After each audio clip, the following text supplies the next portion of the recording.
I didn't really think that we would be at this stage in the discourse cycle where like people are still complaining about my takes on gamers. I can't believe it. Aren't you a gamer? I feel betrayed. It's like, if you made being a gamer a core part of your identity and you feel like you're under attack as a gamer, I don't know what to tell you. You are at the precipice of becoming an unvarnished reactionary. Aren't you an unfuckable game or two? Wait, gamers can't have kids? I just seen a clip of you saying gamers can't have kids because they like games. Didn't you once play video games all the time on stream? Does that mean you're unfuckable and can't have kids? How does this happen to a person? How does this happen to a guy who's been following me since 2021? When did this guy become so cringe? Genuinely asking how this is a thing? Okay. Are you how do you get one-shotted by like power farmers, like clip channels? How do you get one-shotted by clip channels? What the fuck has happened to the goddamn literacy rate? Brother, are you a right-wing incel who plays a video game and then thinks, oh my God, there's a baby in this video game, and therefore, obviously, all of the femoids are going to finally me? Are you one of those guys? Because if you're not one of those guys, then I'm not talking about you, okay? Shut the up. Oh my God. 13-month subscriber, dude. It definitely wasn't a clip channel. It was Shoe on Head's video and your take on Pragmata. Reading comprehension is at an all-time low. Reading comprehension is at an all-time low. Literacy is at an all-time low. Critical thinking is at an all-time low. Brother, we can't be making fun of Nick Shirley if you have the brain processing power of Nick Shirley. Okay? Do any of these people know you are /playing Pragmata and you don't hate it? No, these people don't know anything and it doesn't matter. This guy is in his feelings, okay? That's what happened. He got personally offended and now he misunderstood or watched someone professionally misunderstand the point I was making. He got personally offended and now he wants to come in here and cry about it, okay?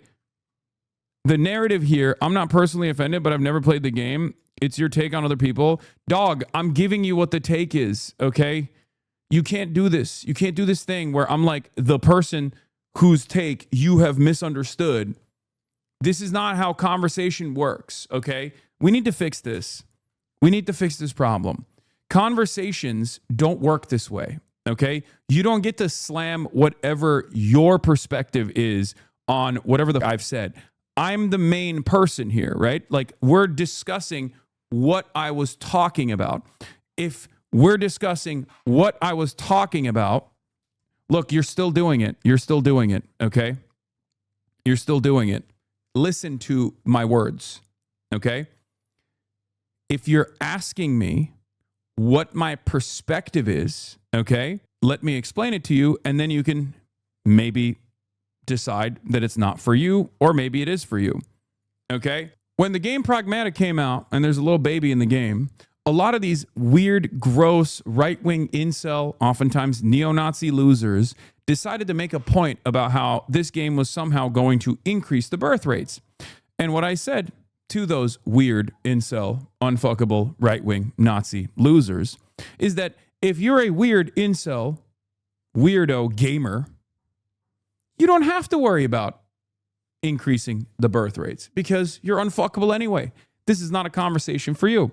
But of course, many of those right-wing incel weirdo chuds immediately seized on that and said, oh, Hasan is coming after gamers, which in and of itself is already a silly conversation, right? Like if someone were to turn around and be like, I'm personally offended, I'm a gamer, you're kind of a loser, I'll be honest, okay?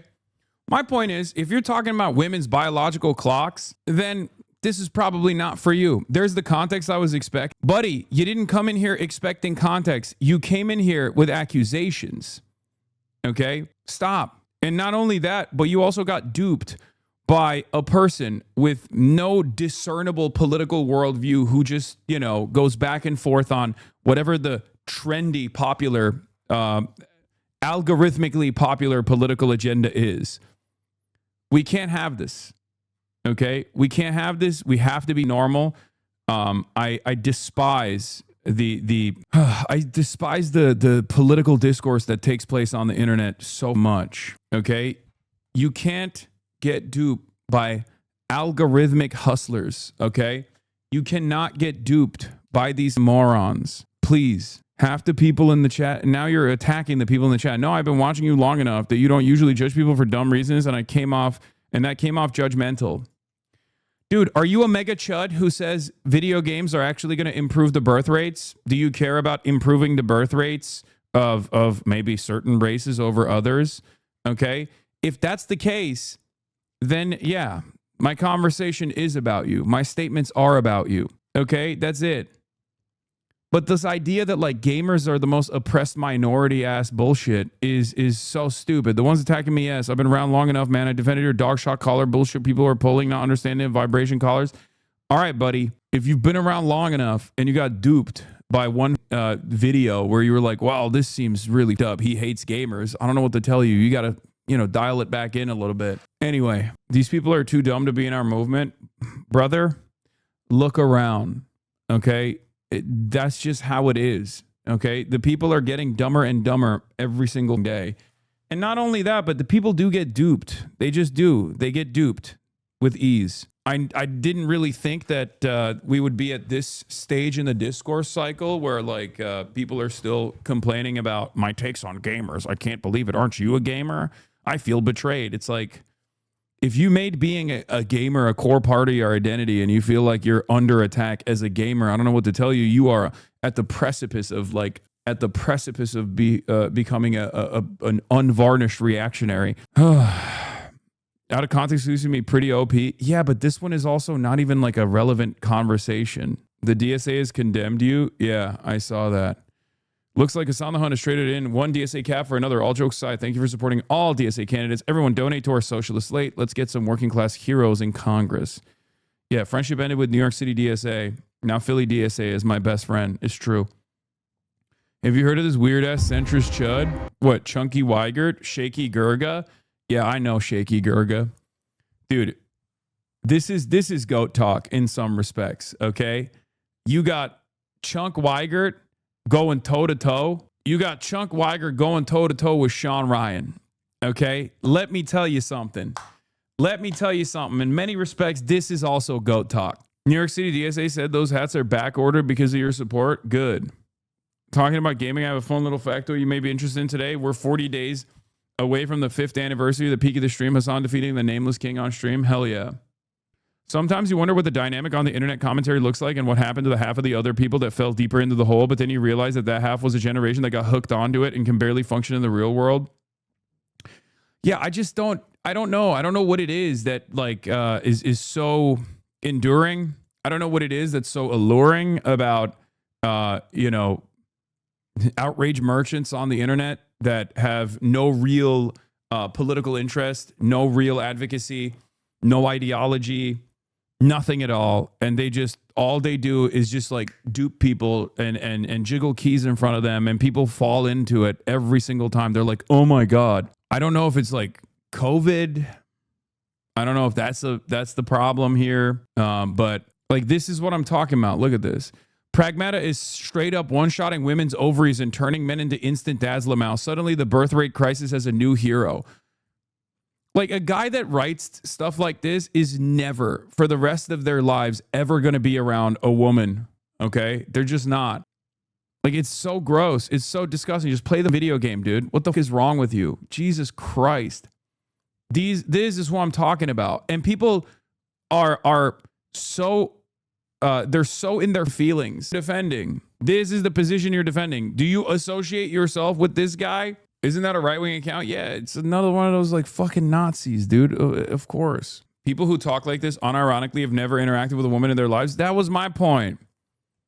Like, you have instantly one-shotted yourself, okay? You have shown everyone with more than 3 working brain cells that you are never going to fuck, okay? It's not happening for you. You're cooked.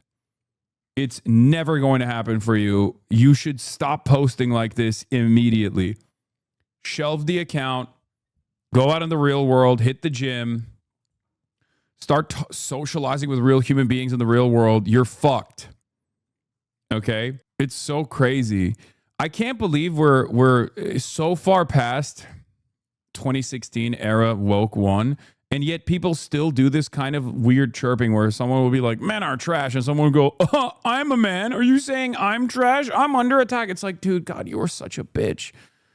Okay, fuck. Please stop. Stop crying. It's so lame. Oh God, I can't stand motherfuckers who do this. Like the self-victimization.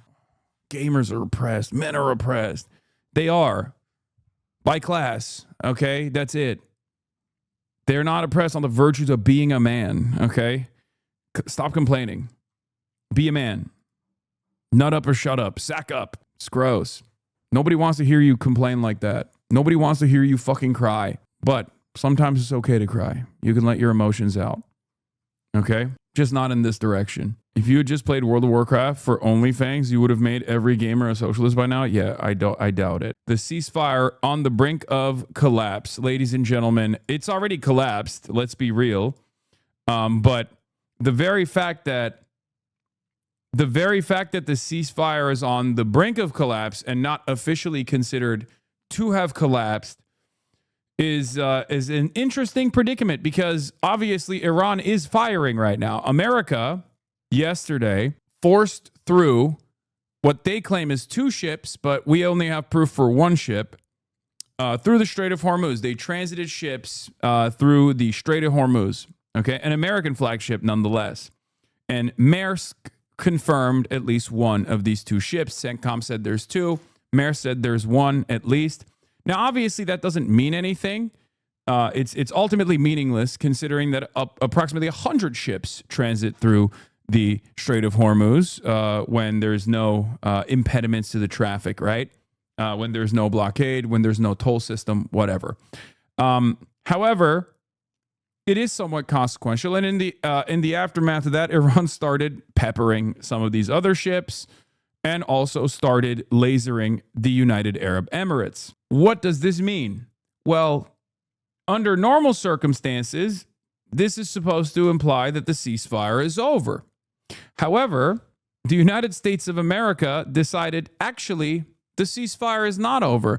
And Pete Hegseth this morning, as a matter of fact, said the ceasefire is not over and that it holds. Now, this is a unique situation for the United Arab Emirates, because from their perspective, the ceasefire is gone, because they had their Fujairah ports get bombed yesterday.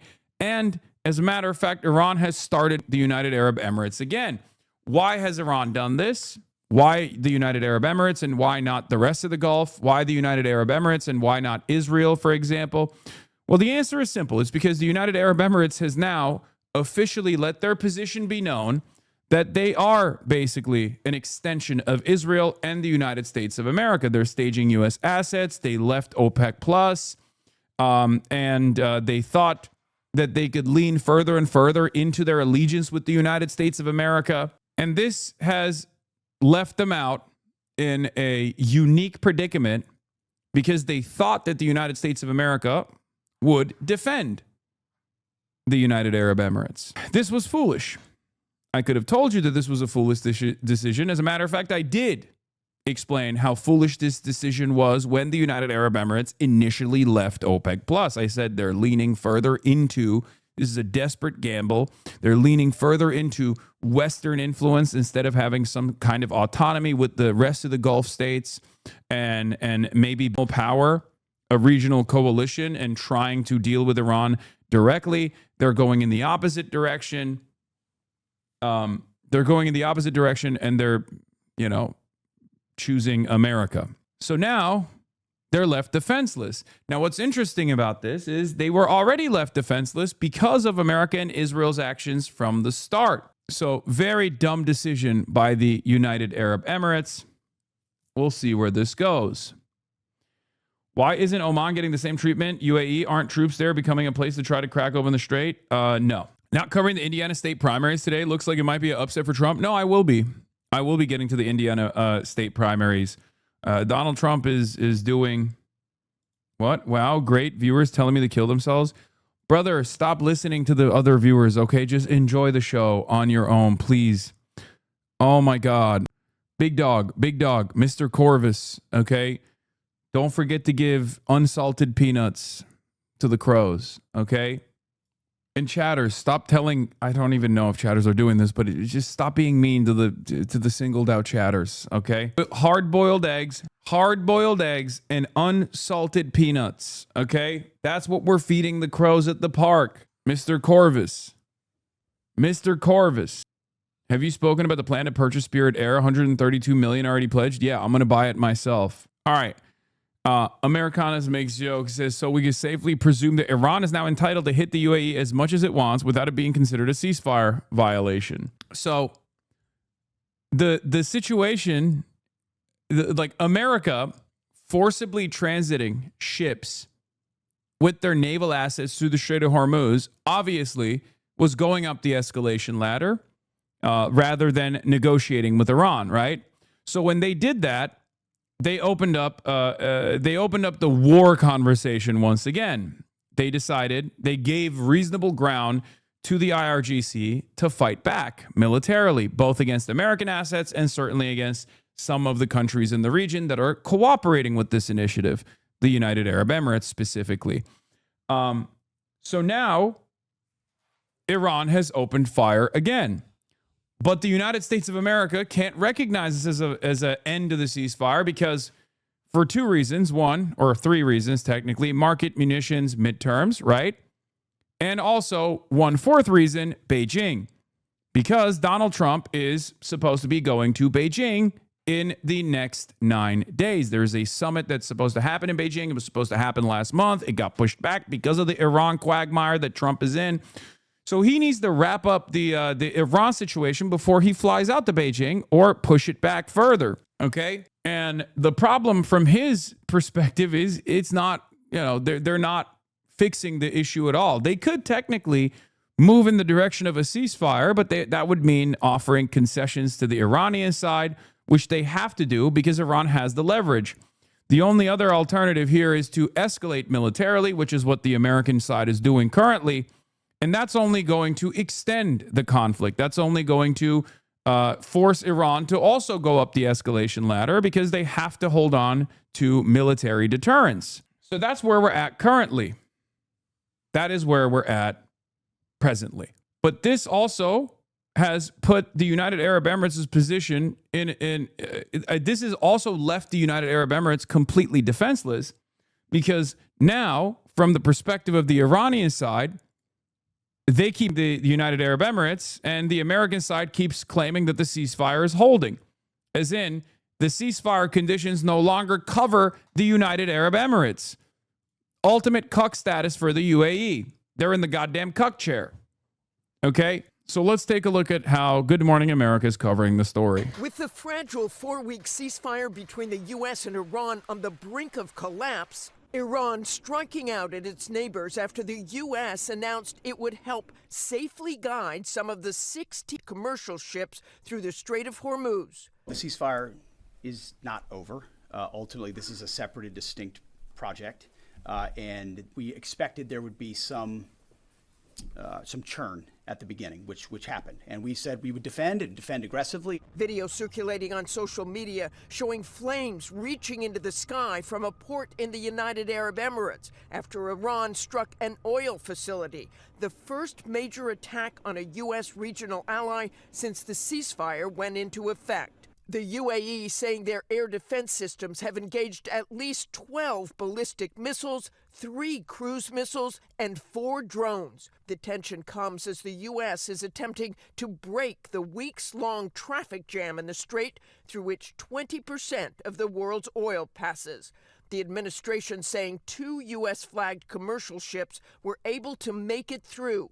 Iran responding. Iranian state media airing these images claiming to show the Iranian military firing warning shots at U.S. Navy ships near the strait. The head of Central Command, Admiral Brad Cooper, telling reporters the U.S. was able to fend off the attacks, sinking 6 Iranian small military boats. The cruise missiles were going after both U.S. Navy ships, but mostly after commercial shipping. We defended both ourselves, and consistent with our commitment, we defended all the commercial ships. In another incident, a commercial South Korean vessel was targeted. In a phone call with our Jonathan Karl, President Trump saying it was not heavy firing and claiming we have it under control, one way or the Like, you understand that America does this, right? America kickstarts the process, the tit for tat once again.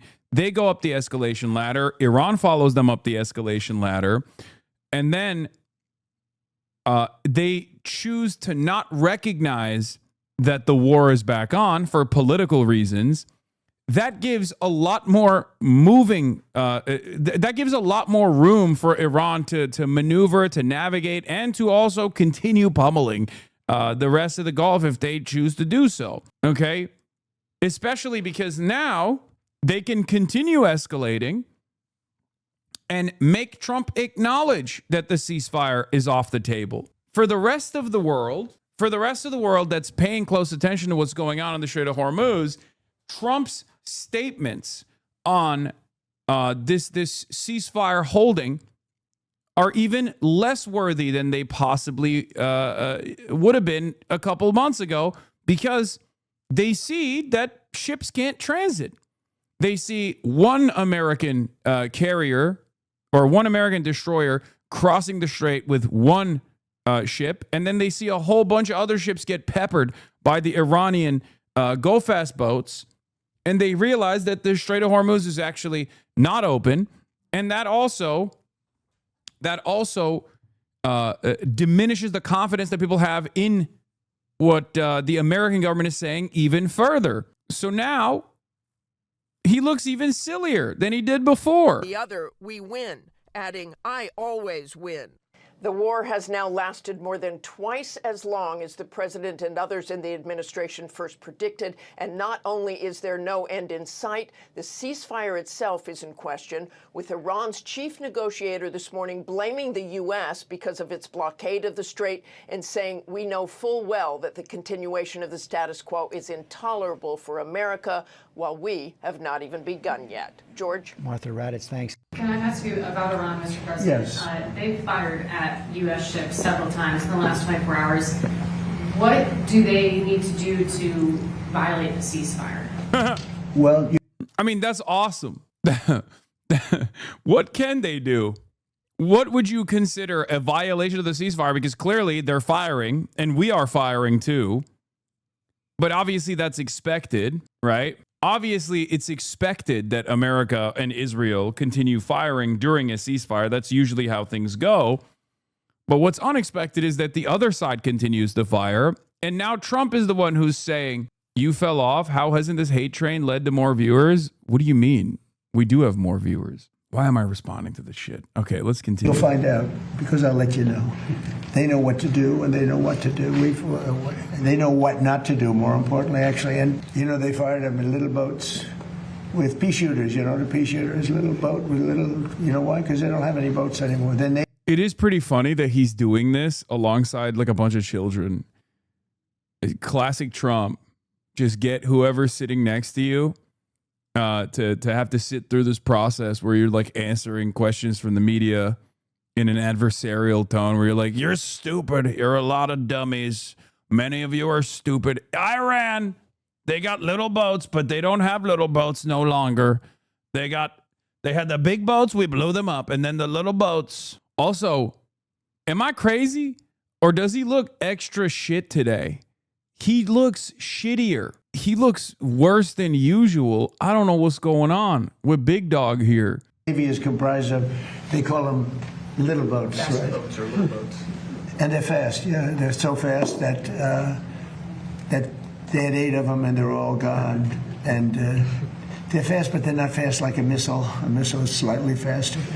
They're all gone, so they're looking around for little boats to try and compete with our great Navy. We have a Navy that's unbelievable. We set up a blockade, as you know very well. Not one ship. A couple tried, and they got. You remember? I think it was one of the. It was a great display. A ship wanted to go through, break the blockade. They were warned not to, and then they were warned again by a young Annapolis captain of the ship, with a great look, central casting. These people are central casting, I'll tell you. And he said, don't do it. Then he said, evacuate your engine room with this unbelievable loudspeaker that goes over water. He said, you have 10 seconds. And then from 4 miles with one bullet, it went right into the engine. And Gary, the ship stopped very quickly. They hit the engine with one shot. It wasn't a missile. They don't want to waste a missile on it. It's too easy. And we had another one at 2000, one of the biggest ships in the world. They were warned, and he said, go back now, go back right now. You will be shot at within 10 seconds. Yes, yes, I am going back to Iran. I am going back. And that was the end of that, right? He went. It took him 10 miles to turn. The ship was so big, but they respect us. They didn't used to respect us, but they respect us more than we've ever been respected. Yeah, it's a real clear sign of respect when the opposition has restarted military actions, and you're the one who's denying that that's even taking place, because the recognition that the ceasefire is no longer holding due to your actions, ironically enough, would mean that that we're back to square one and things are worse than they were prior to the ceasefire beginning. Trump on the Iranian economy. He says, I hope it fails. When Iran is seeing 50% inflation, they've moved money from their sovereign Their economy is crashing. Would you allow their financial system then to fail? Well, I guess so, because we're making it fail. Right? Is that what it takes? I hope it fails. Is that what it takes? You know why? Because I want to win. If it it takes getting pounded on by the military, I think, for more. But in addition to that, it is failing. You know, we have sanctions on them, tremendous sanctions. Scott Best. I hope it fails. Seems like a hope and a dream, huh? We don't really have much else, I guess. Marco Rubio is live. All right, let's go into the future. Doesn't seem to be like he's live. I don't know why Chatter said that. Classic Chatter bait. Little Marco, not live yet. President's done a great job. We have sanctions that nobody's ever seen before. No, they're failing. Their currency is worthless. Their inflation is probably 150%. The real number is 150%. They aren't paying their soldiers. They can't pay their soldiers. The money is worthless. No, they should do the smart thing, you know? They should do the smart. What is this? Echo, echo, echo. Orange man bad. Orange man bad. Y'all some Uzis? Explain to me what Trump has done for you right now. Go ahead. You have the stage. If you are an American, especially, because most people that do this on Twitch are usually Asmongold chatters who are LARPing as American MAGA supporters from Europe. But if you're an American citizen, do you enjoy the extra price that you have to pay at the pump? Has he solved the inflation crisis? Do you have better job prospects? No, none of these things have happened. Yep. Really? Oh, so you are enjoying paying extra at the gas pump. You're a cuck. You're a fucking cuck. Don't need them. Don't need what? Buddy, do you think you live outside of the global economy where you're like, oh, I don't have to drive? Let's say you don't have to drive, okay? Do you think that paying extra at the pump is not going to cause you to pay extra for, can you ban me? No, I'm not going to ban you. What the fuck? Do it, daddy. What the fuck is going on? I mean, do Trump supporters have a humiliation kink? Is that what it is? Where they're like, he likes being cucked. He's like, no, I voted for this. I love being cucked. I love that the president that I voted for, the no new wars president that I voted for, is doing all of the wars, and he is a flesh puppet for Israel. I love that. That's my favorite thing. Why? Because it's what? Owning the libs? Brother, it's owning you as well. He's owning everybody. All right, let's see what this dickhead has to say. Sailors and commercial crew members have been stranded out at sea because Iran is conducting something that's not know for sure, but it's desperate and destructive. It's so funny because we're also implementing a blockade. So whatever Iran is doing, we're doing as well. We're not even engaged in any military hostilities. Are now at risk not just of losing their cargo, but the lives of their own citizens because of this blockade. These ships, you know, you don't leave a ship out there for this long. You start running out of food. You start running out of potable water, essential supplies, and they're at the mercy of this piracy. What it is, it's piracy. And not only that, but some of them have seen, you know, been open fire on and rained down senseless attacks on several civilian ships already. So frankly, the way to put it, these are innocent bystanders. These are countries that, and ships and so forth that have nothing to do with any of this, and nonetheless are being caught in the middle of it and being held hostage merely because Iran could do that, just because of, just as the regime brutally tens of thousands of their own citizens for the crime of peaceful protest, because they're unhappy with the quality of life or the lack of quality of life in Iran today. And so they're sitting ducks. They're isolated, they're starving, they're vulnerable, and at least 10 sailors have already died as a result of the civilian sailors. So already many nations privately and some publicly have asked the United States to help free their ships and to restore freedom of navigation in the Straits of Hormuz and this critical artery of global trade. And so President Trump, as he always does, stepped up and answered the calls for their help. And he's directed the United States military to guide these stranded ships to safety, to provide a protective bubble under which they can operate and move product and get themselves out of there and out of the harm's way. And this is the first step towards reopening the strait and bringing this regime's last-ditch act of economic arson, bringing that to a close. We're doing it not only because we were asked, but because we're the only ones who can. Only we have the power to sort of take the steps that we've taken now. Under this president, under President Trump, the United States will help our friends. We're going to stand up to rogue regimes like the one in Tehran, and we're going to be unashamed to use our power and our abilities to project military power in the service of our national interest above all else. Now, what's really important for you to report and for everyone to understand is this is not an offensive operation. This is a defensive operation. And what that means is very simple. There's no shooting unless we're shot at first. Okay? We're not attacking them. But if they're attacking us or they're attacking a ship, you need to respond to that. You're not going to let some fast boat come up on a ship and shoot up. We're going to respond to it, and we've been successful at it. I don't know what the exact number is, but I know a number of those fast boats have now been targeted. And will continue to be if they pose a threat to our forces. We'll down drones, we'll down missiles, but it's defensive in nature. This is defensive. Yeah. So if you hear stories about just attacks, like it was defensive initially when we attacked Iran for no reason. we are only responding if attacked first. This is a defensive operation, and that's what's occurring. Brother, just about what the is this importance for a moment. argument? This is approximately a quarter of the world. There was a oil trade, ceasefire. along There was a with significant negotiation. volumes of fuel and fertilizer that operate through the Straits of Hormuz. The Iranian regime cannot be allowed to dictate who uses this vital waterway. I don't think this is also being reported enough. Maybe you are reporting. I don't read everyone. I don't know many damn outlets here. I don't know who you all are, but I mean, I know who some of you are, but I don't know all of you are. But I will say this about it. This is an international waterway. Okay, this is an international waterway. And international law is very clear, and I love it because everybody always talks about international law, and this international law on this is very clear. International waterways, no country can control them. There is no international law that allows you to say, I'm going to put mines in an international body of water and I'm going to blow up ships that don't listen to us and try to go through. That's what Iran is doing. This is a criminal act. And someone needs to do something about it. Something needs to be done. It's completely illegal, completely illegitimate, and completely unacceptable. And that's why the United States military is guiding stranded commercial ships safely through the strait and is working to restore freedom of navigation and putting an end to these efforts to hold the global economy hostage. So far, as a proof of concept and as a proof of function, 2 U.S. flag merchant ships have successfully transferred the Strait of Hormuz in the first stages of this project, and they're now safely on their way. The U.S. military is deploying the necessary assets to extend this defensive umbrella over commercial shipping. But there should be no mistake. And as I said this already, this is a defensive operation. I want to reiterate that point. This is important to understand. If no shots are fired at these ships and no shots are fired at us, we're not firing shots. But if we're fired on, we will respond, and we will respond with legal efficiency.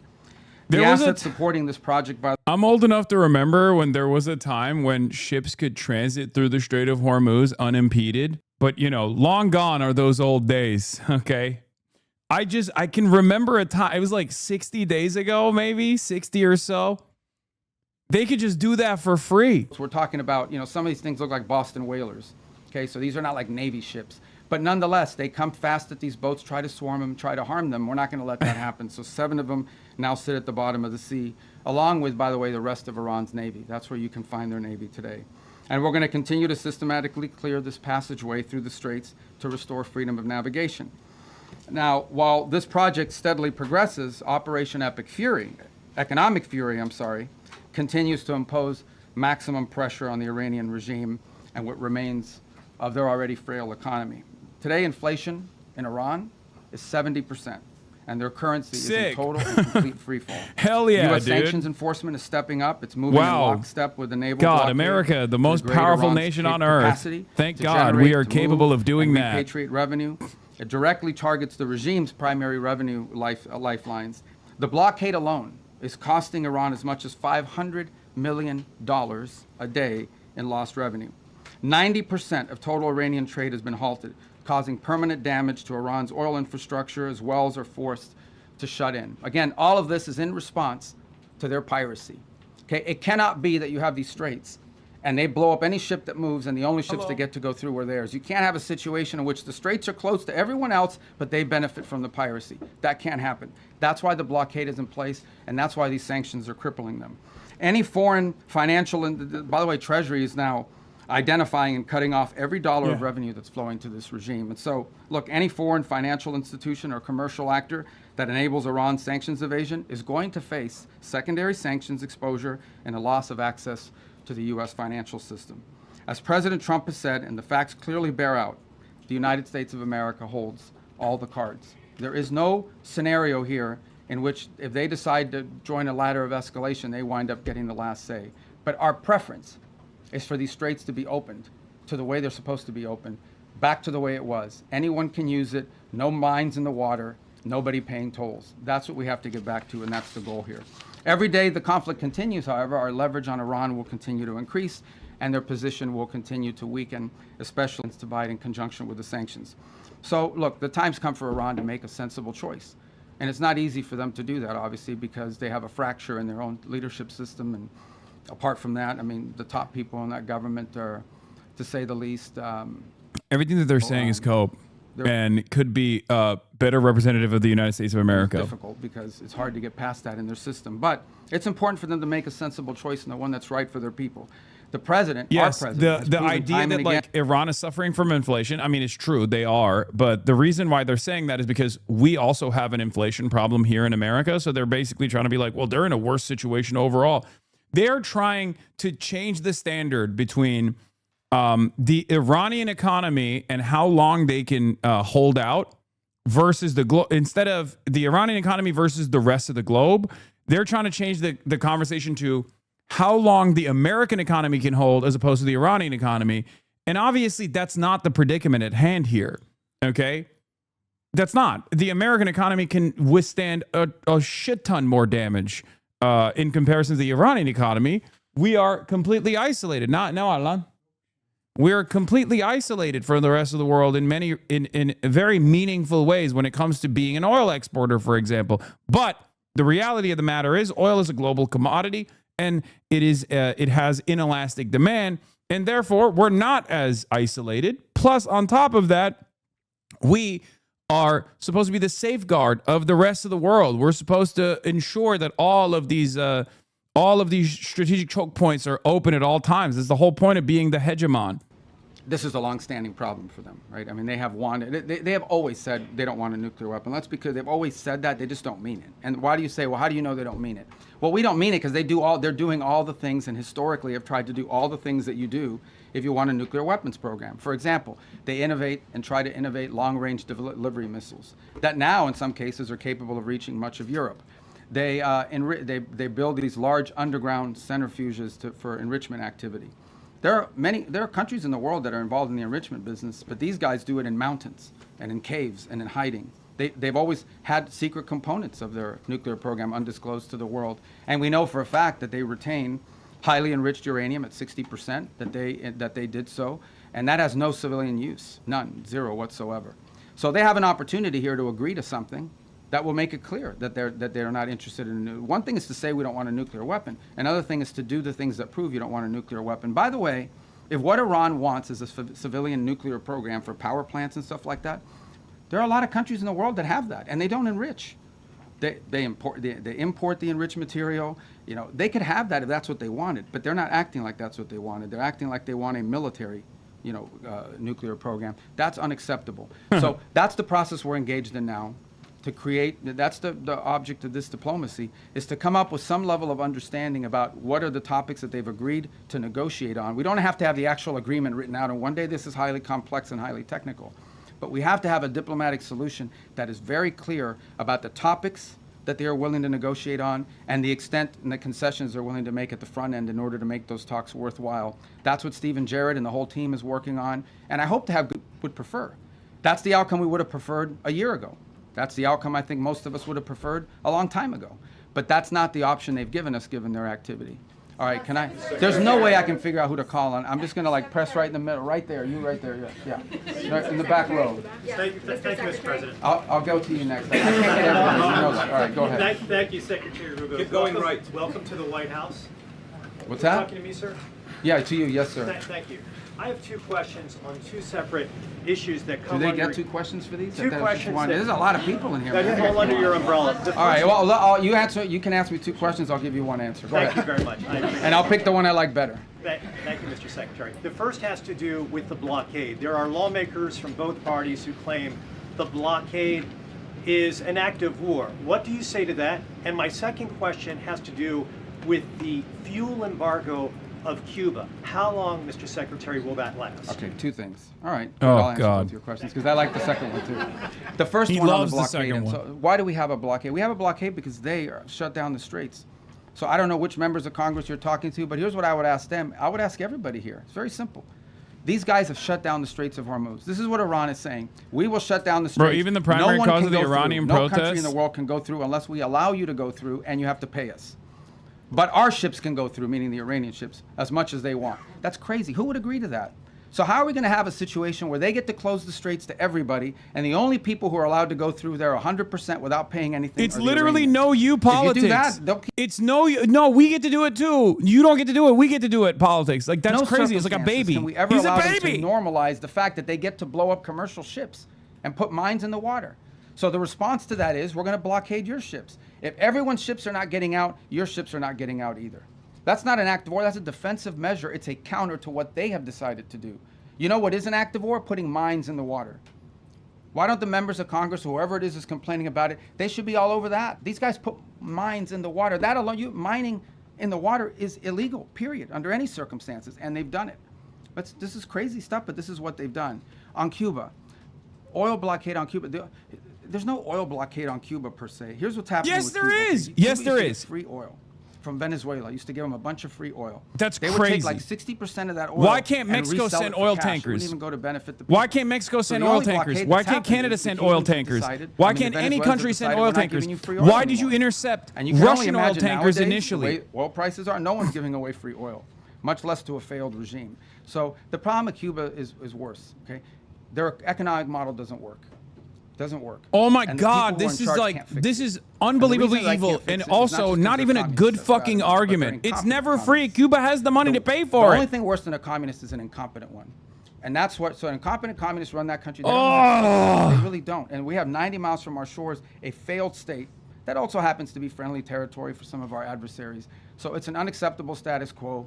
I will be addressing it, but not today. Okay. All right, let's go to the front, right there. Secretary Rubio. Yeah. You are going to the Vatican to meet with the Pope. Is this an attempt to smooth things over with the Pope, given the rhetoric between President Trump and Pope Leo? No, I mean, it's a trip we had planned from before, and obviously we had some stuff that happened. And no, look, there's a lot to talk about with the Vatican. I'll give you one example. The Pope just returned from a trip to Africa, where the church is growing very vibrantly.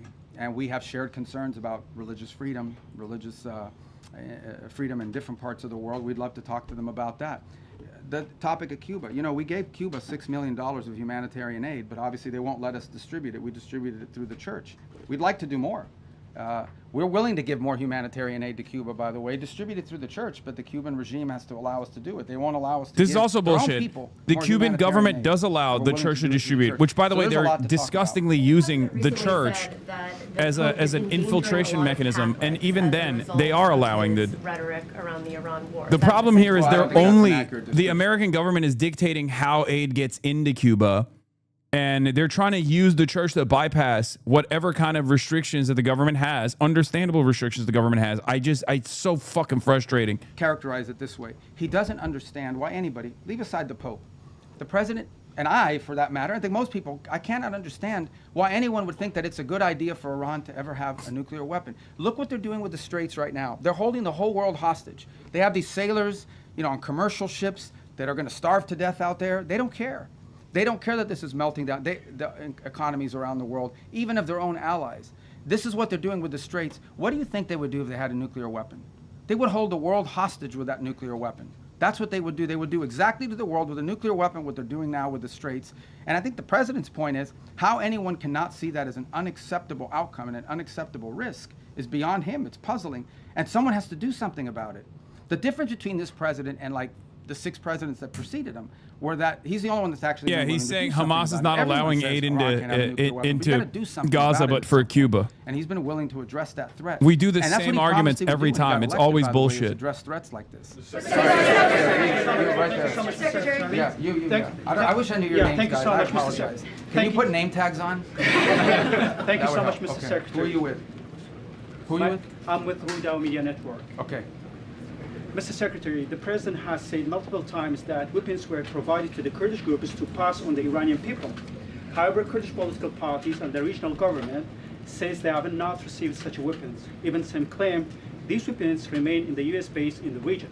Can you clarify who those weapons were given to and whether you intend to retrieve them or still want to pass to the Iranian people? Yeah, look, ultimately, what the President is expressing, and I think has repeatedly, is he wished the Iranian people had, look, he's heartbroken by these images. You think about it. You're an Iranian, okay? You're unhappy that your economy doesn't work for you.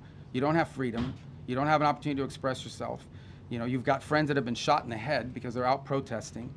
And it's heartbreaking to him to see that these people are abused in this way and have no measures to take against their own government as a result of it. By the way, this goes back, if you guys remember the protests in 2009 where they slaughtered people in the street.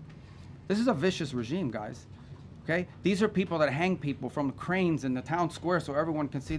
They continue these executions of people and have continue to do so for over a decade and a half now. And so I think what the president is expressing is the desire that he wishes the Iranian people had an ability to fight back against some of these things that are happening to them. And I would view that as distinct and separate from the specifics of this operation that was ongoing before it concluded, and certainly different from the operation that's going on now. Right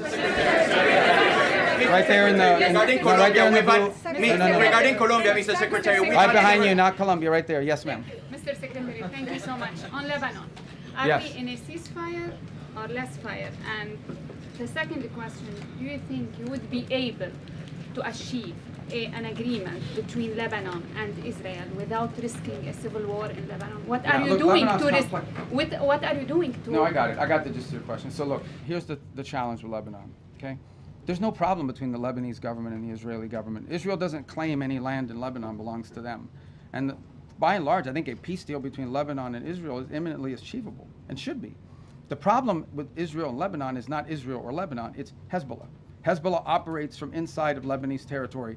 They terrorize and attack Israelis, but they also are inflicting tremendous damage on the Lebanese people. The reason why Lebanon gets attacked by Israel is because of Hezbollah. Once again, always hiding in some house, guys, it's always us and our allies are all of having to do violence, usually against civilians, of course, because they've been goaded into it. It just sucks, Isn't that crazy how that always works? Under, our mediation at the table to God, achieve this. just always, they're victims. They're victims. Israel is the victim here. Government, not just with the willingness, but with the capability. And so is America. To challenge Hezbollah and disarm them, because the Lebanese people are also victims of Hezbollah. And by the way, on the topic of Hezbollah in Lebanon, who is behind Hezbollah? Why do they exist? They're an agent of Iran. If you go to that Middle East and you why do they exist? Because of Israel. That's why they exist. The Houthis, obviously, and others. Behind every one of these groups is Tehran. So apart from the nuclear weapons, apart from all these other things, these guys are behind all the bad actors. Hezbollah is a wing. It's an extension of Iranian desire to destabilize the region. So we're very committed to this process. It's not going to be easy. You're asking me. It's never. It's never America or Israel's desires to destabilize the region. It's always just the people that happen to live there under the bombs. On some sort of permanent ceasefire that isn't constantly spoiled by Hezbollah and by Hezbollah violence. Right in the middle. Thank you, sir. I'm winging it, guys, okay? Right there, yes, sir. You mentioned the 2 U.S. ships that safely crossed the Strait of Hormuz. Are other ships being told it's safer to get back to regular levels, or are we still going to see limits in place for the foreseeable future? For obvious reasons, I'm not going to broadcast who we're talking to or who we're telling them to move. I mean, we want these operations to be safe, and I think as it unfolds and ships get through, we'll make those announcements after the fact, just for operational security purposes. But the goal here is pretty simple.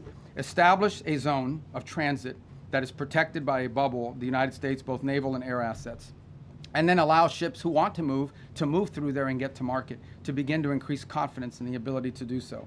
That doesn't happen in 12 hours. It takes time to set up that bubble and gain that confidence, but that's the goal. We have been in touch. We've been in touch, I don't know, with a bunch of different liners about moving, and we're hoping to continue to improve the security situation, and we'll start to see some of that movement, and we'll announce it as it happens after the fact. We're not going to be like broadcasting, hey, tomorrow at 12, ship X is going to be coming through, for obvious reasons, because that degrades the security. But we feel confident we're going to be able to achieve that. Look, it's not going to solve the whole Straits problem. It's going to solve a lot of it, but it's important to challenge what Iran is doing now. Guys, again, I wonder if you take anything away today, and I can't tell you what to write, but Iran cannot be allowed to normalize this control of the Straits. It's completely unlawful, illegal. It's outrageous. And every country in the world should be joining us and condemning it and doing something about it. But the United States has stepped up and is trying to do something about it. Regarding Colombia, Mr. Secretary, we've had several tourists. I'm sorry. We'll see if we get to Colombia today. Go ahead. You guys have an election now. Why don't you wait till after your election? Mr. Secretary, John Michael Ross with Daily Mail. I was curious about your meeting with Southcom earlier. There was a picture, a map of Cuba behind you. What did that you was on discuss purpose. with Southcom about that was on Cuba? purpose. And do you have any updates on? I'm not going to tell you what I discussed with Southcom. but it had to do something with Cuba. No, what about? Yeah. I mean, Cuba's in Southcom. You know, it's the closest part. That's And so the literally second on point, purpose. That's I was deliberate. there- And it's the same reason why they sent Nick Shirley down there. This administration moves in a very predictable way. Okay. And there happened to be a map They're of not Cuba. slick. And I said, it'd They're be not good even if we took trying a to be picture in front slick. of that Let's map be because it's fucking like the real. closest They're thing to very Southcom to the United clearly States. signaling So there it that is. Cuba is next. We have And maps of other Trump countries. has no way to hide anything anyway. He just keeps leaking everything. He keeps saying, oh, we're going to take Cuba next. We're going to take Cuba next. Cuba's next. Cuba's next. So we know exactly why Nick Shirley was fucking sent down there. Sure, can I Yeah, ask you him can a- answer in Spanish. You Okay. can ask me. And they'll have to translate for them what you So asked me. I'll say it in English, and if you can answer in both languages. Today I checked the webpage of the State Department, and there's still a $25 million bounty on Diosdado Cabello, the Secretary of Interior, for drug trafficking and narco-terrorism. I was wondering if you're negotiating with President Delcy Rodriguez to turn him over. Yeah, I don't have any updates for you on that. No. The website is what it is, and that's where it stands. That policy hasn't changed. But guys, I mean, let's be mature here a little bit. I'm not going to tell you about what we're talking about with the leader of these countries. El Departamento de Estado sigue considerando a Diosdado Yes, Cabello we used to be un a country narcoterrorista y un that had- narcotraficante, como dice en la página del Departamento de Estado. La política de Estados Unidos en ese tema no ha cambiado, y cuando cambie te dejaremos saber. The politics of the United States on that, the policy of the United States on that topic hasn't changed. When it does, you know, obviously we'll inform you, but I don't have any news for you on that today. Right there in the green. I'll get to you. Are you guys all the TV people? No. All right, go ahead. I'm sorry. Go. I'm learning. They gave me a little map. I don't know where I put it of the people here. Some of you had like red X's. I'm kidding. No, that's not true. Go ahead. Thank you, Mr. Secretary. The average price of gas in the country right now is $4.50. Do you have a thought on how long Americans are supposed to kind of accept this? Do you think it will affect Republicans' majorities in the midterms? Well, I'm not going to speculate on the politics of it. You can tell me. I mean, look, it's obviously being driven by global events. That was true during the Russia-Ukraine war as well, where you saw that come up. It's one. Look, we don't benefit from the Straits as much as other countries. I don't know if you've seen what the gas prices are like in other parts of the world that are really suffering big time. It's so we're worse very fortunate elsewhere. that the United States, I believe, right now is like the world's largest net. Dude, it's so funny. This of is like, oil bro, finish your food. There's starving children in Rwanda type shit. Okay. It's like, oh, there's worse gas prices elsewhere. Well, good thing you're not the Secretary of State for elsewhere. You're the Secretary of State for America. Gas as a result, not because of this war, but because we have this capacity. So we've been insulated to some degree. We're obviously still vulnerable to some extent to global The fuck crisis. do you mean it's worse elsewhere? But in the end, I mean, we're more insulated than other countries, even though that's not welcome news to Americans that are paying more at the pump, no doubt about it. And it certainly is one of the circumstances of it. There are people that we're predicting would be much higher at this point, but we're not taking that for granted. Suffice it to say that Could have been worse. Think about Could it. have been worse. We could have fucked it up harder. If Iran had a nuclear weapon and they decided to close the straits and make our gas prices like $9 a gallon or $8 a gallon, we wouldn't be able to do anything about it because they have a nuclear weapon. And a nuclear armed Iran could do whatever the hell they want with the straits, and there's nothing anyone would be able to do about it. And that's one of the many reasons, apart from like the massive loss of life in a nuclear strike, why Iran can never have a nuclear weapon. I mean, so this is an example of if they had a nuclear weapon, they closed the straits and they would tell the world, what are you going to do about it? We have a nuclear weapon, we can attack you with it. That's the world none of us want to leave behind. It won't happen under this president's watch, but some future president and future, in the future Americans will have to deal with this. So it's just one more example of why these guys can never be allowed to have a nuclear weapon. Right there, in the black. Right, you in the black, yes ma'am. Where you? No, right there, you both are wearing black. She's closer. No, you don't have black, you have blue on. I'm colorblind, but I know blue and black. Right there, yes ma'am. No, you, the first one I called on. Thank you, Mr. Secretary. Thank you. This is chaos, guys. Go ahead. Welcome to the White House. You've long been a leading voice on human rights in China, and so. Thank you for the gift article for Financial Times Chatter. So, President Trump prepares to meet Xi Jinping next week. Do you expect human rights concerns to be on the table? Well, we always raise those issues, and they remain true. And I think we've proven in some cases it's most effective to raise them in the appropriate setting. But we always raise those issues. They're Trump talking about human rights is the funniest thing, dude. In our view and in our conversation. What leg do we have this stand on? I mean, no American president. All right. No, you can say that about many American presidents, but especially Trump. You mentioned earlier Trump doesn't even fake care about human rights. Like, he literally will openly be like, what? I don't care. Wait, human rights? What about human wrongs? We're doing a lot of human wrongs. That's a good question. I mean, multiple countries have said we got to do something about it and fix it. We literally have concentration camps that were operating in El Salvador. Okay? What the fuck do you mean human rights?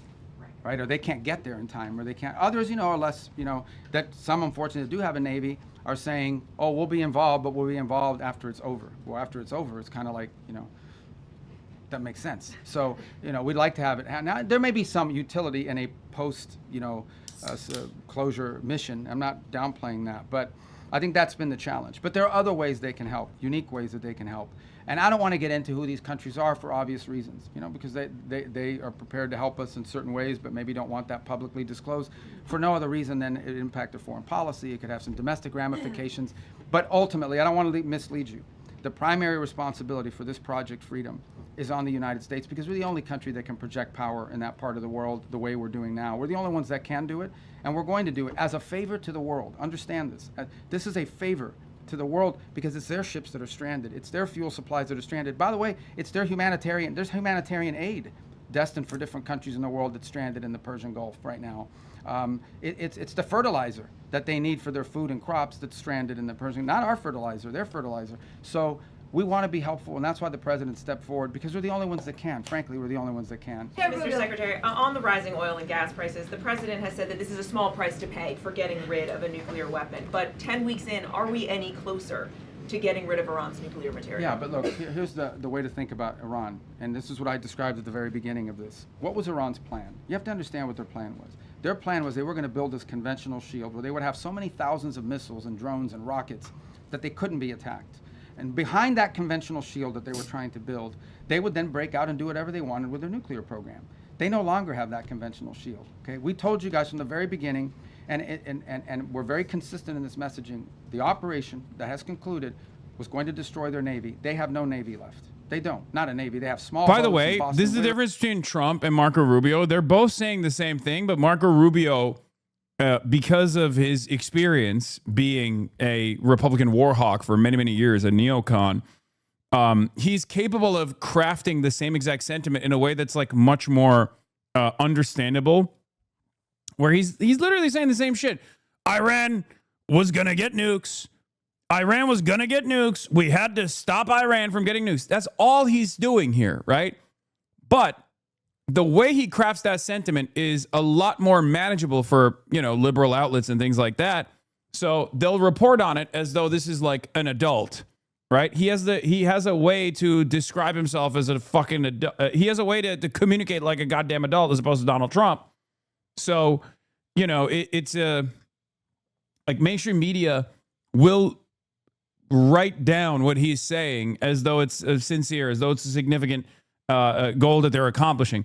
The goalposts move so much, Lol. First it was regime change, then it was nuclear weapons, then it was the ballistic missiles, and now they've been claiming since it was the start, it was about the Navy. Yeah, they're all over the place because they don't have any real goals against Iran. And not only that, the only reason why they're doing this is because Israel wanted to destroy Iran, okay? They wanted to break apart Iran. They wanted to destroy Iran, 93 million people. They wanted to balkanize it. They wanted to foment civil war. They just wanted to get rid of Iran. No more sovereign Iran. That's the actual goal here. Because from America's perspective, there are many different ways of dealing with Iran. For example, they could have just negotiated with Iran, right? But Israel didn't want that to happen, and that's precisely why we're in this quagmire that we're currently in. The regime is allowed to claim as a new normal control over international shipping lane.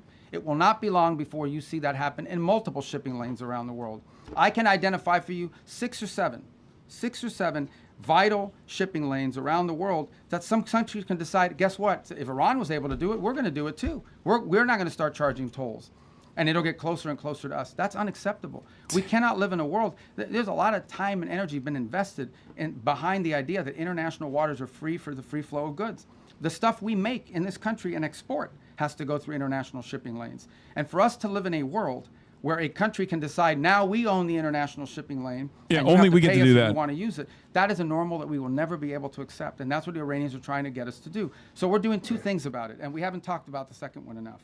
The second thing we're doing is we're going to the UN. Pay the toll to get into the boys' hole. Right? We're trying to go to the UN, and we're saying, okay, countries of the world, condemn this. Say that it is wrong for you to put mines there. It is wrong for you to shoot at commercial vessels. Guys, that's what we're talking about here. These guys are bombing commercial vessels. They're not bombing naval vessels. They're bombing commercial tankers. The troll toll. It's just outrageous. That needs to stop, and it needs to end. And if it doesn't, then the world should be diplomatically and economically isolated. God damn it. Stop laughing at me. We live in a world where global shipping You gotta pay the troll toll. If you want to get into that boy's hole, you gotta pay the troll toll to get in. By Iran doing it. You want the baby boy's hole, you gotta pay the troll toll. You gotta pay the troll toll to get in. Troll toll. What'd you say? Troll toll. Taiwan policy when he visits China next week? I'm sure Taiwan will be a topic of conversation. It always is. As you know, we understand the Chinese understand our position on that topic. We understand theirs, and I think both parties. Glad there's understanding in the talks, but I think both countries understand that it is neither one of our interests to see anything destabilize happen in that part of the destabilizing events to occur with regards to Taiwan or anywhere in the Indo-Pacific. And I think that's to the mutual benefit of both the United States and the Chinese. Secretary, Kara Castanova from Lindell TV. Thank you for taking my question today. Lindell TV. Oh, God. What happened? Why is everybody giggling? What happened? I'm sorry. Are they mean to you? No, they're not mean. Oh, okay. I don't think they are. I hope not. But yes, they are, because you're fucking Mike Lindell's operation. You're a psycho. How does the State Department interpret the president's recent remarks when he said, quote, the Iranian people need to have guns, and I think they are getting some guns, end quote. What did he mean, and do those comments relate to any ongoing or potential U.S. actions like supplying those weapons? Well, I think it goes back to the question I was asked a moment ago. I think the president thinks it's heartbreaking that the Iranian people are abused by this regime the way they are. In the end, right. I mean, this regime is the not... president Guys, really cares. I know, I've said this. I think I said this in my hearing before the Senate. The president really cares about the Iranian people. Country in the world where there's a bigger difference between the people and the people who run the country. Okay, this country is run by radical Shia clerics. And that's not what Iran and the Iranian people are. Now, they may be Shia, but they're not radicals and they're not clerics, and they just want a normal life and a regular life, and in many ways a very cosmopolitan country with an incredible history and incredible legacy and the like.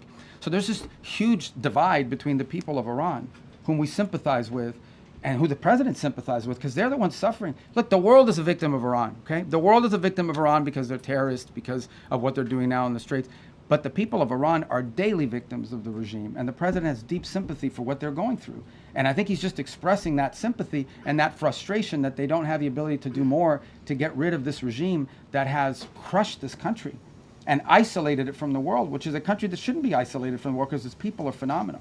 All right. Yeah. He's really wanted to. They really want to help the people of Iran. That's why he's been talking about how we're economically starving the country, and how successful it's been. He used to cover Capitol Hill. You're Italian, right? For many years. For many years. Yeah, Okay. Daniele Papatangelo, thank you, Mr. Secretary. So I have two short questions for you. Two questions. First, as you head to the Vatican and Italy, how do you view the Pope's global role amid current geopolitical shift? And what are your objectives in Italy? Is this trip tied to recent remarks by the President suggesting Italy has not been supported as expected? And the second one is about the Hezbollah in Lebanon. On a recent interview on Fox News, you raised some concern about stronger vetting within the Lebanese armed forces. What do you make? Can you elaborate a little bit? I've answered the first one about the Vatican. Look, I mean, the Pope is obviously the vicar of Christ, is a Roman Catholic, but he's also the head of a nation state, and it's an organization that has a presence in over 100-something countries around the world. And we engage with the Vatican quite a bit because they're present in many different places. I've already outlined to you 2 examples. We worked with the Catholic Church on the distribution of humanitarian aid in Cuba. We share with the Catholic Church a concern about the destruction of religious liberty, the persecution of Christian minorities, and also Just not in the Lebanon. challenges that are being faced by Christians in Africa. Not in Lebanon, though, in the hands of Israel, because, don't bring that up. About with them, and I engage with them quite a bit on that front. So the trip is really not tied to anything other than the fact that it would be normal for us to engage with them, and other Secretary of States have done that in the past. On the second point about Lebanon, also a question that was asked earlier, and what was the Italian part? About the expectation that the President... Oh, no, look, I mean, the Italians have been involved for some time in training the police and in training their forces, so we'd love to hear their input on it. And in the way, look, we welcome everybody's help eventually. What has to happen in Lebanon, what everybody wants to see, is that you have a Lebanese government with the capability to go after Hezbollah and take the Hezbollah apart. There shouldn't be a Hezbollah and a government. There should be a government. Everyone should fold underneath it. And if we do that, then there'll be peace between Israel and Lebanon. But we have to build the capacity of the Lebanese to do it. And I think Italy could be helpful in that regard. All right. Yeah, except there would be no need for Hezbollah if Israel wasn't consistently bombing the shit out of Lebanon. Am I calling you already? No. Okay, all right. Israel is currently militarily invading Lebanon. Yes. Okay, this doesn't make any sense. Unbelievably dumb conversation to have. That was vetoed by China. It sucks that no one is equipped to have this conversation with Marco Rubio. Like, you're in the room, just bring it up. On board with this now. Well, we don't know. Look, I mean, everyone wouldn't want to see this vetoed again, and then we've made some slight adjustments to the language, but I don't know if it'll avoid a veto or not, but the language isn't very complicated. And I think it's a real test for the UN, right? As something that functions that can solve global problems. What is the purpose of the UN? The UN was supposed to be a place where you could peacefully resolve global conflict. Right now, you have a country who is unlawfully, criminally, and illegally taking possession of an international waterway and blowing up commercial vessels and putting mines in the water. I don't know if people appreciate how outrageous this is, how unacceptable it is that any country would fire and try to sink commercial vessels or put mines in the water. Both of these things are illegal. And so we're going to take it to the UN, and we're going to give it another chance to be a forum in which we're not even asking people to commit troops to the region and help blow up the Iranian boats. All we're asking them to do is to condemn it, to call on Iran to stop blowing ships, to remove these mines, and to allow humanitarian relief to come through because there's humanitarian aid that's trapped. That's it. This is a very modest request. And if you're telling me that the international community and hundreds of countries cannot rally behind that, then I don't know what the utility of the UN system is if it can't even solve something as straightforward as that. Yeah, I wonder why. And I think to both perhaps the Chinese and the Russians, I would argue and have perhaps argued it's because that it is you have violated. Perhaps it's because you have violated all manner of international law in the build-up to this their interest incident. Not to see international waterways, including the Straits of Hormuz, be closed down and cause economic chaos. By the way, dozens and dozens of the countries. American government yelling about civilian vessels being blown up is really funny. You're the Secretary of State. You've done that to hundreds of civilian vessels in the Caribbean, of course. For God and country. At the end of the day, with all that you've been involved in, keep going. You've been extremely busy. Go ahead, I'm sorry. As we all know. I got to ask you, what is your hope for America at a time such as this? Oh my God. My hope for America? And how do you personally deal with that? Yeah, look, I mean, my hope for America is what it's always been. I think it's the hope I hope we all share. We want it to continue to be the place where anyone from anywhere can achieve anything. where you're not limited by the circumstances of your birth, by the color of your skin, by your ethnicity, but frankly, it's a place where you are able to overcome challenges and achieve your full potential. I think that should be the goal of every country in the world. You can't go back to Reagan-era posturing. Your movement is now white nationalists, white supremacists. You can't do this. Anybody else's history, and ours is a story of perpetual improvement. Each generation has left the next generation of Americans half of your audience is going to look at you and go, "Oh, that's yeah, of course he's Mexican, so he's talking like this," you know. Yeah, and yes, I know Marco is Cuban. We have a lot to learn and be proud of in our history. It is one of perpetual and continuous improvement, where each generation has done its part to bring us closer to fulfilling the vision that the founders of this country had upon its founding. So, thank you. All right, I have time for 2 more questions. Crazy. All right, right there in the pink. No, you right there. That lady. No, the one right next to you in the pink.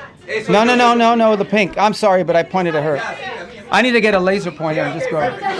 Now you in the pink jacket, the lady right there. Thank you. Thank you very much, Mr. Secretary. I have a question on Iran-China relations. Okay. What's your reaction to Iranian foreign minister visit to China? Also, Beijing instructed that's happening its today. firms to ignore U.S. sanctions. Could you also address that? Well, I'll direct you to Treasury on that front. There are options that we have. If you ignore our sanctions, you're going to face secondary sanctions. And I don't have an announcement for you on that today. Oh, but really? We don't do these things, for symbolic purposes. On the first point about the visit, it's fine. I hope the Chinese tell him what he needs to be told, and that is that what you are doing in the Straits is causing you to be globally isolated. You're the bad guy in this. You guys should not be blowing up ships. You should not be putting mines. You should not be holding hostage the global, trying to hold hostage the global economy. We're jerking off. We're literally jerking off each other at this point. This is a jerk off session. Outlined earlier today, China is an export-driven economy. Okay, I'm not here to speak on behalf of what's in the best interest of China, but it's obvious. China is an export-driven economy. That means they depend on other countries to buy from them. Well, you can't buy from them if you can't ship it there, and you can't buy from them if your economy is being destroyed by what Iran is doing. So it is in China's interest that Iran stop closing the Straits. It's harming China as well. The gentleman in the red tie, right there. Yes, I'm sorry, what's your name? Liz Landers with PBS NewsHour. Okay. Another question about the China-Iran relationship. You said at the beginning of your comments at the top that every single financial situation will be targeted. Does that include Chinese banks? Would the president sanction We're going to enforce our sanctions. I don't have an announcement for you. That will have to come from Treasury. But we have sanctions in place. And sanctions don't mean anything. Can you unless, imagine right before the China trip, like the announcement of additional Chinese sanctions? Treasury will follow up with any specific announcements. Suffice it to say, we're serious about our sanctions. Then a cost needs to be imposed on Iran for what they are doing. Otherwise, if they get away with this, guys, if they get away with pulling this thing off without paying a price for it and backing down, you're going to see multiple places around the world where other countries are going to be tempted to do the same. This is unacceptable. Again, I want to reiterate the point. We keep arguing back and forth about the war and the shooting and this and that and the other. These guys are shut down an international waterway. The Straits of Hormuz do not belong to Iran. They don't have a right to shut it down and blow up ships. Only we have a right to shut it down. And that's what they've done. That needs to be addressed. Otherwise, and it cannot be normalized. Under no circumstances can we live in a world where we accept, okay, this is normal. You have to coordinate with Iran. You have to pay them a toll in order to go through the Straits of Hormuz. Not only is that unacceptable in the Straits, you're creating a precedent that could be repeated in multiple other places around the world. The whole world should join us in this condemnation. And the whole world should join us in doing something about it, by the way. It shouldn't just be us. We're hoping to get countries. We're going to give them a chance to do something about it at the United Nations. All right, my last question. Once again, the fact that the rest of the country, the rest of the United Nations is not on board with the United States here is also eating away at whatever diplomatic power projection capabilities that America had. Thank you. Okay, hold on, stop. This is a self-imposed restriction. You're basically, when you keep repeating this over and over again, if the rest of the world doesn't follow you, then you have self-imposed this additional L. Okay? In 2 weeks. Do you believe that that will be the thing that gets them to the table to give up their nuclear ambitions? And if not, what will We're forcing the hand of other countries around the world to You're right, basically but it's not say, no, we're not with you on this. They this. don't care that their people are suffering. You understand, right? There's a difference between we can withstand pressure and we actually don't care. Now, I think there are people in their system that care more than others. you know, some of the elected people that you see, some of the people you see on television with the suits on, you know, those guys care because they know at the end of the day they have to live in the reality. And then you have another element of their government, the clerics, the IRGC types, who probably are more immune to that and care less. They're more interested in regime survival at all costs. But ultimately, the pressure points are what they are. They divided now than they were before because the administration has said that making it very challenging. Well, it's been challenging to deal with them diplomatically because, for example, an offer will be made and then it takes 5 or 6 days to get a response because you have to get it through the whole system. They have to find the supreme leader wherever he hides. They got to get him to sign off, and that's their system. Their system has always been multi-layered in this way. It's obviously become more complex because of the damage they suffered during the war. But look, suffice it to say, Iran has to pay a price. They're not going to change their position out of the kindness of their heart. They're begging for a ceasefire. It's just they can't. On them that causes them to realize they cannot continue to close the straits, or they face crushing. I'll give you the Trumpian version. They're begging for a ceasefire. They're begging for a ceasefire. That's all. Marco Rubio came here to do what J.D. Vance does all the time, which is to give a more adult spin on what Trump says over and over again. He hasn't said anything new. He has brought no new information to the table. He's just doing what Trump does, except with with less colorful language. That's all this is. If you noticed, he goes, they are in a predicament where they're in a chaotic circumstance. They want a deal. They're begging for a deal. Play tax evaders. Thank you for the 10 gifted subs. And tax the rich. Thank you for the 10 gifted subs. That's all this is. The operation Epic Fury is concluded. We achieved the objectives of that operation. I'm not going to, we're not cheering for an additional situation to occur. We would prefer the path of peace. What the president would prefer is a deal. He would prefer to sit down, work out a memorandum of understanding for future negotiations that touches on all the key topics that have to be addressed, a full opening of the strait so the world can get back to normal. He preferred that be negotiated through the route that Steve and Jared have been working and that all of us have been supporting. That's the route he prefers. That is so far not the route that Iran has chosen. And so the result has been that the United States has to do something about the fact that we're the only nation on earth that can do anything to open up a lane within the Straits of Hormuz to get product and to rescue these people that are trapped in there. And that's what we're undergoing now. What that may lead to in the future is speculative. I'm not going to speculate about what it would take or what it would do. But look, the message to Iran, these guys are facing... Again, none of this would have happened if America didn't choose to, alongside Israel, bomb Iran for no reason. To their economy, generational destruction to the wealth of their country, imposed on themselves by the actions that they're taking. They should check themselves before they wreck themselves in the direction that they're going. Does the White House believe that these votes coming up in Congress are a moot point then? Look, guys, I love talking about this topic. It's about the War Powers Act. Yeah. Okay, I love it. I was hoping somebody would ask. All right, hold on. No, boy, you don't let me answer. I got to answer the question. Okay, and I love it. I'll tell you why I love it. Because even as a senator, I said something. The War Powers Act is unconstitutional, 100%. Now, this is not the position of me, not the position of the President of the United States now. This is the position of every single president that has occupied this position since the day that law passed. It's completely unconstitutional. Now, we comply with it in terms of notification because we want to preserve good relations with Congress, right? And we do that. But even as a senator, I would say that the War Powers Act is 100% unconstitutional. And look, I know some of you, whatever you want to say, but this is not this president's position. That has been the position of every single presidential administration since the day that law passes. An infringement on the president's constitutional powers. We don't acknowledge the law as constitutional. Nonetheless, we comply with elements of it for purposes of maintaining, good relations with Congress. And we want them to be involved and we want them to be informed. I have gone on Capitol Hill, 4 times this year for all senators and all House members and Intel Committee and Gang of 8. We want them to be involved in this. But I want to be clear on the point of the War Powers Act. It's unconstitutional. And every president and every administration has taken that position. All right, guys, I gave you 50 minutes. Thank you, guys. Okay.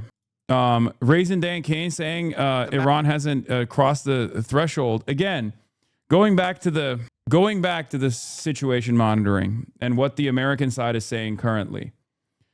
Raisin Kane comes out and says, since the ceasefire was announced, Iran has fired at commercial vessels 9 times and seized 2 container ships. They've attacked U.S. forces more than 10 times, all below the threshold of restarting major combat operations at this point. So they have an arbitrary threshold that they've decided is not, that Iran has simply not crossed. Okay? This is a self-imposed restriction from the American side, and it is by my estimations at least, a clear-cut indication that America wants to make it seem like the ceasefire is holding while simultaneously still engaging in military action. The map shows the examples and samples of Iranian attacks against commercial vessels in the Strait, as well as the Gulf of Oman and up in the Arabian Gulf. Since the ceasefire was announced, Iran has fired at commercial vessels 9 times and seized 2 container ships. And they've attacked U.S. forces more than 10 times, all below the threshold of restarting major combat operations at this point. You can also see the group of tankers and cargo vessels in the U.S. blockade line, as I mentioned. As a result of Iran's indiscriminate attacks across the region, there are currently 22,500 mariners embarked on more than 1,550 commercial vessels trapped in the Arabian Gulf, unable to transit. Yeah. Again, this is a self-imposed L. Okay. It shows that on the one hand, they want to escalate militarily. They want to do this stuff where they don't want to like lean into a ceasefire. They want to show that they have the capability of crossing the Strait of Hormuz with their naval assets. But also, when there's military escalation on the Iranian side, they can't acknowledge it. Or even if they do acknowledge it, they can't acknowledge that the ceasefire is now being violated, right? That the ceasefire is now being destroyed. This is a unique predicament that America has self-imposed, because obviously, Hasan has got a poll for Florida 23rd District, and you're one of the questions. Jesus Christ. It is clear to me that the Republican midterm strategy, unironically, is to say Hasan is bad, which I don't think is going to work. I mean, maybe it'll fucking ruin my approval ratings amongst like the 75-year-old, plus 75 crowd that watches Fox News all the time, but who gives a shit? Very, very stupid. Yeah. Meanwhile, while Marco Rubio was talking, the United Kingdom Maritime Trade Operations Center, UKMTO, has issued an advisory after receiving a verified report that the cargo vessel was struck by an unknown projectile at an unknown location within the Strait of Hormuz. This just happened. Hasan, Erob let me chat. Hasan, are you excited about Erob streaming today? I don't. I'm very excited.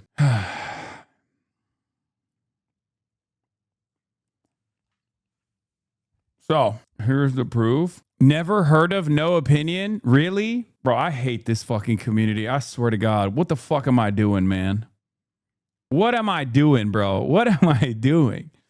I have the worst goddamn audience of all time. At least you didn't say very unfavorable. Everyone's a motherfucking prankster, dude. How is this possible? Everyone's a goddamn prankster of the highest order. Anyway, hey, at least I'm not sending you poop socks. Okay. Built it brick by brick. I did not try to build a community of charlatans. Okay. Be better. Do better. Where were we? What was I going to do? What was I going to show you? There's more to discuss. There's some Plattner stuff that we're obviously going to be talking about. But before we get to that, global oil reserves, 2 Financial Times articles. One is the growing risk of a nonlinear spike in oil prices from the Financial Times, published 9 hours ago. The Strait of Hormuz remains closed, with the flimsiest of ceasefires looking flimsier by the hour. Oil prices have jumped back to above $100 a barrel. At times like these, it's important to remember that things can still get much, much, much worse. The main reason why the impact of the Strait of Hormuz's closure hasn't been even more grievous is a record-breaking drawdown in strategic oil reserves in the U.S., Europe, and Asia. Myriad privately owned commercial inventories around the world, and the steady arrival of tankers. Remember, this is exactly what I said to Jeffrey Sachs as well, that the I don't know how long it will hold, that there's spot trading happening. I don't know how long it'll hold, that there is additional oil tankers that are all around the ether still selling oil to other countries. But there is a point where there will be a physical shortage, right? And at that point, what do you do? There is no way There is no way that you can continue this song and dance when there is a physical shortage. It will lead to a market crash potentially because reserves are eventually going to run out, right? Oil is a physical product. It's not a speculative asset that you can just like invent more of magically. If there is not a physical commodity that is transiting through the fucking Strait of Hormuz, which is responsible for 20% of the entire globe's energy markets, that is responsible for almost the entirety of the Asian market's energy supply, at some point, people are just not going to have it, right? They're just not going to have enough oil. What happens to the prices then? Together, these have acted as a powerful shock absorber for the global energy market, keeping the price increases a little bit contained. As Barclays' Ajay Yaksha wrote this week, it's like the world has lost its job but has kept living reasonably comfortably off its crude oil nest egg and unemployment benefits. Unfortunately, this nest egg will now soon be spent, and the government checks are set to run out unless the strait reopens pronto. And while stock markets have proven surprisingly resilient so far, largely thanks to a bumper quarter for corporate earnings, some analysts are sounding increasingly worried. Natasha Kaneva, the head of commodity strategy at JP Morgan, is one of them. She thinks that the illusion of plenty could shatter soon, with operational stress levels looming and potential broader system instability by the autumn if the strait remains closed. We've already seen some shocks. We've already seen some of that instability. Spirit Airlines actually had to declare operations because the price of jet fuel went up too much, and they already were operating on very slim margins to begin with, right?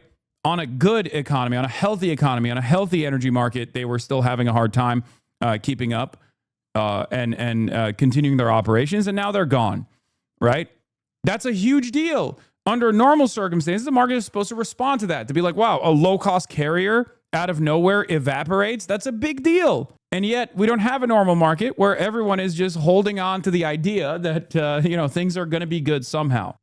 While the world began the year with the equivalent of over 8 billion barrels of oil in tankers, pipelines, depots, salt caverns in practice, not every barrel can be drawn. Out of the 8.4 billion barrels in global inventories, we estimate only 0.8 billion barrels are realistically available without pushing the system into operational stress. As of April 23rd, roughly 280 million barrels have already been consumed to cushion the impact of the conflict. On paper, that still suggests comfortable buffers. In practice, the picture is more complicated.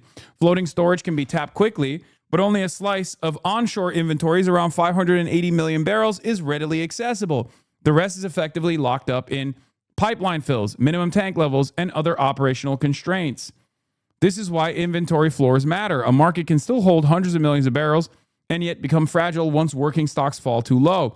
Like blood pressure in the human body, the issue is circulation. Pipelines lose pressure flexibility. Terminals cannot load efficiently. Refiners struggle to secure the right grades on time, and traders bid aggressively for nearby supply. The system does not fail because oil disappears. It fails because the circulation network no longer has enough working volume. The same principle applies to refined products. Product inventories are somewhat more flexible than crude, but a meaningful portion must still be maintained as a strategic and operational buffer, particularly to support critical sectors such as transportation and aviation. OECD inventories offer a clear example of this operational floor. Historically, OECD product inventories, including both commercial and strategic reserves, have rarely fallen below 35 days of forward demand, roughly 1.6 billion barrels, suggesting a practical lower bound. In a prolonged disruption scenario, demand is therefore rationed well before inventories approach critically low levels.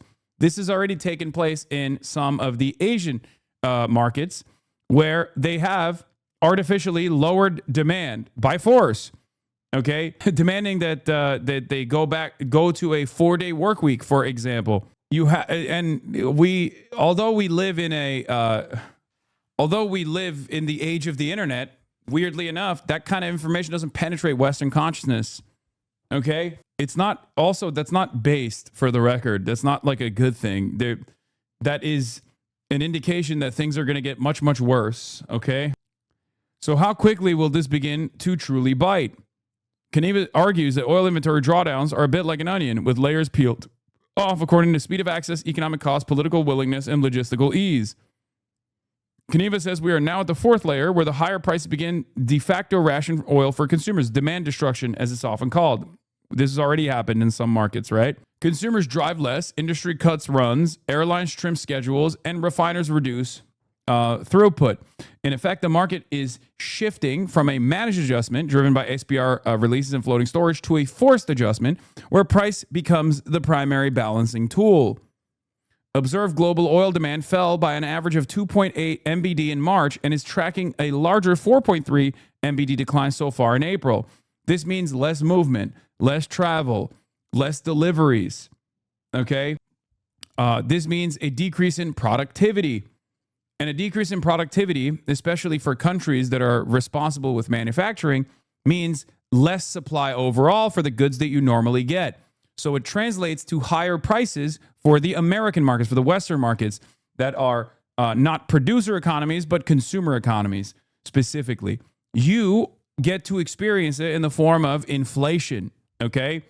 Less supply with the same demand means higher prices. Although we have a delayed shock here in the Western world, both with the oil that transits due to the length of the trip, oil that transits to the United States of America, and also less of a need of oil coming from the Persian Gulf, we will still see increased prices. We will still see increased prices in the Western world, in commercial airlines, delivery prices, and specifically the price of commodities. Okay? Price of goods that you're purchasing, because there's just less goods readily available overall because less goods are being produced. Given the magnitude of the demand pullback, our balance now suggests OECD commercial inventories are on track to approach operational stress levels by early June. The fifth layer. Operational minimum stocks are typically the last barrels drawn and in practice are deliberately avoided. Pipeline fill, tank bottoms, line pack equivalents, minimum terminal inventories, and the product stocks required for day-to-day continuity are rarely accessed because drawing them materially increases the risk of operational disruption and a broader system instability. On our estimates, OECD commercial stocks could fall to these operational floors by September if the Strait of Hormuz remains closed, assuming demand destruction stabilizes at 5.5 MBD. Now, I guess a good thing for the oil markets is a much faster deadline that is approaching. The deadline of the Beijing summit. Okay? Donald Trump is going to Beijing. Donald Trump is going to have a conversation with Xi Jinping. In that conversation, I suspect this will be the main topic of concern as opposed to what happens in Taiwan. And Donald Trump might quite literally ask Xi Jinping for help. Okay? China has obviously bailed out the United States of America in the past. This would be yet another instance of China bailing out the United States of America, which I suspect is what will take place. China will say, okay, we'll go to Iran and we'll commit to a multilateral cooperative agreement to ensure that there is longstanding peace and security in the Strait of Hormuz. I don't know how much of the Iranian demands will be addressed in that security agreement. And this will probably end up cutting Israel out of the deal once more. I don't know what Israel will do in the process, but that's what I think is going to happen. Why the fuck would China help? What do you mean? Because China wants stability. Copium? No, China wants stability. I'm not saying China is going to pressure Iran. I'm saying China is going to tell America as China that the Iranian demands must be met. Part of the Iranian demands, if you looked at them recently, is now the 10-point program that they applied, the 10-point program that they put forward on like week 2 of Operation Epstein's Fury. Abbas Araghchi is visiting Beijing today. I suspect conversations will revolve around getting China to communicate the Iranian demands directly to Donald Trump from a position of tremendous leverage, because China has tremendous leverage over Donald Trump, now has even more leverage over Donald Trump, because China could be China could be the country that, opens up the Strait of Hormuz from Donald Trump's perspective. China needs the oil and petrochemicals and fertilizers, so they're very interested in getting this wrapped up too. Exactly. China is a trade maxer country, as you know, and obviously as a trade maxer country that relies heavily on the Persian Gulf for all of its energy needs, for all of the precursory chemical needs that they have for the fertilizer. They want the Strait of Hormuz to open up as well. Trump's never going to take that 10-point plan. That's the most obvious admission of defeat. Buddy, it's already over. Okay? America has already lost. This is now this is now going to be a situation where Donald Trump decides how much bleeding is fine. Okay? U.S. hegemony took a ginormous hit here. Okay? U.S. force projection capabilities took a ginormous hit here. America has already lost. Now we have to stop the bleeding. Okay? What will Trump do to stop the bleeding is what matters. Okay? That's the real conversation that I think is going to take shape in the Beijing summit, if it even happens.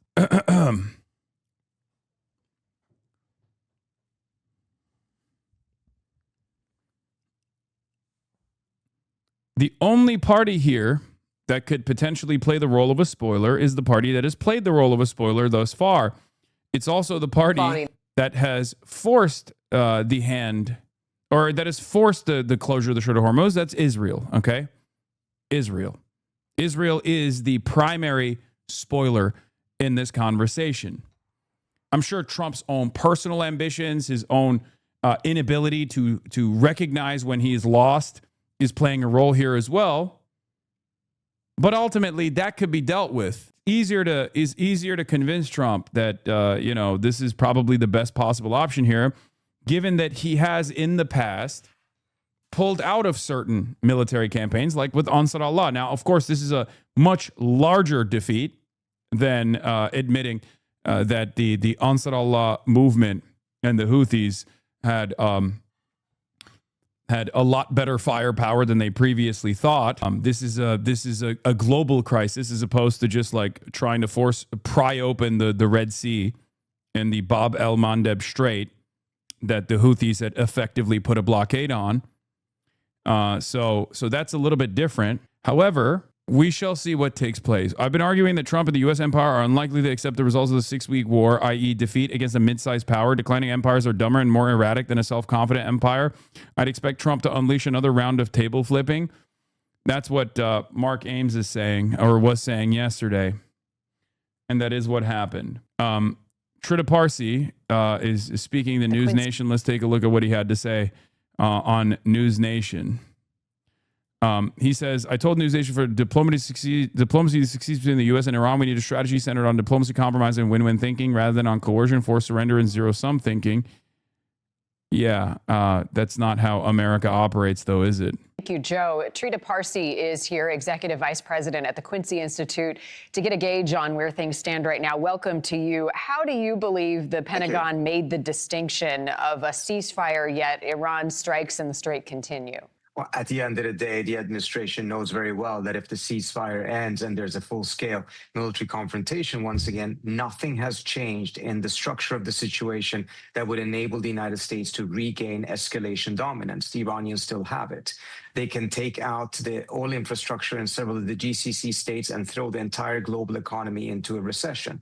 So Trump has to be very careful. In my view, this blockade should not have been pursued in the first place, because Trump actually had the edge during the first part of the ceasefire because he had managed to get what he wanted. The Iranians had still not. But by imposing this blockade that is actually costing the U.S. more than it is costing the Iranians, he has turned the tables in the negative way and is now faced with this situation. I think should be noted to all viewers, we're having oil prices that are currently higher now during the ceasefire than we did during the war, and that's all because of this blockade. So as you characterize it, how would the U.S. get the edge back at this point? We need to get really serious about diplomacy in a matter that we have simply not seen so far. And the key problem in the diplomatic effort, besides some of this tendency to go and try to engage diplomatically over Twitter and social media, which is utterly counterproductive. The main problem is that Trump still thinks that he can get the Iranians to capitulate. There's not going to be an Iranian capitulation, nor is it going to be an American capitulation. There's going to have to be a compromise. And as long as we're not pursuing a compromise, we're just making the situation worse. What is a compromise when it comes to nuclear ambitions? Well, there was a compromise before in which the Iranians agreed to massive reductions to their nuclear capabilities, which was the Obama deal that Trump walked out of. But even afterwards, Trump actually managed to get a better deal than Obama did through the mediation of the Omanis. He could have taken that deal, declared victory. Instead, he declared war, and now we're in a situation. We need to find a pathway back to that original. There is no world where you try to fight a middle power, a regional power like Iran, and then in the process of bombing them and decapitating their leadership, they gain stronger leverage as they did, right? And this is not seen as an unambiguous defeat. That's why I'm saying it's already over. This is now a matter of how gracefully we can exit from the situation. It's done. It's over. And this will have reverberations across time as well. There is no world where Iran goes back to the pre-war deal, for example, without securing far greater concessions from the American side. Whether those concessions be additional sanctions relief, which most likely is going to come, or even a process where they have control over the Strait of Hormuz, whether it's a tolling system, which is perfectly just for them to ask, for the record, or something else. But what matters is, by way of blood, by way of war, they have secured a better position overall. This is just the reality. And America has seemingly failed to achieve any of their military objectives. So right now, this is just a holding pattern on when America will admit the defeat. They will never actually openly say, we lost. That's not going to happen. Just like we don't say we lost in Afghanistan, just like we don't say we lost in Iraq, just like we don't admit that we lost in Vietnam. We still lost, right? We'll never admit it, but everyone that's reasonable will understand which side won and which side lost. For Iran, as I've said over and over again from the beginning, the victory condition was survival, okay? The victory condition for Iran is survival of the regime or survival of the state, right? Without having to establish like a puppet state or something like that. Remaining sovereign is the victory condition for Iran, which they currently have achieved, right? For the United States of America, the victory conditions have changed over and over again, but let's be real, this is not about the United States of America's interests. This is about Israel's interests. And therefore, Israel's victory condition was the death and destruction of the Iranian regime and a collapse of the state, turning Iran into a failed state, balkanizing it, fomenting civil war, one of those things that would turn Iran into Libya. And that has also failed. So at this point, the only thing that remains is America coming to terms with the reality that they've lost this battle, that they've lost this war. Can you explain what balkanizing means? Yes, like Yugoslavia, the glorious Yugoslavian Republic. What we did in the Balkans is piece it up piece by piece, like chopping it up, splitting up the country into numerous ethnic enclaves. That's what the goal is here for Israel, breaking it apart into smaller states. Glorious Yugoslavia mentioned. You can always look forward to that, obviously. Anyway, do you think Gen Z takes too much AAVE, or is it fine? That's crazy that you're asking me that question right now. Let's continue. That Trump had, and it was in front of him in February of this year. What does that path look like in your mind? Again, it has to be to recognize that this is not going to be won militarily. We have to stop thinking that our approach is going to be centered on military threats and coercion and then have diplomacy on the sidelines. It has to be centered on diplomacy and a compromise. There are compromises that can be reached. There are still things that can be done that can turn this into a victory for the United States, particularly if we manage to get concessions from the Iranians on the nuclear front, and in return, we offer them primary sanctions relief that would allow American companies to also get into the Iranian market. This would be the largest market that would have opened up since the fall of the Soviet Union. It could do a tremendous amount of positive for the American manufacturing industry. So there's still ways to get to a win, but we have to think win-win instead of thinking in terms of surrender. Let Trump's team get their beaks wet. You guys know I'm agnostic on this. I don't actually, I'm not even agnostic. I'm supportive of it. I take it back. I am totally in support of the corrupt tyrants of the Trump regime taking full advantage of cutting side deals, as long as that means that we stave off from our endless warmongering. Okay, I need you to understand. I said this with the Qatar jet predicament. If it led to Trump recalculating the negotiations process and like offer a little bit more breathing room to Hamas, I was totally in favor of it. It didn't work out that way, obviously, but if it mean, for example, I'll give you an example out of Cuba.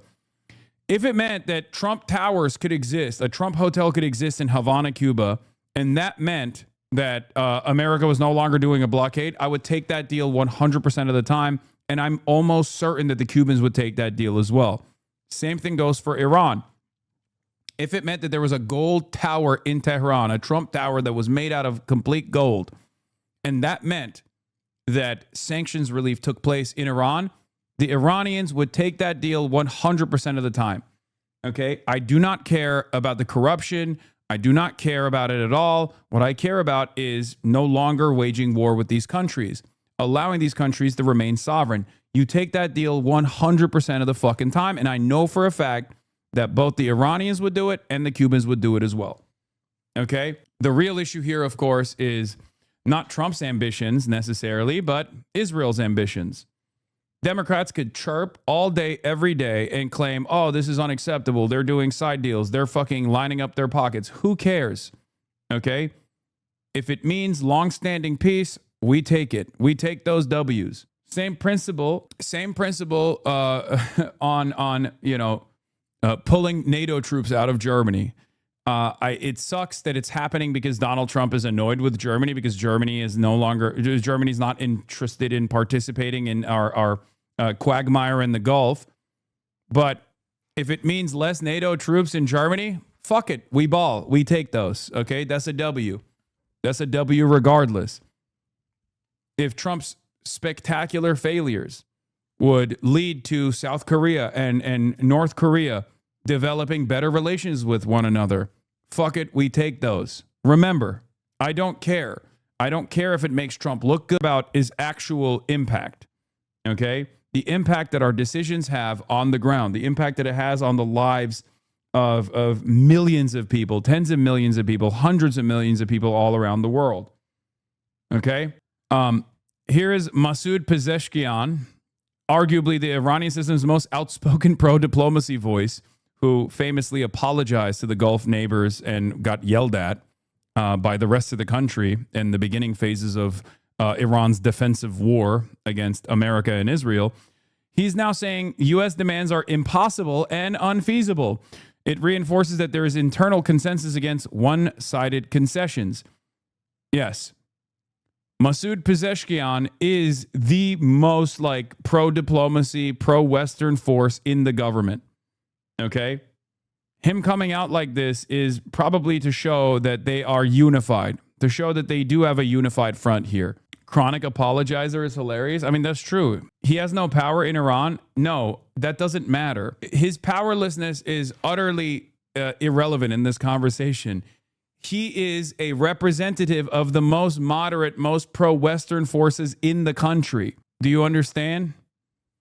So as a figurehead of this coalition, of this, a part of the Iranian government, they're part of the Iranian state that is the most moderate representative of Iran, if he's coming out and saying America's demands are unsustainable and it's not going to happen, then that means that the rest of the rest of the government is intact. There is consensus. As a matter of fact, I'm willing to bet that the reason why Masoud Pezeshkian came out and said this is to show the Western world, or at least to the analysts who are smart enough to understand what they're saying, that there is consensus within the IRGC and also within the more moderate forces in the government, which Pezeshkian is a representative of. It's a symbolic statement. It's not indicative of Pezeshkian's like power or anything like that. Okay. Lisa is learning. Thank you for the raid. Hope you had a good stream. We are learning about the internal machinations of the IRGC and the Iranian government today. Hopefully you guys will stick around to learn more. Then they are dumb, like why bomb UAE law? What do you mean? They are dumb. America is dumb in this situation. Iran has to reestablish military deterrence. If they were to allow American naval assets to transit unimpeded through the Strait of Hormuz, then they have no leverage. Then America can do whatever it wants. You have to remember, this is a sovereign state, okay? This is a sovereign state, and its goals are to remain a sovereign state. Right now, they have tremendous leverage over the United States of America by way of the leverage that they have, the control that they have over the Strait of Hormuz, and the control that they have over the energy markets around the globe. Anyway, let's hear from Mohammed, who had a conversation with Becky Anderson on CNN International, I think. Maybe it's the American one. To get a... Well, first we'll do this. First we'll do the Iranian ceasefire is not over. Statements from Pete Kegsbreth. And then we'll talk about the China angle here because it's pretty important. And Secretary Pete Hegseth says that the ceasefire with Iran is not over, despite renewed clashes in the Strait of Hormuz. Speaking at a news briefing at the Pentagon, he said Donald Trump would make a decision over whether any incident represents a violation of the ceasefire, and he urged Iran to be prudent in any actions they take. No, the ceasefire is not over. Ultimately, this is a separate and distinct project. Like, this is weakness. This is weakness. Iran striking America's newfound additional ally, which was already an ally, the UAE, and also striking commercial vessels to stop them from transiting the strait. And then America turning around and saying, no, they didn't actually violate the ceasefire when they're obviously firing. They haven't ceased their fire. That is bitch made. Okay? This is a recognition from the American side that Iran, that's what it is. Just like whenever Israel, in the aftermath of a ceasefire, never ceases the fire, and therefore Israel has the leverage, the upper hand in those incidents, Iran has the upper hand all the same in a similar manner in this one. And we expected there would be some churn at the beginning, which happened. And we said we would defend aggressively, and we absolutely have. Iran knows that. So then the question is, again, this gives unbelievable opportunity to Iran, right? Because now the question is, how much can Iran bomb other countries like, the UAE, for example, or how much can Iran actually hit at naval assets of the American side, and then have America still act as though there's a ceasefire going on? Will America try to transit more oil tankers or any other vessels through the Strait of Hormuz? What is the red line? Okay, this is a unique opportunity for Iran to keep pushing if they choose to do so. And ultimately, the president's going to make a decision whether anything were to escalate into a violation of a ceasefire. But certainly, we would urge Iran to be prudent in the action. I am Iranian and I decline. Nope, Iranian here, not true at all. He has no power in Iran. I'm explaining to you, I live in Iran. There are multiple groups in Iran that is not like you say. Dude, if you are not getting money from IRGC, you are missing out. They would pay you a lot. What fucking money do they have to pay me, brother? What are you talking about? Like, I get the point you're trying to make. The point you're trying to make is that, you're glazing the IRGC, except the only thing I'm doing is reporting accurately on the things that are happening. Okay? If that makes you feel like the IRGC is in a better position than the United States of America, well, take it up with the United States of America. Okay? I'm not in the business of defending one side over the other. I have said whenever the Iranian side is in a worse predicament overall, I've openly admitted it.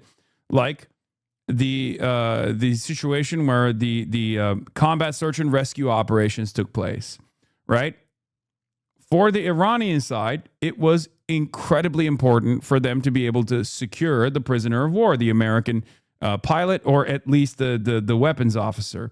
They failed to do so. I openly admitted that was a horrible look for the Iranian side, that they were not able, they were completely unable to stop the Americans from engaging in this combat search and rescue operation. Now, we don't know where the pilot is. We don't know where the weapons officer, the weapons specialist is either. I don't know why America hasn't actually brought those guys around and paraded them. It's awfully suspicious, weird. So we'll see. We'll see where that goes. But if there's something that looks bad for Iran, I'm just going to say it openly. I have no reason or no investment in making it seem as though one side has a significant upper hand over the other if that's not the truth. Okay, let's continue. That they take to keep that underneath this threshold. This is about the straits. This is about freedom of navigation. This is about international waterways. This is about free flow of commerce. All the things that happened before, and only Iran is contesting. So right now the ceasefire certainly holds, but we're going to be watching very, very closely. Well, Pete Hegseth also said the United States is in control of the Strait of Hormuz, confirming that 2 American... What is this, Hasan? The Iran Lego guy said it was a botched attempt to retrieve the uranium? Oh, okay. If the Iranian Lego guy said it. Commercial ships have crossed through it, with hundreds more lining up to make the journey. President Trump has directed U.S. Central Command to restart the free flow of commerce through the Strait of Hormuz under the umbrella of Project Freedom. To be clear, this operation is separate and distinct from Operation Epic Fury. Project Freedom is defensive in nature, focused in scope, and temporary in duration, with one mission: protecting innocent commercial shipping from Iranian aggression.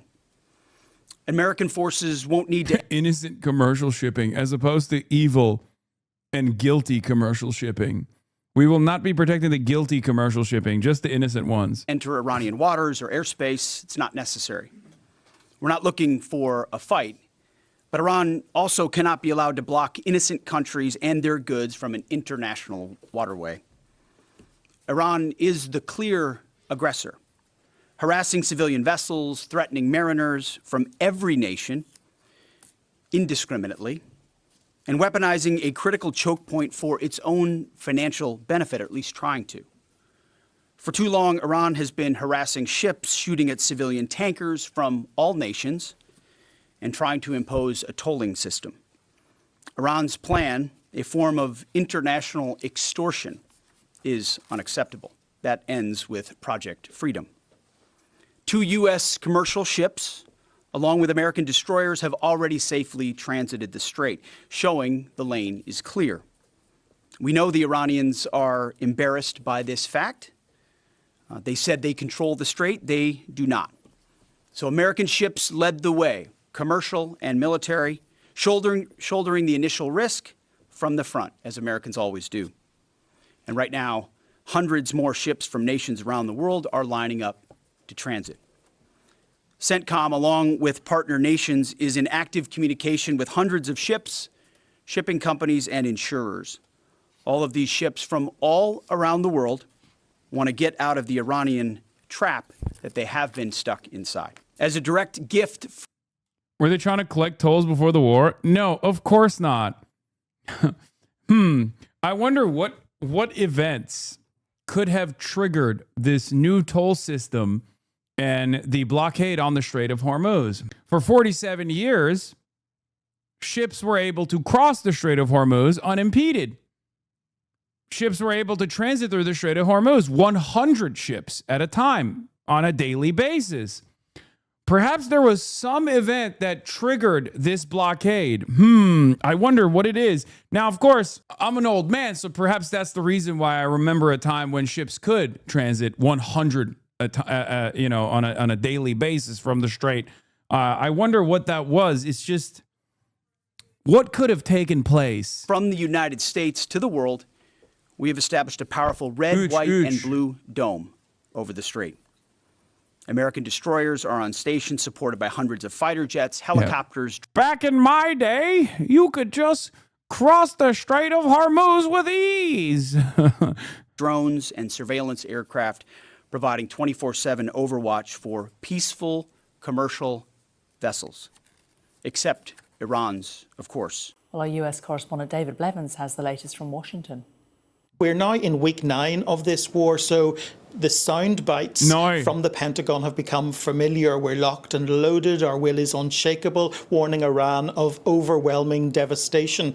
But on the whole, I think Pete Hegseth, the self-styled Secretary of War, sounded less combative this morning, suggesting not just that the ceasefire is intact, but presenting Project Freedom, this operation to secure the Strait of Hormuz, as separate and distinct from those combat operations. General Dan Kane, the chairman of the Joint Chiefs of Staff, had paved the way for him in many ways by outlining some of the attacks that have taken place, but describing them as below the threshold for a return to major combat operations. He described those attacks as low, harassing fire, Iran grasping at straws, and both men seem to be shifting the focus from the combat operations to this attempt to secure the strait so that we can see marine traffic moving through it again. They claimed 2 US commercial ships have already transited, that Iran was embarrassed by the US blockade. They said we're lining up to transit in the coming days,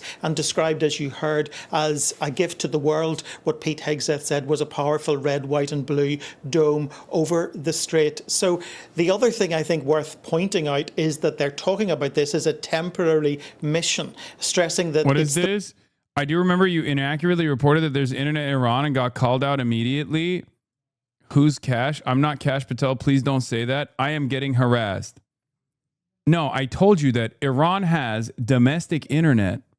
They have domestic internet. It's fully functional.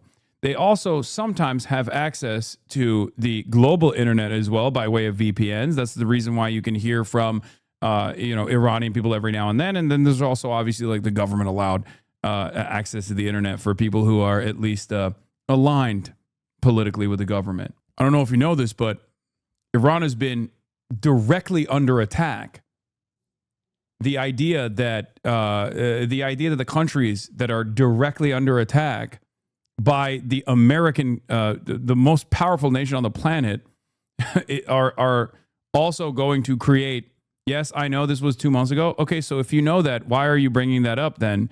Because it seems like you're the one who inaccurately is misreporting what my statement was at the time.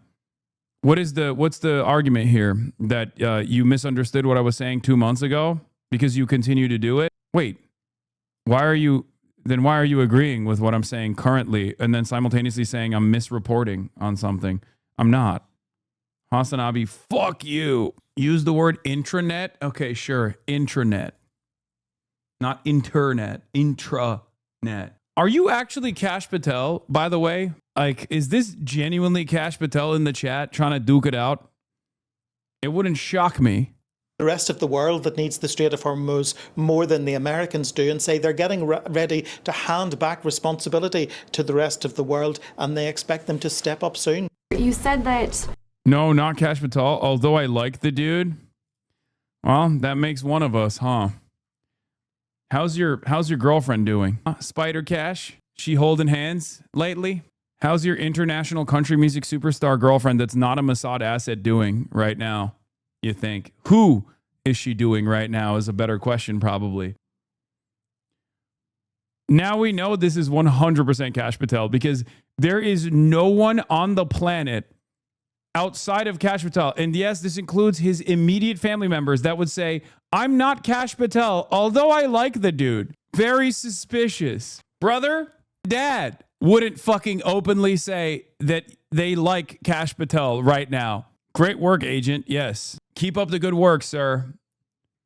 As the 9th director of the FBI, you have done tremendous damage to this agency, okay? Can we not glorify adultery? It's not good optics. I will always glorify the director of the FBI getting cucked publicly and then having that be reflected in the paper of record. Only to White House correspondents, dinner shooter fucks with Cash Patel. I think that was a diss. A 5'3" tall brown podcaster being in Valhalla is my favorite thought Cash has given me. Yes. What do you mean? Of course he's going to be in Valhalla. He got a little quiet after you pointed out the cucking. Yeah, it's very strange. Cash, come back to us, Spider Cash. I did notice he stopped responding after I called out his girlfriend, possibly. Maybe he left the chat to go check in on his girlfriend. He's like furiously texting her right now. It's like, where are you right now? Why is your location not on? Why are you not responding? International country music superstar girlfriend. Why is your location services not on? Babe? Don't worry about it, Cash. She's just probably in the shower. Okay? Her phone is probably dead. That's what it is. Okay? She didn't turn off her location services to go have some fun at lunch. Yeah, maybe he got locked out of his computer. The attacks by Iran so far are below the threshold of restarting major combat operations. What is that threshold? And then for Secretary Hegseth, are there still concerns about mines in the Strait? And can you kind of clarify these reports of kamikaze dolphins that we've heard about? I haven't heard the kamikaze dolphin thing. It's like sharks with laser beams, right? The threshold of restarting is a political decision above my pay grade. What I'll say is it's low harassing fire right now. It feels like Iran is grasping at straws to try to do something across the southern flank. To your question, David, their command and control structure remains very fractured, and I think they're struggling to maintain control down. That username is for accounts. Yeah, no, I know. Cash Patel has often used Spider Cash as his actual username. There is a non-zero chance that unironically is the FBI director in the chat. I don't think it's super high that the Spider Cash that we have in the chat right now is the director of the FBI, but the chances of it are not zero. They're not 100%. They're like around 50-50, I would say. Don't show the FBI chatter. Just saying. I like to think that it is actually him. Down echelon at the edge, but it's still pretty low level kinetics at this point in time. And I can't confirm or deny whether we have kamikaze dolphins, but I can confirm they don't.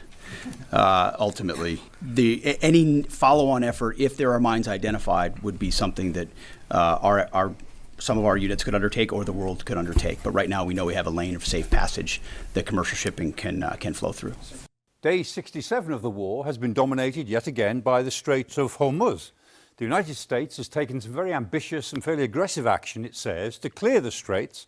And they've sent a couple of warships into the straits, and they say that 2 American flagged cargo ships have come out of the straits protected by those 2 warships. Lots of claims and counterclaims. The Iranians say that they've attacked American warships. Well, if they have, it hasn't been very effective. And the Americans have said that they've destroyed at least 6 fast attack boats, which were sent out presumably against some of the ships in the area. More claims will doubtless be made, and we'll see where they go in the next day or so. Meanwhile, a fire broke out at Fujairah. And Fujairah is this big oil terminal in the UAE. Fujairah is really important because there is a pipeline that goes from the straits themselves right through to Fujairah. So although it only takes 2 million barrels a day, ships are able to load up at Fujairah without going through the straits at all, just because they're at the end of the pipeline. And this fire that occurred at Fujairah, the UAE says was caused by an Iranian drone. Maybe it was. Pete Hegseth has said that the ceasefire still holds. Well, maybe that could be true, because at the moment neither side has gone back to all-out attacks, and it may be that the Iranians are trying to scale their reactions to all of this in a careful way. We'll see. But behind all of this is a really ambitious American strategy. And that strategy, they say, they've been working on for quite some time. It has 3 elements. The first element is that over mainland Iran, right deep into the inland areas, the Americans are offering a big zone in which they aim to be able to take on anything that moves, any threat that might move to the coast. They say they will destroy deep inland inside Iran, and they'll do this with the use of drones, of satellite intelligence. Yeah. In the 60s, J. Edgar Hoover infiltrated leftist movements through spy tactics. Nowadays, the FBI director just has to make a Twitch account and then complain about it and then get dunked on because his girlfriend is having sex with someone else and then leave the chat. He asked a very sus question in XQC's chat. Do you know anyone related to the recent events near the president, Felix? Val anti-cheat detects other cheats and bans. Spider Cash has been timed out for 600 seconds. I would dog walk you on this trash game. Okay, now I am. This is further proof that it is actually Cash Patel in the chat. This is his real account. Do you know anyone related to the recent events near the president, Felix? Isn't it wonderful? The current administration is that, like, there is again, non-zero chance that this could literally be Cash Patel. Of aircraft and of ballistic missiles and cruise missiles. They'll use everything to prevent the Iranians getting any of their forces towards the coast. That's the first element. Just fucking day drunk, conducting his investigations. The second element is over the Strait of Hormuz themselves. And they describe a dome. That's what they call it. They say they've put a dome over the Strait of Hormuz. And that dome, it's not an aerial dome, it is a military. What is this? Cash Patel can save New York. Chuck some beers, woo. Hello, lovelies. Have a good night. Yeah, good night. The more I see this, the more, bro. Arrangement whereby they say they'll take on anything in the air, on the ground, at sea, or even underneath the sea. If they see any sort of threat developing anywhere in this zone, they'll go after it. And they can go after it in a matter of seconds, not 10 minutes, but 100 seconds, 110, 120 seconds. That's the kill chain that they're able to bring to bear inside this dome, which they claim now to have established over the Strait of Hormuz itself. And the third element, and this is in a way the most interesting element, is they say they have demined a channel that runs towards the coast of the UAE and then runs really close to the coast, right up over the point and down the coast of Oman. And this channel, they say, is clear, it's demined, they've been working on it secretly for some time. And ships can go into this channel and, with American help, can get out of the Gulf. Pete Hegseth said today that hundreds of ships, hundreds is what he said, are lining up to take this channel. Well, we'll see pretty soon if that is the case. The fact is, what the Americans are putting together here is a very, very ambitious plan. We'll know by the end of the week whether hundreds of ships have taken advantage of it. If they haven't, then the Americans probably will only have the option of escalating further, and then the ceasefire really will be over. Zach Polanski, you recently said we'll do the Zach Polanski stuff in a second. We still have situations to be monitored. The Iranian military has now officially denied it launched missile and drone attacks against the UAE yesterday and today, and warns that any action taken by the UAE against Iranian territory will result in a crushing response. I don't believe them, by the way. Military sources had previously said to the Iranian media that the UAE attacks were the result of U.S. adventurism without taking responsibility themselves. Fars News carried an interview with a former MP today, calling the attacks deserved without knowing where they came from. To be clear, Seamus says, I don't buy this. Everybody on the Iranian side seems to be denying it, but also winking that it's awesome. But if I was trying to further drive a wedge between Saudi Arabia and the UAE and ratchet up pressure on the GCC's ineffectual nature, this is what I would do. Fake, that claim came from a fake account. They took credit. They definitely did it. Okay. It's ridiculous. It's totally ridiculous to assume that anybody but the Iranians dunked on the Fujairah ports. Like, is crazy. Oh, there was also this. Remember, hold on, where is it? There was also this. Let's talk. Let's hear from the Iranian Chinese relations. The foreign minister, Abbas Araghchi, is visiting Beijing today to talk to his counterpart in China. I want to bring in Mohammed Ali Shabani now from London. He's the editor of Amwash Media. That's an online publication focused on the region, well-sourced on Iran. Mohammed, it's good to have you. Pete Hegseth then insists the ceasefire between the US and Iran. What are your sources telling you on where Iran is on these talks? Well, the foreign minister of Iran, as we speak, is on his way to China ahead of the Trump-Xi summit, and I think there are efforts being made to salvage this negotiation, which is being conducted with the help of Pakistan. I believe the Iranians are trying to push for the Chinese to have a greater role in assisting with de-escalation and also assisting perhaps with the nuclear side this kind of contention. Because as you know, the contention between Iran and the US is not just about the nuclear program, it's also about the Strait of Hormuz, about the region, about the missile program, etc. Yeah, I mean, just how important do you think this trip to Beijing by the Iranian foreign minister is? I think Iran is cognizant of the need to have some form of guarantor for whatever kind of agreement is going to come out with Trump. They know that he is frankly fickle. He's shown in negotiations with the European Union, for instance, that even if he signs something, there's no guarantee that he may not change his mind. We've seen this, for instance, with the tariffs. So I think apart from the substance of any negotiation, what kind of role China may have in enabling that, I think they're also looking at the Chinese and also the Russians as some kind of third-party actor that can make sure that if Trump does turn around and violates whatever may be agreed, that there's some kind of cost to it, or at the very least, that there's some kind of consequence. Do you believe that there's a growing divide? Kaka, guys, I have a double pleated pants. It's not my dick print, okay? You're so fucking stupid. When I sit down and I stand up, the pleat stays, okay? Do you see this? That's not my dick print. Inside Iran, between the diplomatic track and the foreign minister and the IRGC, particularly as hardliners view negotiations, frankly, as a sign of weakness. I mean, Iran is not a monolith. There's absolutely a divergence of views. But when it comes to the issue of how to deal with this war, I believe that there is a hardline clique which is quite isolated. And what I mean by isolated is that we've seen a remarkable cross kind of partisan consensus on the need for diplomatic engagement. And the people backing engagement, it's not just the reformist president or the foreign ministry. In fact, the person leading the negotiations is the parliament speaker, who himself is a former IRGC commander, right? So we're seeing a kind of a clique of hardliners being opposed to negotiations under current circumstances, but they mostly have an issue when it comes to a divergence of views over tactics.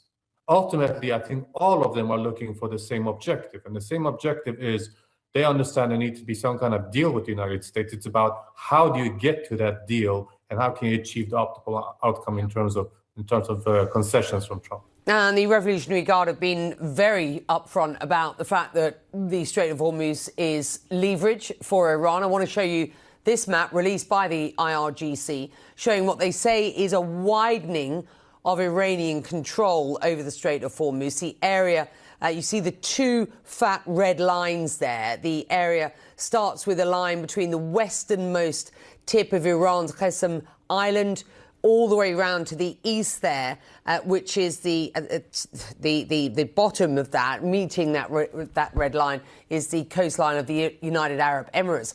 And this relates, the release of this latest map coincided with what Emirati authorities said was a drone attack yesterday on an oil port in Fujairah in the UAE. That was caused by a fire. It caused a fire. What kind of message is the Revolutionary Guard sending here? So for the Iranian state, beyond the government, the state as a whole, they look at control over this waterway, this maritime choke point, as a major... Did I miss her say Hormuz? The coastline of the United Kingdom of Iranian control over the Strait of Hormuz, the area... One more time? And the Revolutionary Guard have been very upfront about the fact that the Strait of Hormuz is leverage for Iran. I want to show you this map released by the IRGC, showing what they say is a widening of Iranian control over the Strait of Hormuz. The area... Okay, confirmed. Confirmed! We're having an impact. Strait of Hormuz. You see the two fat red lines there. The area starts with a line between the westernmost tip of Iran's Qasem Island all the way around to the east there, which is the bottom of that, meeting that red line, is the coastline of the United Arab Emirates. And this relates, the release of this latest map coincided with what Emirati authorities said was a drone attack yesterday on an oil port in Fujairah in the UAE. That was caused a fire. What kind of message is the Revolutionary Guard sending here? I wonder what the message is. So for the Iranian state, beyond the government, the state as a whole, they look at control over this waterway, this maritime choke point, as a major source of leverage in any kind of negotiation, they're not going to go ahead and just give up that leverage, especially in the middle of talks with Trump. If you look at those two thick red lines, there are two very interesting aspects to them and where they're situated. Number one, they want to make sure that Fujairah, this coastal kind of port of the UAE, is not going to be used the way it currently has to bypass the Strait of Hormuz. That's number one. Number two, the U.S. military has gone out and tried to tell shippers and tried to tell insurers that we can try to help guide you through Hormuz, but using a different channel. If you look at the map, very close to the Omani coast. How do I rewind stream to hear it again? Oh, great question. The Piker Broadcasting Service allows you to rewind as long as you subscribe. The People's Broadcasting Service, the Piker Broadcasting Service, for you the people, by you the people. Thank you. PBS, Piker Broadcasting Service, People's Broadcasting Service, is sponsored by you the people and is always for you the people. For tomorrow's news today, if you subscribe or are lucky enough to get gifted a sub, buy closed presents, thank you for the 20 gifted, on a desktop. Yo, it's Pipes, thank you for the 10 gifted. On a desktop, Beula Jr. with a 10 gifted. There's no ads on the Piker Broadcasting Service, like I've said time and time again. The only thing you get on the Piker, the only way to support the show and to support independent media is by subscribing for $6 a month with a regular subscription or for free with a Twitch Prime. Find Your Socks, Jen Lime, thank you for the 25. Find Your Socks, thank you for the 20. Butterstains, thank you for the 5. Gifted. Subs. Holy moly. For some reason, my friend is having a tough time figuring out why the Saudis pulled out of Live Golf. That's the funniest way to try to understand, geopolitical incidents taking shape in the Strait of Hormuz by being like, I'm a big fan of Live Golf. I don't understand why the Saudis pulled out. It's the more I talk to normies, though, the more I realize like people are unbelievably oblivious to what the fuck is going on around the planet. Okay. Butterstains, Find Your Socks, Jen Lime, Barry Balls, thank you for the 10 gifted. Harmuzzi 91, thank you for the 10 gifted. Sarah Lynn Games, thank you for the 5 gifted. And the Ham 88, thank you for the 50. 50, yeah. Sarah Lynn Games. Sarah Lynn of the Bulwark is in the chat. So by drawing this thick red line, what Iran is trying to say is it doesn't matter if you sail next to Oman or next to our coast. You're not going to sail through this waterway without coordination with us beforehand whatsoever. So we've seen already, we have some sources telling us, for instance, that there have been talks between Iran and South Korea about passage, but Iran wants some kind of toll. Fascinating. All right. Geopolitics has been reduced to that's crazy, and they don't try to dig deeper because they've been taught that politics is yucky. Well, it's a comfort that you get to have if you live in the United States of America, in the heart of empire. The only impact that you ever feel is if, gas prices are going up. And even then you can delude yourself into thinking that there's other reasons for why that's taking place. That's just how it goes. And that's probably a big part of the reason why a lot of people get away with yelling about what I represent to a lot of Americans by simply saying like, oh, this guy, I'm offering analysis, but a lot of people can turn around and be like, oh, he's just like defending our enemies. A lot of Americans don't think too deeply about why these sorts of events are taking place. Just saw Steal the Story, please. Will you also be covering 30 Years of Horrors? Yes. They had to cancel all the Formula One races in the Gulf this season because of the conflict, and I find it incredibly funny. Yeah, it's just very funny that people don't understand why that's happening, though. I'd be a lot less sad if I didn't listen to this damn broadcast. Yeah, but you're informed. I think it's important to always be informed. Like, yes, the situation is worthy of being monitored. Sure. Unfortunately, when you monitor the situation, you also get sad. Let's look at the New York Times analysis on the Chinese-Iranian relationship. China seeks an advantage with both Trump and Iran as war evolves. Now, of course, this analysis is always going to be, kind of hawkish against China because it's obviously the paper record. And therefore will reflect the views of the State Department. Oh, there was also this as well I wanted to show you. Crazy chart from JP Morgan. We all know the narrative that the U.S. is energy independent, but the spike in U.S. gasoline prices over the past 2 months has outpaced everywhere except Southeast Asia, the region most dependent on oil from the Persian Gulf. So Americans are experiencing some semblance of impact. Maybe many of them don't understand why, but, you know. Oğlum döverim ha. Bir dakika bakayım bir cekete. Göster bir ceketi. Murat! Göster lan. Sorry. Nice. Where'd you get it? For us. Okay. I like that jacket more than the one that he got me. That's a little too small on you. Let me try it on. Let me try it on. My dad loves that I'm doing suits now. So he's just like buying a bunch of suits and blazers for me and Murat as well. Otherwise, Murat will get very sad. Why he kind of smooth with it? Oh, it's fucking Roger Stone. Of course he's smooth with it, unfortunately. Anyway, let's get back to China. China seeks an advantage with both Trump and Iran as war evolves. Let's take a look by Edward Wong. As President Trump tries to sort out his next steps in the Iran war, China is taking its own actions to ensure that it benefits from whatever outcome eventually emerges, obviously. China is prodding Iranian officials to negotiate with the United States while also quietly allowing its companies to give Iran commercial support that would help Iran's military if Trump dives back into a full-blown war. Yeah, how dare China not listen to our ridiculous, arbitrary demands that we're making after we have been caught in flagrant violation of international law. How dare they? The Chinese government is not taking a strong position on the war. It has multiple goals and acts with caution, so its hedging, officials and analysts say.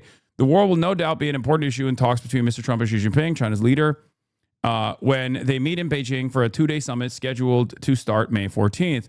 On the one hand, having the United States bogged down in yet another war in the Middle East is advantageous to China. The U.S. military has quickly expended an enormous amount of munitions, depleting stockpiles that would be critical in any future conflict with China, and the war diverts the Trump administration's attention from Asia. But China also sees a benefit in trying to help end the war, which Mr. Trump and Israel started more than 2 months ago. Earlier, in the war, Iran's military effectively closed the Strait of Hormuz to most ships while allowing vessels carrying Iranian oil to cross, including ones bound for China. But the Chinese economy has still been hurt by the surge in global energy prices, of course. And the country is also feeling an impact from a U.S. naval blockade that prevents some ships from leaving Iran's ports. Although some observe that Beijing might favor a prolonged war in Iran, policy discourse in Beijing, in fact, favors de-escalation, said Yun Sun, a scholar of China at the Stimson Center, a foreign affairs research group in Washington. On to continue negotiations with the Americans, said 2 Iranian officials. Last Wednesday, Mr. Trump spoke to President Vladimir Putin of Russia about the war. And Secretary of State Marco Rubio and Wang Yi, his Chinese counterpart, discussed the war in a call on Thursday, said Liu Pengyu, the Chinese embassy spokesman in Washington. That's a cool mural. Man, these guys are goated with the murals, huh?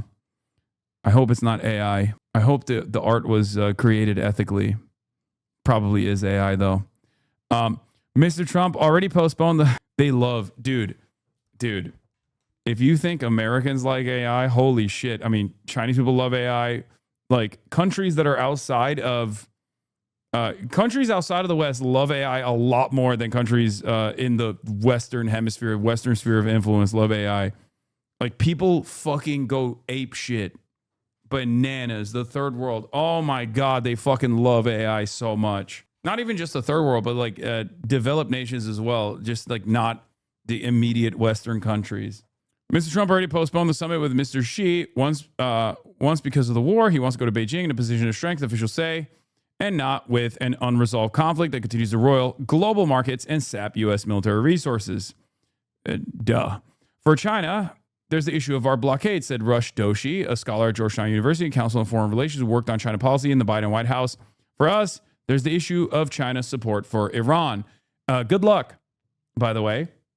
Good luck trying to stop them from continuing developing long-standing and more meaningful relations, including maybe some semblance of a defense arrangement forming here. Obviously, China is a lot more shy about, putting pen to paper on these sorts of things. Like, the only defense relationship that China has is with North Korea. And that's a holdover from the Korean War. Outside of that, they don't have any like official defense relationships, not even with the country of Pakistan, which many have called China's own Israel. Okay. I Googled you. Why is the first thing that comes up is that you're a dog zapper and not your extensive media career? Hasan wearing a suit is such a lame attempt to be professional, so maybe people will take his opinion seriously and forget he's a dog zapping terrorist supporter. More zaps. That's right. It's not even working anymore. What the fuck? What the fuck? It's crazy. How dare you? You might have covered this previously, but China has straight up open claw parties, which is so fucking nuts to me. Yeah, China loves AI. They do. They really love AI. Yes, I'm one of the funniest things that haters do is like they don't realize how unhinged and unbelievably parasocial they sound, where like when they come in here and they're like, I know everything about you and I know what makes you tick, and I assume that this will be very frustrating for you. I'm going to say this. I'm going to say these things with the hopes that it actually frustrates you.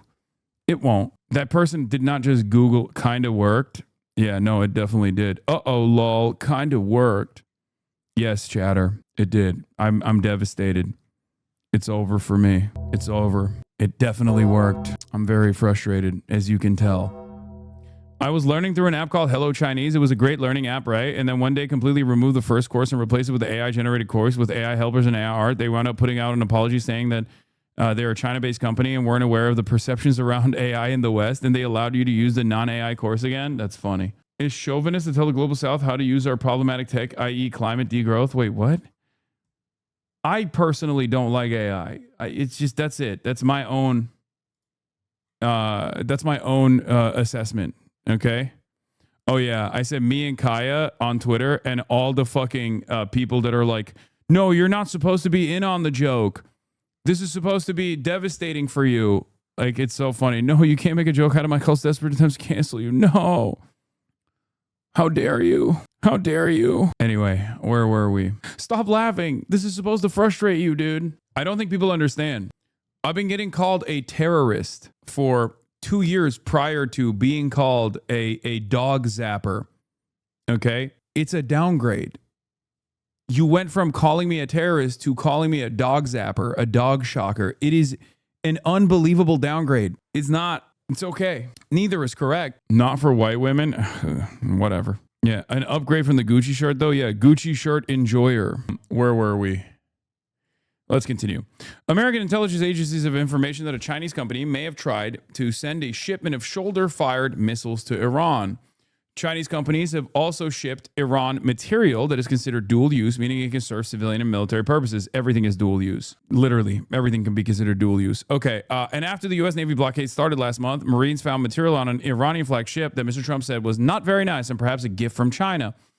I was a little surprised, but because I have a very good relationship and I thought I had an understanding with President Xi, he told CNBC, but that's all right. That's the way war goes, right? That came a week after Mr. Trump told Fox News that he had written a letter to Mr. Xi asking him not to send weapons to Iran. He said Mr. Xi wrote him a letter back saying that essentially he's not doing that. What does that even mean, essentially? Again, we can't know if what Trump is saying is correct because Trump is the least reliable narrator of events. But, we can only judge America's actions against China, right? And America's actions against China have not been so aggressive since Liberation Day, weirdly enough.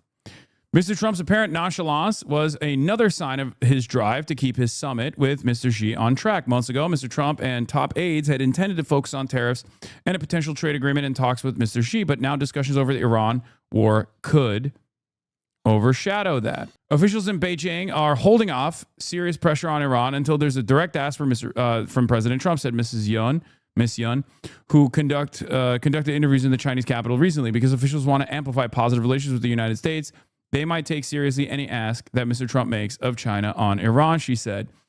This is, for me, that's the only thing that I think has any weight, okay? Like, the Chinese side leaning into whatever concessions or whatever demands America has in an effort to cut a specific deal for themselves. This is not just the New York Times' estimation, is what I'm saying.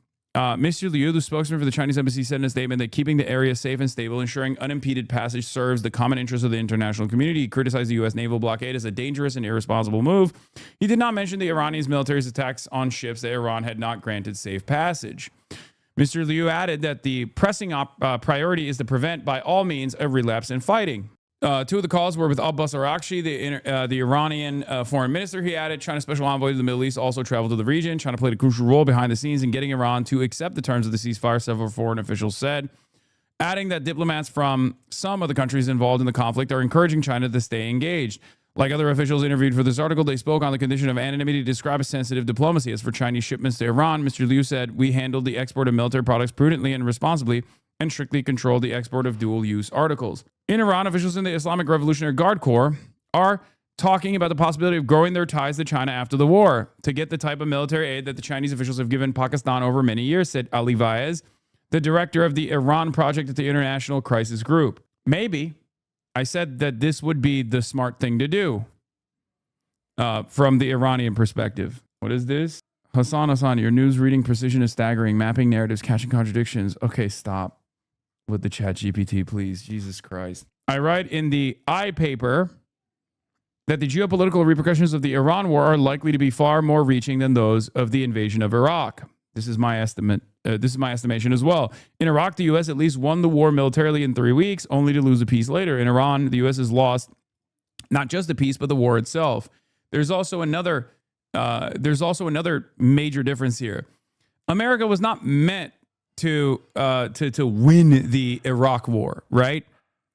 America achieved its ultimate goal of securing the energy ministry. It was the first thing that they did, and also securing the oil fields, which they also did, right? The rest was just opportunity for the military-industrial complex to continue churning profits. However, in this circumstance, with Iran, there is a genuine issue with the international energy markets in a state of crisis. This does not benefit capital, okay? The invasion of Iran and securing longstanding military defense contracts was beneficial for American capital, and it didn't have a genuine.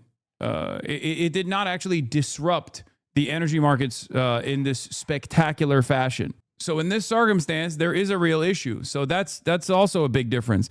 This raises significant question marks as to whether U.S. global primacy is feasible anymore. If a country like Iran can not only pose on it a strategic defeat through the use of technology and geography, it is not only the reliability of America's security umbrella that comes under question, but also its efficiency.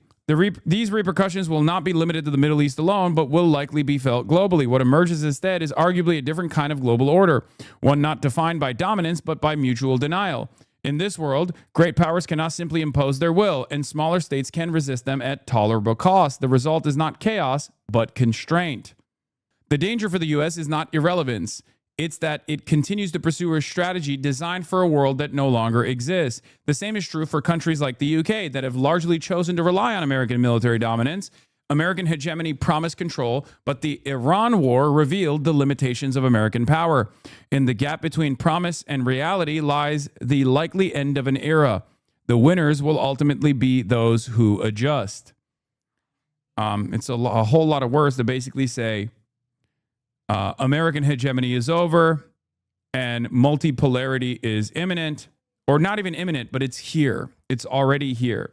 The first shot across the bow was the Russian invasion of Ukraine.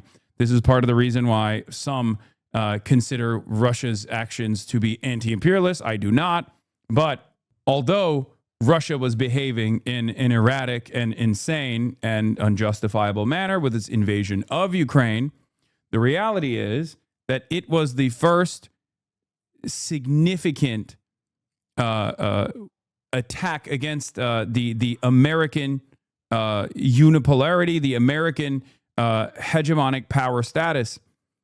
The fact that while Putin very clearly could not achieve all of its military objectives, the very fact that they were capable of overtaking Ukrainian soil militarily and holding it militarily in spite of the American side of the Western forces offering as much support as possible to Ukraine. Okay. This was a significant step against American hegemony. The fact that the United States of America and the Western forces could not stop a regional power like Russia from exercising its will upon the Ukrainian people. So EU blocks funds for key Chinese solar energy parks from November 1st, citing security concerns as imported inverters could be used to manipulate energy networks to gain unauthorized access to operational data, which could lead to countrywide blackouts, says the Financial Times. So they're doing another self-imposed restriction for no reason. So to sum it up, the EU cut itself off from Russian oil and gas, is suffering from unprecedented energy supply issues from the Middle East because of the Strait of Hormuz, again, due to American adventurism in the region, military adventurism, has industrial energy costs 2 to 3 times higher than its competition, produces 40% less electricity than the U.S. despite having 33% more people, and 75% less electricity than China. And their move right now in this context is to deliberately raise the cost and slow the rollout of Chinese solar, the cheapest and fastest deploying form of electricity in the market, on the flimsy pretext that it's a security threat. As Arnaud Bertrand reports, the bigger security threat would be having your industrial base relocate to countries that didn't voluntarily price themselves out of energy, or for that matter, ensuring that any new AI infrastructure or industrial projects gets built anywhere but Europe beyond parity. I mean, I don't even care about the AI stuff here, but I will say, what's a larger security concern? Tremendous instability born out of the collapse of your energy grid. The fact that the fact that you're experiencing an unprecedented energy crisis and you're not even creating alternative modes because of security concerns. I find that to be, but then again, this is how the EU has always operated. So it's all talk at the Davos summit about how middle powers can align with one another and finally dig out some kind of sovereignty for themselves. It's always fucking bullshit. I see more and more voice affiliated with the IRGC, now the real power in Iran, openly saying that the failure of Iran has been that it was too shy about aligning itself with China and Russia. Bro, did they interview me? That's crazy. This is my assessment as well.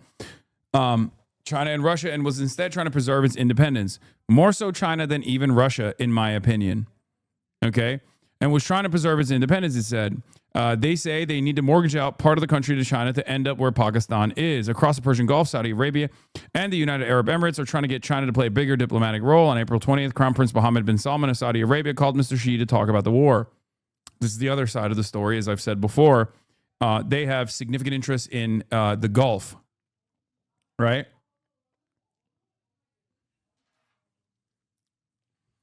And therefore, less so than America's interests, China wants stability for its own personal energy needs, but also because they want to have more diplomatic ties or more leverage, more influence over Gulf states anyway. During the war, Saudi Arabia asked China to press Iran to refrain from attacking the kingdom, a Saudi official said. Did China actually stop Iran from attacking Saudi Arabia? No.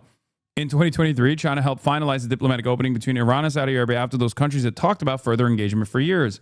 China is seen in Riyadh as a vested party in relations between Saudi Arabia and Iran, the Saudi official said. Pakistan Zindabad, which has hosted one round of U.S.-Iran peace talks, is also relying on China to help push negotiations forward. On March 31st, China and Pakistan issued a 5-point statement calling for an immediate ceasefire, peace talks, and the protection of civilian sites, and opening of the Strait of Hormuz, and respect for the United Nations Charter.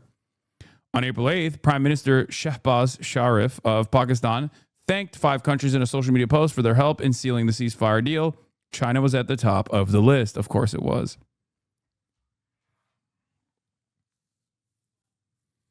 China gave a public show of support for Iran that same week by joining Russia in vetoing a UN resolution that would have allowed for multinational military action to force Iran to open the strait. Behind the scenes, China told Iran it should show flexibility and agree to a ceasefire, Iranian officials said. However, some analysts argue China's appetite for expanding its diplomatic limited. Beijing's priorities are more practical, said Ryan Haas, a former career diplomat and the White House national security official, now at the Brookings Institution. They want reliable access to energy inputs and secure markets for their exports. They do not want to accept another region's security challenges as their own problems. I mean, this is a pretty fair shake overall, I think. I don't see anything too offensive in the article that's like totally ridiculous. Anyway, Trita also has some choice words for Mark Carney. Remember when Carney said this in Davos? Keep this paragraph in mind when you read what he said today about Iran and the UAE and his silence when Iran was being attacked. We knew the story of the international rule-based order was partially false, that the strongest would exempt themselves when convenient, that trade rules were enforced asymmetrically, and we knew that international law applied with varying rigor depending on the identity of the accused or the victim. Yeah. Canada strongly condemns the unprovoked missile and drone attacks launched by Iran against the United Arab Emirates. We stand in solidarity with Mohammed bin Zayed and the people of the United Arab Emirates and commend the efforts made to protect civilians and civilian infrastructure. Canada reiterates its call for de-escalation and diplomacy in the region. Canada is very interesting because on the one hand, what is this? Mark Carney won a majority government last night, and because you will remain in power till 2029, you might as well use some of that time to watch the clip of Hasan's speech at UBC. Tries to be American for some weird reason. Okay, I'm not gonna go through my speech again. But Mark Carney, all talk, no action. Mark Carney, all talk, no show. Okay. Despite same with obviously the European Union and the leadership in places like Germany. Here is Germany's Chancellor Merz continuing to demand Iran must come to the negotiating table. It must stop playing for time. It must no longer take the region and the entire world hostage. Its military nuclear program must be ended completely and forever, and there must be no further strikes against Israel and our partners in the region. Für immer beendet werden. This comes after America threatened to pull troops or said are pulling troops from are pulling troops from Germany, 5,000 NATO troops. And that was, of course, because Merz had an honest moment where he said, Iran is humiliating the United States of America. Merz legt Eier. Despite having remarkably little involvement in the issue one way or another, EU politicians keep giving these strange lectures and ultimatums seemingly just out of habit, says Mortaza Hussein. It's not out of habit. They're doing this to try to get America to no longer yell at them. Carney's so funny. And what is this? Oh, I know what this is. We'll discuss later. We are an energy superpower, third largest oil producer, fourth largest natural gas, largest hydro renewable base. We're committed to addressing climate change while providing reliable, affordable energy to our citizens and partners. In closing, we're here because of your invitation. Again, thank you for that. But we're here because of the moral and security imperatives of our cooperation in the Caucasus, in the Baltics, in Ukraine, across Europe, and also because of the immense potential for our partnerships to build a better, more prosperous, sustainable, and just world for our citizens. And I'll close with this.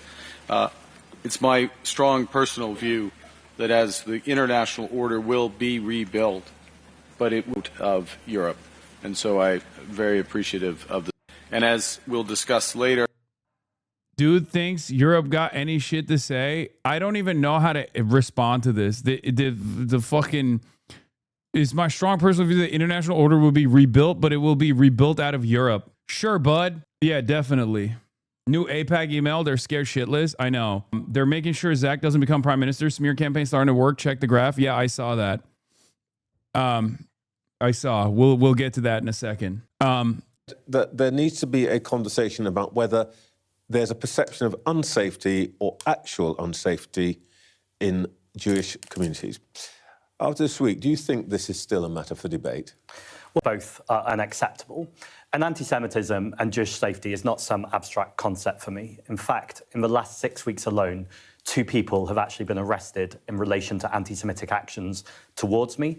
And yesterday, the Times newspaper published a vile anti-Semitic cartoon, which we've asked them to apologise for. Now, I don't believe that we make Jewish safety any better by escalating tensions. I think it's really important we recognise how scary it is at the moment for so many communities. We saw 3 people stabbed this week on Wednesday, 1 Muslim man and 2 Jewish men. And I think it's important that we all work as leaders to de-escalate tensions, to bring communities together, recognise the work of interfaith groups and also non-faith groups as well. That is a nicely political answer, but it's not the answer to the question I asked you. You said that there needs to be a conversation about whether there is a perception of unsafety or... What the fuck? Again, he's Jewish. I genuinely thought, and I was mistaken on this, I will recognize it.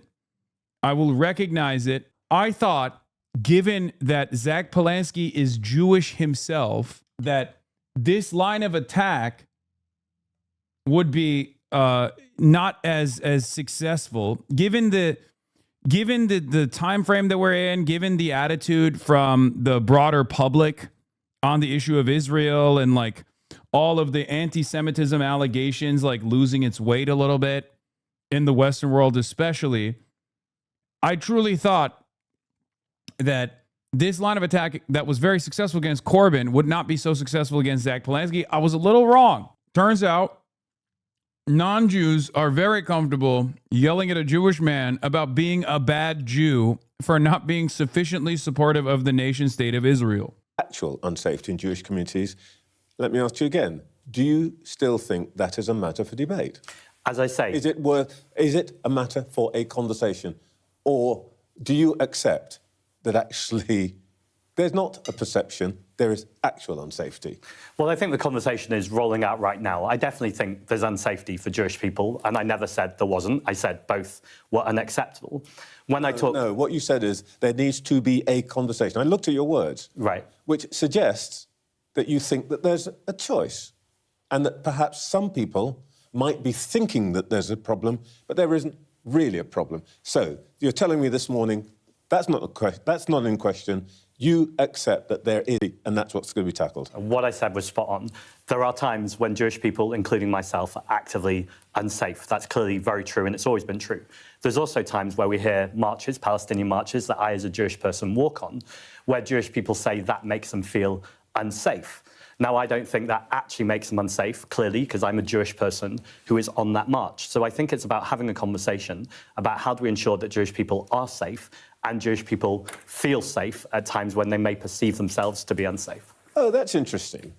So these marches where many Jewish people, frankly, most Jewish people that you or I would meet, say that they feel it makes them unsafe. Let me put a thought experiment to you. Imagine you are talking to Shlomi Rand or Norman Shine, the 2 men who were stabbed in Golders Green. How do you persuade them that what happened to them was somehow kind of in their imaginations? I mean, you've got to be... What the Bro, that is insane. That's not the argument, man. The question would be like, first of all, the idea that like these stabbing victims have anything to do with like pro-Palestinian marches is already bullshit. You have to tackle the issue at the root here. But he's taking it one step further, and he's like claiming that Zach Polanski is saying that anti-Semitism is made up. I really hope that he doesn't get hit with the Corbyn ray where he's like too nice for his own good. Like in this situation, you should probably be a little bit more aggressive and be like, dog, are you Jewish? I'm Jewish. I'm telling you, I've been victim of anti-Semitic hate crimes. And obviously, Jewish safety is important for me, for my family. I'm Jewish. I don't know if you know this. I'm Jewish, okay? Guess what? I also am firmly committed to the emancipation of Palestinians that have been victim to it. These two views are not at odds with one another, no matter how hard you guys try to slam a comfortable narrative that justifies mass state repression. Be clear about this. You can't have it both ways. Either there is something real here, or you're saying that some Jewish people are not making it up, but they're imagining something that is real that isn't real. Trevor, that's an outrageous distortion of what I just said. No, I'm kind of repeating what you've just said, what you said earlier in the week, and what you've just said to me, actually. If people are stabbed, then that is clearly unsafe. It's beyond unsafe. It's outrageous and it's horrific, the attack that happened. We should not and must not pit people facing physical violence against people's freedom of speech and ability to march in relation to in Palestine. The person who is conflating anti-Semitism and criticism of the Israeli government is Benjamin Netanyahu. No, let's not get onto that. I asked you about the feelings of the Jewish community in this country. Of which I'm one of them. Almost nothing to do with what you just started to go on to. And you seem still unsure. No, you just don't like the actual issue. Because it's not favorable to your position. Oh my God, I'm so mad. Oh my God, I'm so mad. I can't stand British media. Oh my God. Oh my God. Oh my God. Zach, you're Jewish. Just be like, I'm a Jew. You're not. What the fuck are you talking about? I feel like we need to simplify this shit. You know what I mean? He should just lean into that. He doesn't, it doesn't work. Whether you believe Jews in Britain are unsafe, or whether you think actually it's not as bad as some people are making it out. That's not what I said at all, and that's not what I said last week. I said there are people who are unsafe, Jewish people, and that's clearly true. There are also people who feel like the marches are hate marches. I'm saying as a Jewish person who marches with many Jewish people against the occupation in Palestine, when people say that makes them feel unsafe, that's a distortion of what the march is. Okay, so you would reject the Macpherson inquiry, Stephen Lawrence inquiry definition of a hate crime as a crime, an incident where either the victim or anybody else who happens to be there perceives it to be crime motivated by hatred, because there are thousands and thousands of... No, that's not the conversation. The inquiry is going to happen. And the investigation should obviously continue. We should figure out exactly what was the motivating factor. The problem here is disingenuously tying that back to the pro-Palestinian movement. Oh my God, the UK media. Oh my God. What an unbearable, bad faith, pro-suppression of free speech, pro-suppression of free speech narrative that they're developing here. Hello, R-worded cock-sucking chat. Dude, you're based. Ooh, edgy. Ooh, on the edge chat. Jews in this city, London, who think that those marches that you're saying you don't feel intimidated by, they think these are hate marches. By the way, this is like his argument is unironically Jewish exceptionalism. That's crazy. What's also insane is that Sky News literally made it seem like the guy only stabbed 2 Jewish people. They didn't even bring up the fact that there was a third victim here because the third victim was Muslim. I thought that the dude only stabbed 2 Jewish people. I didn't even know that there was a third victim. Sky News straight up said 2 victims. They did not even talk about the third victim. They made it seem like the third victim does not exist.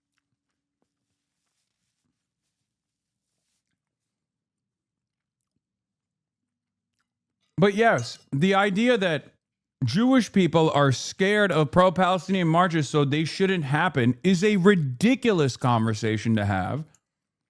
Doubly ridiculous that you're talking to a Jewish person who attends the marches, alongside many other Jews who also participate in these pro-Palestinian demonstrations.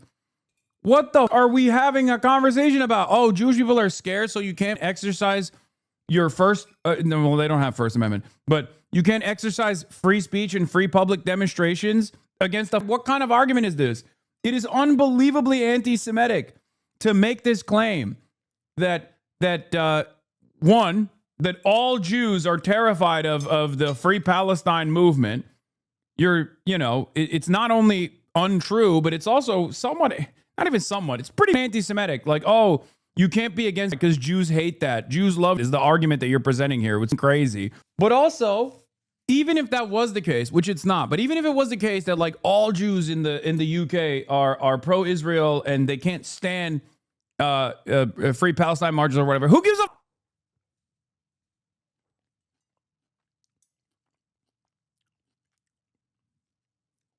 Like that's an unbelievably stupid. If 100% of Jews, which is not the case, obviously, were against the pro-Palestinian movement, or were against people saying what Israel did is, which is, you know, the truth. What kind of bearing would that have on the moral calculation here? Would that change the situation at all? No. Israel still would have committed it, and it would still be absolutely valid to protest against it if you're anti. This is not like a defensive shield that you can apply where you can just like take people's rights away. You know what I mean? So you're saying that the Macpherson inquiry, the Macpherson definition, which is what the government stands behind and which police operate today, that's wrong. Well, as I repeat, any Jewish people on those marches, now there are already laws to deal with. But you're not all Jews. I'm just saying that currently the policy is... But why is my Jewish identity being erased from this conversation? No, I'm not erasing it. So many people on those marches. Don't try that one on me. What do you mean, don't try that on me? You're doing that. You are doing that. You keep doing that. My point is that currently the policy is that if somebody believes that an incident is a hate crime, whether they are a victim or not, it is recorded as such by the police. It is regarded as such by the courts. What you are saying is because you don't think it's a hate crime, it shouldn't be. If hate crimes are being committed on the marches, then those should be dealt with, and there's already laws for those. As I said, on those marches, I've not seen hate crimes, and I think it's an outrageous slur on many, many people who are marching for peace. The world is actually upside down. And others who think it is. What's wrong with that? Those are not hate marches. It's in their minds. Well, I think if they've not seen... Yes, you should say that. I think you should say that. Yes.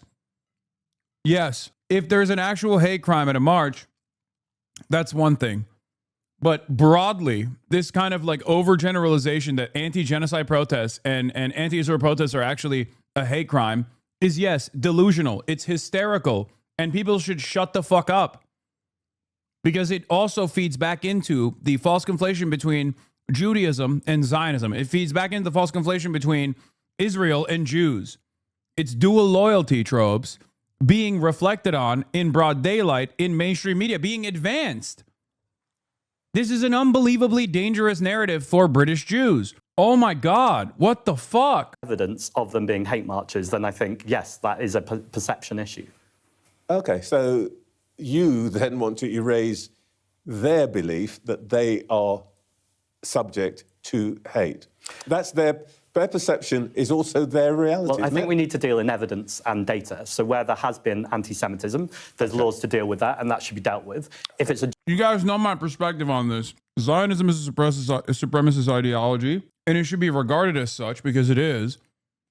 And there's no difference between people being like, well, people who are pro-Israel think the anti-Israel marches are dangerous and scary and a hate crime. Are giving off the same exact energy of like white nationalists think, you know, miscegenation is bad. And, you know, pro-desegregation marches are actually really scary for them. It's a hate crime against whites. It's a hate crime against white Christians. It's like, okay, well, sucks to suck, don't it? General perception that they're hate marches, and that's the world upside down. These are peace marches that are marching to say, end the occupation. Okay. We could have a philosophical discussion about that, but clearly you don't take the view but that I think the point is, many people who experience these marches take. This isn't philosophical that's what you're saying, for me. clearly. I was at a rally in Hastings a few days ago. No, you and someone holding a talk about reform your sign. experience. I'm trying to put to you the experience of many other people. Actually, rather many... My experience as a Jewish person was someone of Jews in this city did a Nazi salute in my direction this week. This is not an abstract philosophical conversation for me. I think it's important we deal with actual anti-Semitism and we don't pit that against pro-Palestinian sentiment. That doesn't make Jewish people any safer. You retweeted this message about the behaviour of a group of Metropolitan Police officers when they had probably just saved several lives, including, by the way, the life of Essa Suleiman, who's since been arrested and charged with attempted murder because the armed police were on the way, and had he not been subdued, who knows what would have happened. What on earth was going through your head when you retweeted that? I know you've apologized. Oh my God. Oh my God. Oh my God, I would lose my fucking mind. Oh my God. I'm losing my mind watching this from afar.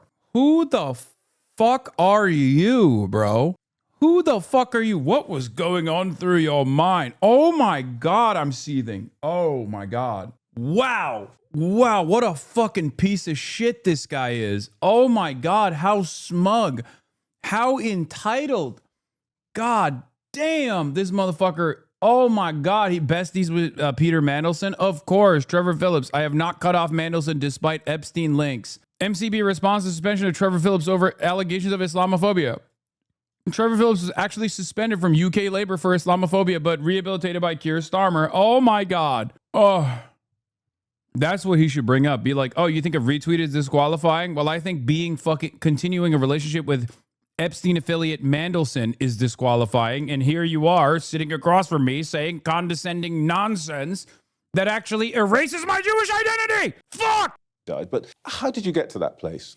I think you can both recognise the bravery of officers who run towards incidents that most of us, including myself, would certainly want to run away from, and find the appropriate forum to say that no one above scrutiny.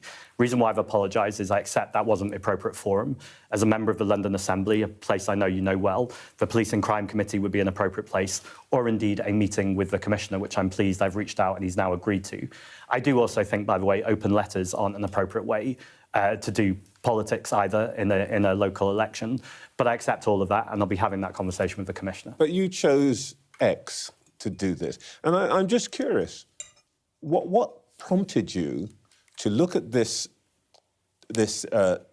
message and to repost it? You can say you didn't endorse it and so on, but you made a choice to do this. And I'm just curious, what thought process led you to do that?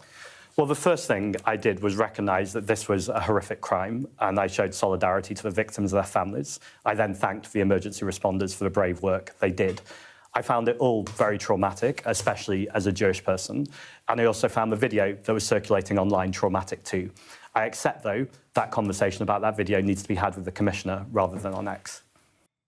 What is this? Whereas Hasan Piker, prominent online superior, has used pro-gaming rhetoric? Oh, shut the fuck up, chatters. Come on. What is this? Some kind of public shaming or takedown?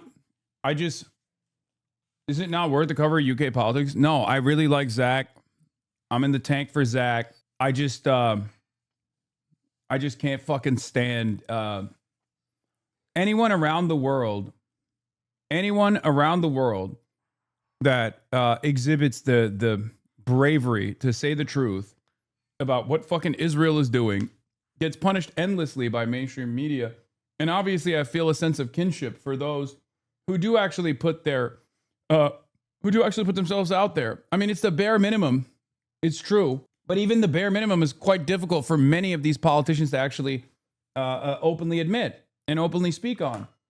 So yeah, of course, when I see someone who is an ally in this, who is an outspoken voice in this, being unjustly maligned in this way, I immediately get defensive. I want to talk about it. I want to cover it. I want to fucking yell about the dickhead that's like putting him through this unnecessary experience. Yeah, the elections are coming up, and that's probably the reason why they're doing this. I mean, not probably. I know that's the reason why they're doing this. They're trying to undermine him because they're terrified of the Green, the growth of the Green Party. It's hemorrhaged. I mean, the labor movement or the Labor Party has hemorrhaged support. Many of them have gone by the way of the Greens. What these guys don't realize is that the Tories are also losing support to the Reform Party, and their attacks are only going one way because it seems like these guys would rather have Reform than Green be in charge. You made a mistake, presumably, because you were traumatized then. Well, you generally apologise when you make mistakes for putting that in the wrong forum. It should be something I take directly to the Commissioner and I accept that. Were you trying to reframe this as a case of police brutality so we didn't have the debate that is going to have to take place about this being a straightforward case of anti-Semitism with no political Oh my God! He's Jewish! What are you saying?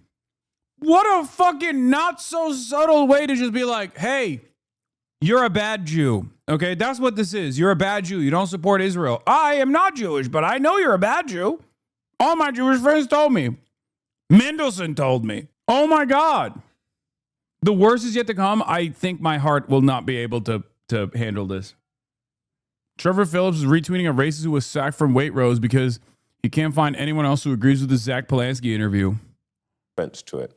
No. It's still very hard then to understand why you felt you had to intervene with some random tweet. Well, the commissioner let me just add one thing. It's hard to understand it. It's so miserable that Britain is not really a country that, going by the general populace, is incredibly into far-right idiocy, but also anytime anything otherwise shows any potential popularity, it is nuked into oblivion by the political class dead set on far-right idiocy. These people spring into action to throttle anyone who says positive things with endless horrid media coverage, planted the worst WhatsApp groups in the world, but for almost 20 years now, they have been entirely powerless, indeed seduced and beguiled by Nigel Farage. Is supporting Palestine less popular in Britain than the US? No. That's what's so crazy about this, is that pro-Palestinian sentiment is very popular in the UK. It's more popular in the UK than it is in the United States, actually. That's the reason why the UK has basically made it fucking illegal. It's just that everyone in mainstream news is doing to Zach what they've been trying to do to me here in America, right? Which is just gum up the works and put this anchor around your neck where you're like, you have to withstand the most biased negative framing physically possible. And it's crazy because, like, at least I'm Muslim, right? So I expected. I truly did not think they would be able to pull this off on a Jewish man. The only Jew that's like a party leader, by the way. That's the other crazy thing. Everyone else is not Jewish. In any other way, given that your own party has some trouble with anti-Semitism. 2 of your candidates have been arrested this week. Is it the case that you basically wanted this not to be about anti-Semitism, but let's make it about the police?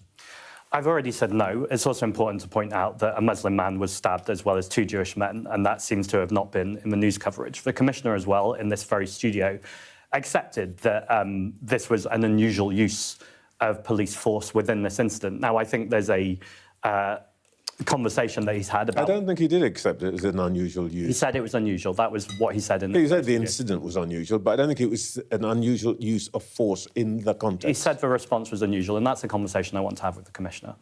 I've said that X isn't the appropriate forum. I don't think the media is the appropriate forum either. You've raised the issue of Muslims. Let me put this to you. 3/4 of the terrorist threats we know come from Islamists, according to the Security Service.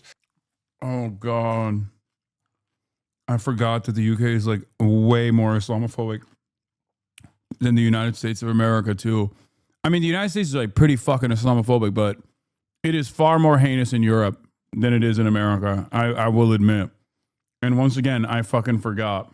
Fiaz Mughal, the founder of Tel Mama, which is the government-backed group monitoring hate against Muslims, says in the papers this morning, in the national paper this morning, that politicians haven't spoken, including the Prime Minister, calls the elephant in the room that has Muslim anti-Semitism written across it. He goes on to say that while the vast majority of Muslims are an asset to our country, unless we have a root and branch rejection of Muslim anti-Semitism, calls for commiserations with British Jews are futile. Do you agree? I think it's the opposite of what we should be doing. I think blaming an entire community based on what one person... He's not blaming an entire community. He is referring to Muslim anti-Semitism, Islamism, as... Oh, my God. Oh, my fucking God. Oh, my God. Anti-Semitism is a problem across the board. There is not one fucking specific group that is responsible for more anti-Semitism than the others.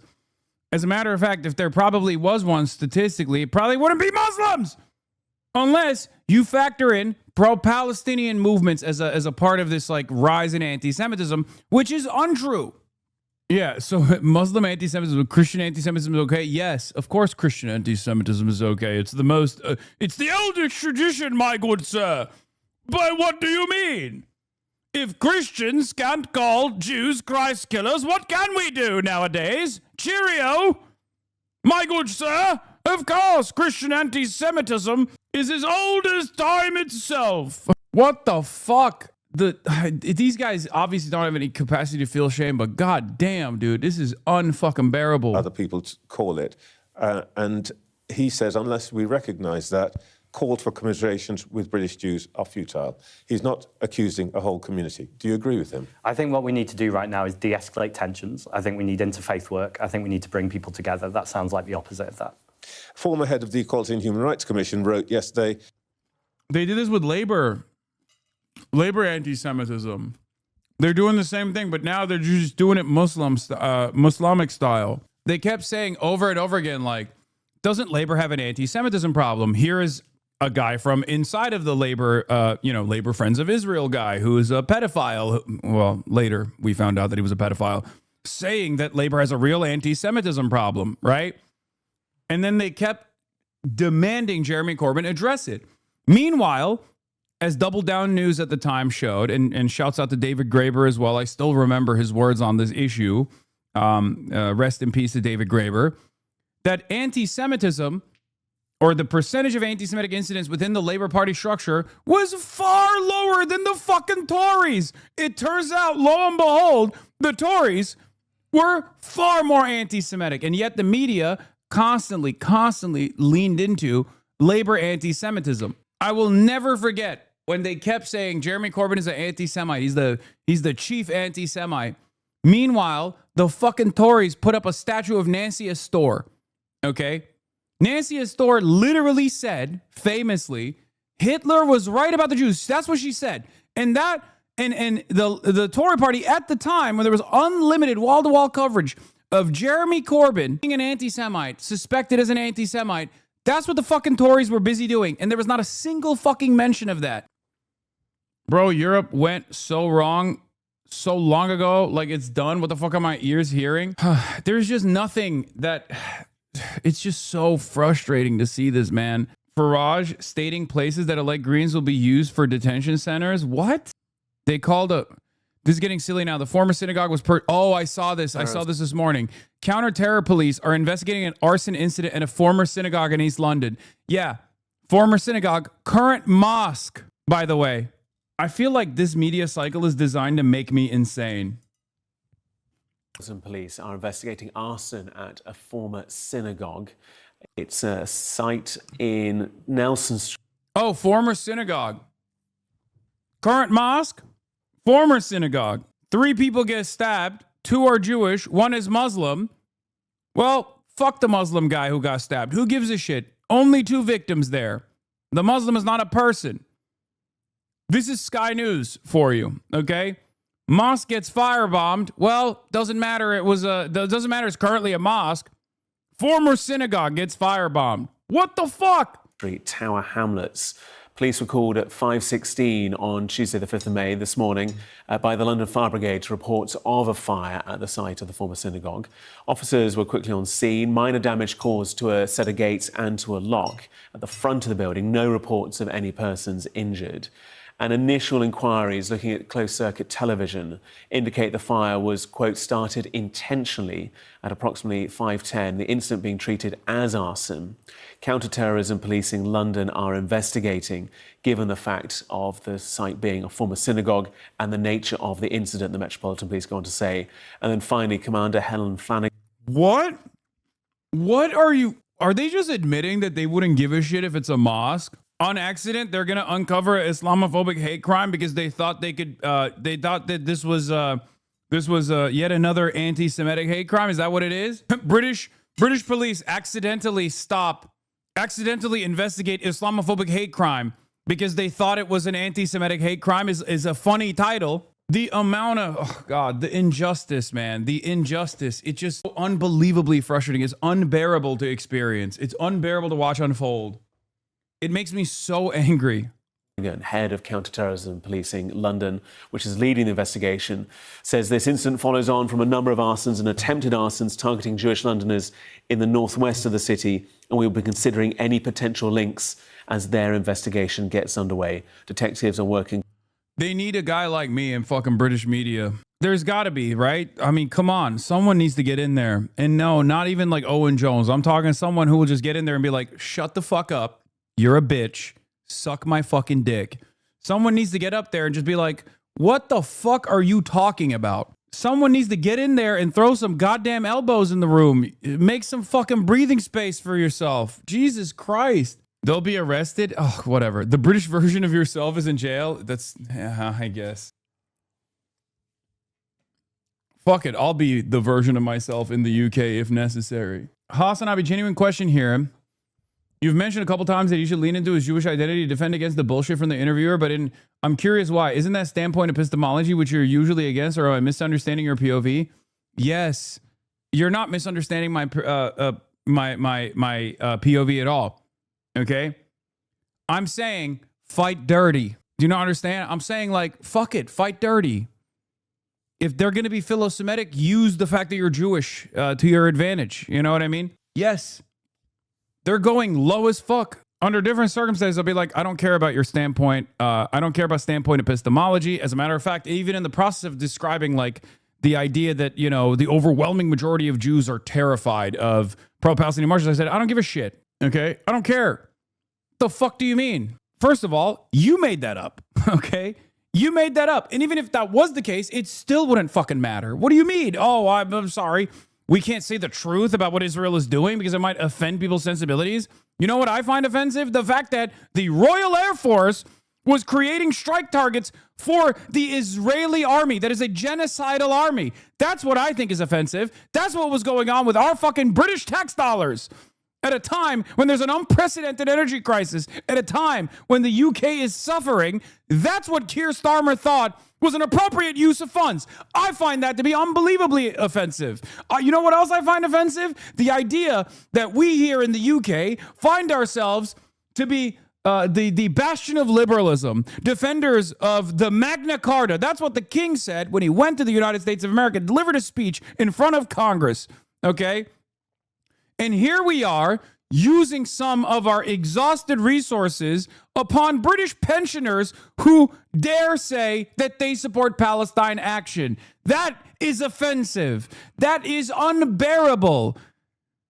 And the shame, if we had the capacity to feel it, would be felt for generations. Oh my God. Where's the accent? I'm too mad to actually give you a comical accent. Quickly to gather evidence and identify those responsible. I would urge anyone with information to assist detectives or contact police. But like I say, the breaking news in the last few moments from the Metropolitan Police that counter-terrorism policing London are investigating a further arson incident at a former synagogue.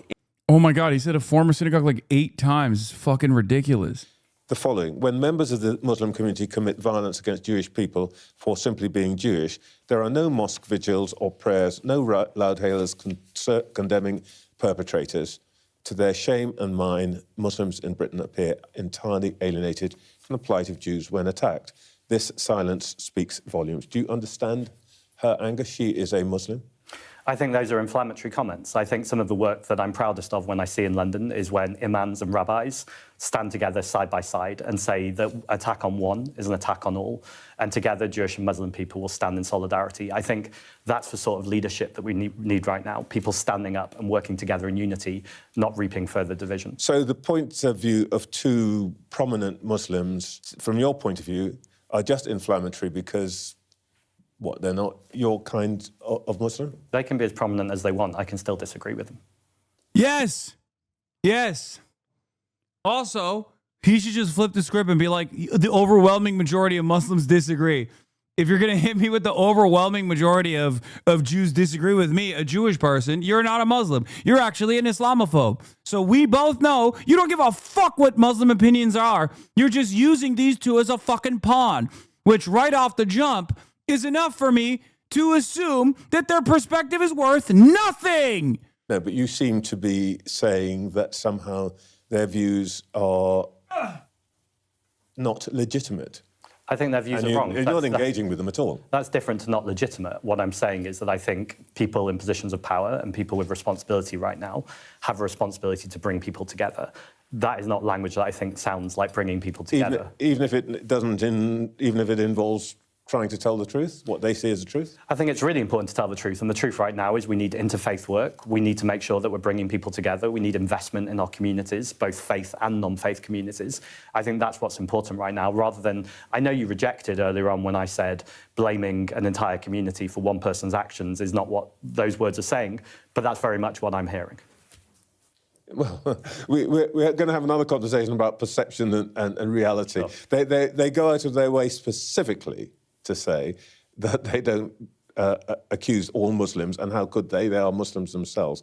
But I just wonder whether this is a political situation for you in which you can't recognise what they say because you're trying to appeal to that community. I mean, again, I think it's an outrageous slur. Anti-Semitism is unacceptable in the same way that Islamophobia is unacceptable. I don't think we challenge anti-Semitism or Islamophobia or any form of racism against each other. I think we challenge those things by investing in our communities and bringing people together. All right. You are fighting elections this week. Smart Money says that you're going to do very well as a party. Are you going to instruct your councillors to reject coalition or cooperation with other parties, specifically Reform?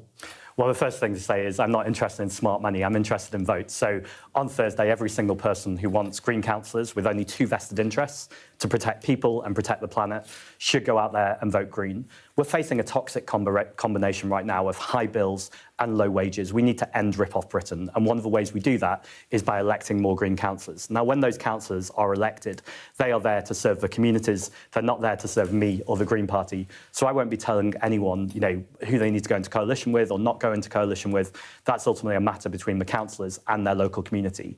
I would be very surprised, though, and I would be bothered to see anyone going into coalition with Reform, and I don't expect to see that happening. Oh, and you'd be bothered because? I think Reform offer a politics that's divisive. I think that it's toxic, and I think it's the opposite of everything that the Green Party represents. And I can't imagine any councillor or council wanting to work with the Reform Party. At the same time, it's an important principle that we are not a top-down party. It's up to those councillors to make their decisions. But as I say, I can't imagine any scenario where you'd see the Green Party and Reform working together. Let's talk a little bit, if we may, before we end, about what kind of party you are. People used to think of the Green Party as conservationist and mocked Greens for being, knit your own yoghurt and so on. Nobody's going to say that these days. Still like to knit some yoghurt. OK, fair enough. I'll come round for that. What's the first thing you're going to ask your councillors to do on Monday? You should check the reactions to a lot of these anti-Zach smears on. You can see a lot of people are on Zach's side. The dislikes on this video in particular are the majority. Yeah, of course, I suspect they... Oh! They disabled the comments. Oh, how interesting. I wonder why they disabled the comments. Perhaps because they'd be getting ass blasted by everyone who is fucking sane. God, these people are such disgusting cowards, dude. Oh my God. And the fact that he's been punished by the labor for being Islamophobic, and on top of that, maintaining his relationship with Mendelssohn, even after everything came out, is a cherry on the top, okay? Holy fuck. Broadcaster criticizes those who deserted his longtime friend, saying he knew about the peer's weaknesses. His weaknesses, pedophilia. Oh! Why could a little bit of pedophilia get in between? Two friends, lifelong friends. Oh, dastardly. I'm just so sick of ignorant media Islamophobes in senior positions of the UK, US media viciously going after anyone that dares stand up against the slaughter and ethnic cleansing of the Palestinian people. Trevor Phillips notoriously got suspended from the Labour Party for Islamophobia. And you get the feeling watching this astonishingly rude and sneery interview with Zach Delansky, virtually the only senior British politician to show any sympathy for Gazans, that Phillips frankly wouldn't lose a wink of sleep if every Palestinian was erased from the face of the earth. He certainly can't see anything positive about protesting their genocide, which raises the question, how and why did someone with such a record of toxic divisiveness ever get offered a primetime show in the first place? It is for that reason that they got offered a primetime show. God damn, dude. It's actually worse than I remember. I always forget how fucking bad British media is because, I'm so used to just smears from American media. I'm so used to being in the American media space. It actually blows my mind how much worse it can get. This guy is basically like Randy Fine. You know what I mean? Which I guess is not exactly great because I'm comparing him to an American congressperson. You got brainwashed by the LBC podcast? Yeah. Well, it's not even the LBC podcast. It's the LBC radio show's callers, who are, unfathomably based every time they speak. They're like fucking Maoist third worlders, apparently. Yeah, I'm calling in from Islington. Let me tell you, the Iranians have a right to fucking defend themselves, yeah? It's just the fucking callers. Yeah, Bush. Every time I see Iranian rockets, I say Bush. Trust me, only 5% of callers are based. Turn to the traditional green issues. Are you going to, for example, ask them to ensure they're not spending any money on anything that would benefit Israel?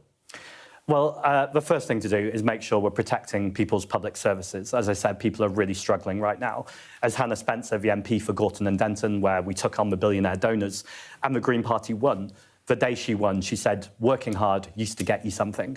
And now it doesn't get you the holiday. It doesn't get you what you feel like you deserve. And I think it's so important that Green councillors on day one are making sure they're protecting people's public services, actually representing the communities, and changing politics so people can believe and trust again. Far too many people feel like politicians are so distant from them, as opposed to out there batting for them every single day. That's so interesting, because in that answer, no reference to hedgerows, small animals, even sewage in the water. Well, they're all part of the public services. Has the Greens become more Corbynista now than conservationist? Well, inequality affects everything, and ultimately the climate crisis is a crisis of inequality because corporations who destroy our environment are also destroying our democracy and our communities too.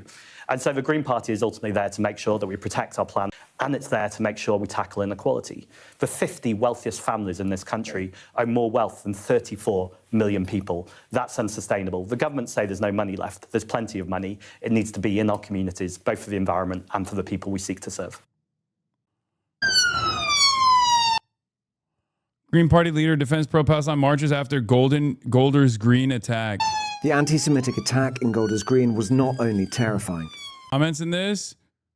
Planning on turning the comments off on this one too, Sky? Who was the third victim? Who was the third victim? Put Britain first, not Israel. Kudos to Stephen Kapos. Horror what the Israeli government is doing to the Palestinian people has nothing to do with anti-Semitism. Palestine marches having nothing to do with the attack. Remember, Starmer has taken donations from Israel directly. Yeah, I just don't think people... I can't get a good enough assessment, a good enough read on the British public overall. But I suspect if it's anything like the American public, all of these hideous smears are probably not going to work. New Trump update. Trump, based on the request of Pakistan and other countries, the tremendous military success that we have had during the campaign against the country of Iran, and additionally the fact that great progress has been made toward a complete and final agreement with the representatives of Iran, we have mutually agreed that while the blockade will remain in full force and effect, Project Freedom, the movement of ships through the Strait of Hormuz, will be paused for a short period of time. That's awesome. Yeah, it is Tuesday. Taco Tuesday, after all. I see we've now moved on to The Guardian, legitimizes this totally fake thing, part of the anti-Semitism meta scandal, all smoke and no fire. So-and-so must denounce this or that person for refusing to denounce some other obscure person on the internet commenter. Hell yes. The only Jewish person to lead a major British party is secretly anti-Semitic for refusing to denounce this or that comment from Joe or Bob or Susan. Hell yes, keep it coming. Keep clouding the media space with smoke and scandals about entirely made up scandals. If you're wondering, yes, a Jewish man questioning the level of force used by officers to tackle the Golders Green suspect is used as evidence of anti-Semitism in the piece. It's awesome how words have no meaning now. Oh, I hate this. I hate this so much. Oh, there's so much injustice in this world. It's crazy. There's so much unfettered hypocrisy, too. Oh, do virtual appearances on Navarro or Bostani? Yeah, I might. I mean, I'm going to be in the UK physically. It started a fresh debate at the highest political levels about policing, protest, and the safety of British Jews. 4 days later, we've come to Golders Green to speak to Jewish people about how safe they feel. The authorities and the police and the government have to take care of the underlying cause of this anti-Semitism. Yeah, these guys would be like, oh, 2 Jewish people and a Muslim guy got stabbed. We should stop the pro-Palestine marches. I mean, that kind of gives the game away, you know? Like, you're not taking this shit seriously at all. What the do you mean? The first thing that comes up in your mind is like, oh, we got to stop the pro-Palestine marchers. That's crazy.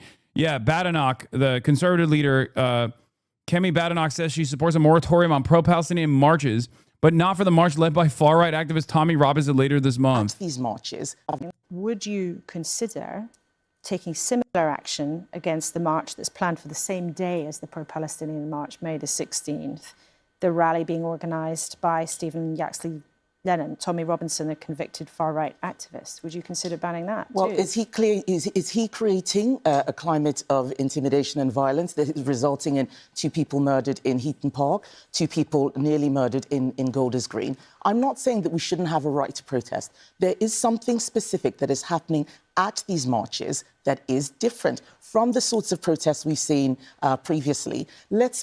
People are not protesting about domestic issues. They're protesting about international issues. It's cost. Why is he a convicted felon? Perhaps he's incited so much hatred that it's become a criminal issue in the past. The idea that Stephen Yaxley Lennon, also known as Tommy Robinson, is not actually doing rallies, specifically hate rallies, because the pro-Palestine movement is not directed towards Jews. It's not an anti-Jewish movement. Tommy Robinson's rallies are anti-Islam, anti-Muslim, anti-refugee, okay? So on the one hand, they claim falsely that the pro-Palestinian rallies are actually directed towards Jews, which is already bullshit and therefore must stop. But also on the other hand, they don't even do a both sides thing here where they just go, no, the wrong side. The rallies that are fomenting hatred towards refugees, towards Muslims, towards immigrants, those rallies must continue. What the 2 people nearly murdered in Golders Green. I'm not saying that we shouldn't have a right to protest. There is something specific that is happening at these marches that is different from the sorts of protests we've seen previously. People are not protesting about domestic issues. They're protesting about international issues. It's costing us a fortune. It's resulting in the normalization of violence towards a minority group. I think that we need to do what we can. But some people might feel, and some people did feel, at that last big march called Unite the Kingdom, many people there were protesting perfect. Yeah, imagine writing for Tommy Robinson as a black woman being against the liberation movement, but is for a movement that will happily Thanos snap black people out of existence, given the chance of little chickens for KFC moment. Yeah, I mean, she's the Tory leader, so of course she has to defend the racists. Obviously, her job requires her to defend them in the country. That's like why she's in that position. Perfectly peacefully. But some people did look at that march and feel intimidated. Right. Some people did look at that and think, I don't want to see that. There were concerns at that time, and there were arrests, and people were charged with racially aggravated offences at that particular march. Right. This is exactly what I'm talking about. You haven't been able to say who that was targeted against. I am saying that there is something very specific happening to Jewish communities. Their primary schools have security guards outside them. I go to Jewish primary schools. These are little children that are worried about being hurt and attacked. Gale's Bakery, a bakery being graffitied, Jewish businesses are being smashed up. I'm not saying that the Kingdom March is perfect. I'm saying that something specific is happening here, and we need to look at it. We keep doing this whataboutery every time, and I think whataboutery? It's not even whataboutism. You're being asked a direct question about do you have a blanket ban on what you perceive as hate marches? And you clearly are like, no, I don't actually. I just only care about marches that I perceive to be anti-Semitic. This is not whataboutism. I don't know what to say. This is unbelievable, dude. They're so open about this. What I also don't understand is like, how is this not? They're also trying to calling out the third victim into a conspiracy theory. Yeah, Green's deputy leader shared conspiracy theory over Golders Green attack. Rachel Millward shares post that says third victim from the day who was Muslim erased from the news to suit weaponized narrative. It's literally what happened. She got pressed for this again. Ban their marches. But when it was put to you the other day that on the same time as a very big pro-Palestinian march is due, there's one. By the way, the reversal should take place. They should ban Tommy Robinson's marches, which have literally led to hate crimes, and not the pro-Palestinian marches, which are, in my opinion, it's a hate crime to ban the pro-Palestinian marches, a hate crime against those who are trying to stop aid from taking place. By Tommy. The UK is literally upside down world, man. Robinson, who, after all, is overtly anti-Muslim. He's a man with multiple criminal convictions. You said you wouldn't ban that. Why allow him to march and not people who want to protest about the plight of people in Gaza? So, first of all, this is not a defence at all of Tommy Robinson. I don't endorse anything he does, but they are different. What we have seen with the marches that have been going on for 3 years around Palestine is sustained every week, marching in front of synagogues, people who are visibly Jewish harassed and abused. The Tommy Robinson marches often turn into violence. Other groups turn up. They get into a squabble. Police officers. Oh, other groups turn up. Oh, the pro-Palestinian movement is visibly targeting, or is directly targeting, Jewish areas and visibly Jewish people. It's the pro-Palestinian movement that's like doing this. But when Tommy Robinson is instigating a hate rally, putting together a directly named hate rally, it's not like these guys have any, like, there's no ambiguity about the goals of a Tommy Robinson rally, by the way. They just openly say it. But in that instance, there's outside groups that come in. That's what it is. But at the end of the day, we cannot avoid the fact that 2 Jewish people were killed in Heaton Park. 2 Jewish people nearly killed. And a Muslim person that was also stabbed in the same Golders Gear, however you say it, the stabbing incident. Golders Green attack. Last week, just luck that Shomrim and the police got there on time. But that is very different. Protester. That's what people are anxious about. They point out this new... Yeah, by the way, Tommy Robinson, they can't ban him from marching because he is an Israeli asset. He is an agent for both the United Arab Emirates and also Israel. This is 100%, by the way. Okay? Perhaps that's the reason why they can't do anything about it. God damn, I didn't realize the UK was this cucked to Israel, bro. It is worse than America somehow. How is that possible? The organisers claim is going nowhere near a synagogue. It's part of the normalisation of these attitudes. So if a Muslim said to you, well, hold on, we do feel threatened by Tommy Robinson. We do get threatened by the use of Christian iconography to try and say somehow this is a Christian country and you're not. They made Israel, come on, man. I know, but there's been a dramatic role reversal, it seems. Yeah, I don't know which one is more cucked. Is it Germany? Is it the UK? Or is it the United States of America? I feel like the US is pretty cucked on a policy, on the policy side, but at least like there is tremendous pushback, you know? Like, and it's crazy because like even in Germany or even in the UK, they have to do higher level of enforcement on pro-Palestinian speech. And because they don't have the First Amendment, they can get away with doing that kind of thing. They can like prescribe certain organizations and the, you know, like they did with Palestine Action. And in spite of all of that, there is a higher level of disapproval for Israel in especially the UK than the United States of America. Welcome here as Muslims, and of course there are multiple attacks on Muslims around the country. You say, well, it's not at that level yet. No, it's not even the same. Criticism of religion is allowed in this country. We mustn't mix the two things. I am talking about the attacks on Jews. It's not the faith that's being attacked. It's the people. And I do have to ask. Yeah, right. First of all, I definitely don't believe that. Because you're literally criticizing the pro-Palestinian rallies, which has nothing to do with Judaism to begin with. Can you imagine if the pro-Palestinian were also like, well, we're just criticizing Judaism? Oh my God. Then you would actually have a good reason to fucking talk about anti-Semitism. Oh my Lord.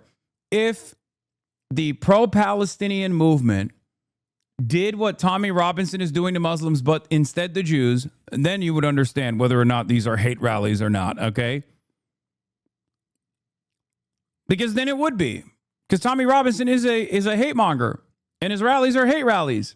Why is it that whenever we're talking about Jewish hatred, we always have, well, what about? When something happens to black people, when there are atrocities, that no one does the whataboutery. When something does happen to Muslims. Oh my gosh, she's using her blackness to fucking suppress a pro-liberation movement while simultaneously defend an anti-black protest. an anti-refugee, anti-migrant protest. What the fuck? We don't say, what about anti-Semitism? Why do we have this double standard that whenever there's an issue with anti-Semitism and Jews being attacked, we have to broaden it out all the time? I mean, she's got no emotion anyway, but it's still, annoying to see it happen. Lawyer defending Israel at the international court says Owen Jones that The Economist is pro-Hamas. Look, you made a completely outrageous claim that I'm part of the Hamas propaganda machine. There's absolutely no basis or evidence for that. And if we're going to say that anyone who says that huge numbers of people have been murdered, exterminated, killed, whatever you want to say, by the Israeli state, The Economist backed Israel's assault on Gaza. They did their own detailed estimate of the number of people killed in Gaza, and their upper limit, and these are out of date, this was a year ago now, was 110,000 people. If we are to believe my esteemed guest, The Economist magazine is now part of the Hamas propaganda machine. As regards the... I think we should normalize calling this hysterical, okay? Like, I think you should be able to laugh in the face of people like this. Maybe I'm crazy for this, but like, if you can just if you feel no shame whatsoever and you can sincerely sit there and be like, yes, The Economist is a part of the pro-Hamas propaganda machine, you deserve to be laughed at. Well, do you know what? I rest my case on that. Carry on arguing that the likes of The Economist are part of the Hamas propaganda machine, because all you are doing is discrediting your argument. You mentioned, for example, about these academics like Omar Bartov, the Dean's Professor of Holocaust and Genocide Studies at one of the most prestigious universities on the face of the earth. He dedicates his life, every single day of his life, studying genocides. He is one of the most preeminent scholars of the Holocaust. He knows this subject in a way you, a spokesperson for a pro-Israel lobbying organization, does not. No, it's not. And I'm afraid to say, you can say, by the way, I disagree with him, I don't think they're right, but you are going to have to stretch everyone's credulity to say that Israeli scholars of genocide who dedicate their lives to studying genocide are talking total arrant nonsense. The truth is, Natasha, Israel has committed a live stream genocide. It has butchered vast numbers of people in front of the whole world. Reform have just proposed setting up concentration camps for migrants, and the Labour Party is currently focusing on trying to smear Zach Polanski, the only Jewish leader, as an anti-Semite. Tells you all what you need to know. Oh my God. Yeah, I heard the Reform wants to put up concentration camps in neighborhoods that voted Green. Which they're part of. In the aftermath of the attack, Zach Polanski, the leader of the Green Party, shared a post criticising the police response. He spoke to Sky's Trevor Phillips about that. I think you can both recognise the bravery of officers who run towards incidents that most of us, including myself, would certainly want to run away from, and find the appropriate forum to say that no one, especially the police, should be above scrutiny. The reason why I've apologised is I accept that wasn't the appropriate forum. Labour condemned the initial post by Polanski. I thought it was disgusting what he did and absolutely abhorrent. I think it demonstrates that the man is not fit to lead a political party. And they had a similar reaction here. What his behaviour is doing, I'm talking about his behaviour, he is potentially undermining the confidence of the police in incredibly difficult circumstances. The attacks renewed focus on pro-Palestine marchers, with the Prime Minister saying some of them should perhaps... We are watching the death of identity politics in real time. Thank fucking God. Rise of Woke 2. It's not working, I don't think. I mean, I don't know. Good on you for spending time on this. Hasan. If fascism is an international movement, then left-wing solidarity needs to be just as international. It's always been. And I've always maintained that position. That's why I also do work with and interview and collaborate with socialists, communists all around the world, as you guys know. Of course, the working class movement, the socialist movement, the communist movement is an international movement. It always has been and will continue to be. Perhaps be restricted, a move Polanski vehemently opposes. We should not and must not pit people facing physical violence against people's freedom of speech and ability to march in relation to a genocide in Palestine. I said there are people who are unsafe, Jewish people, and that's clearly true. There are also people who feel like the marches are hate marches. I'm saying as a Jewish person... Try to interview Zach. I have already. Zach has interviewed me. And not only that, but also I'll be doing something when I go to the UK with him. Who marches with many Jewish people against the occupation in Palestine. When people say that makes them feel unsafe, that's a distortion of what the march is. Do you see where he's coming from in terms of that? I go on these marches, I'm Jewish, I feel safe. He's a useful idiot. Correct. Dude, fuck off, dude. Fuck off. Oh my God, shut up. Jesus Christ.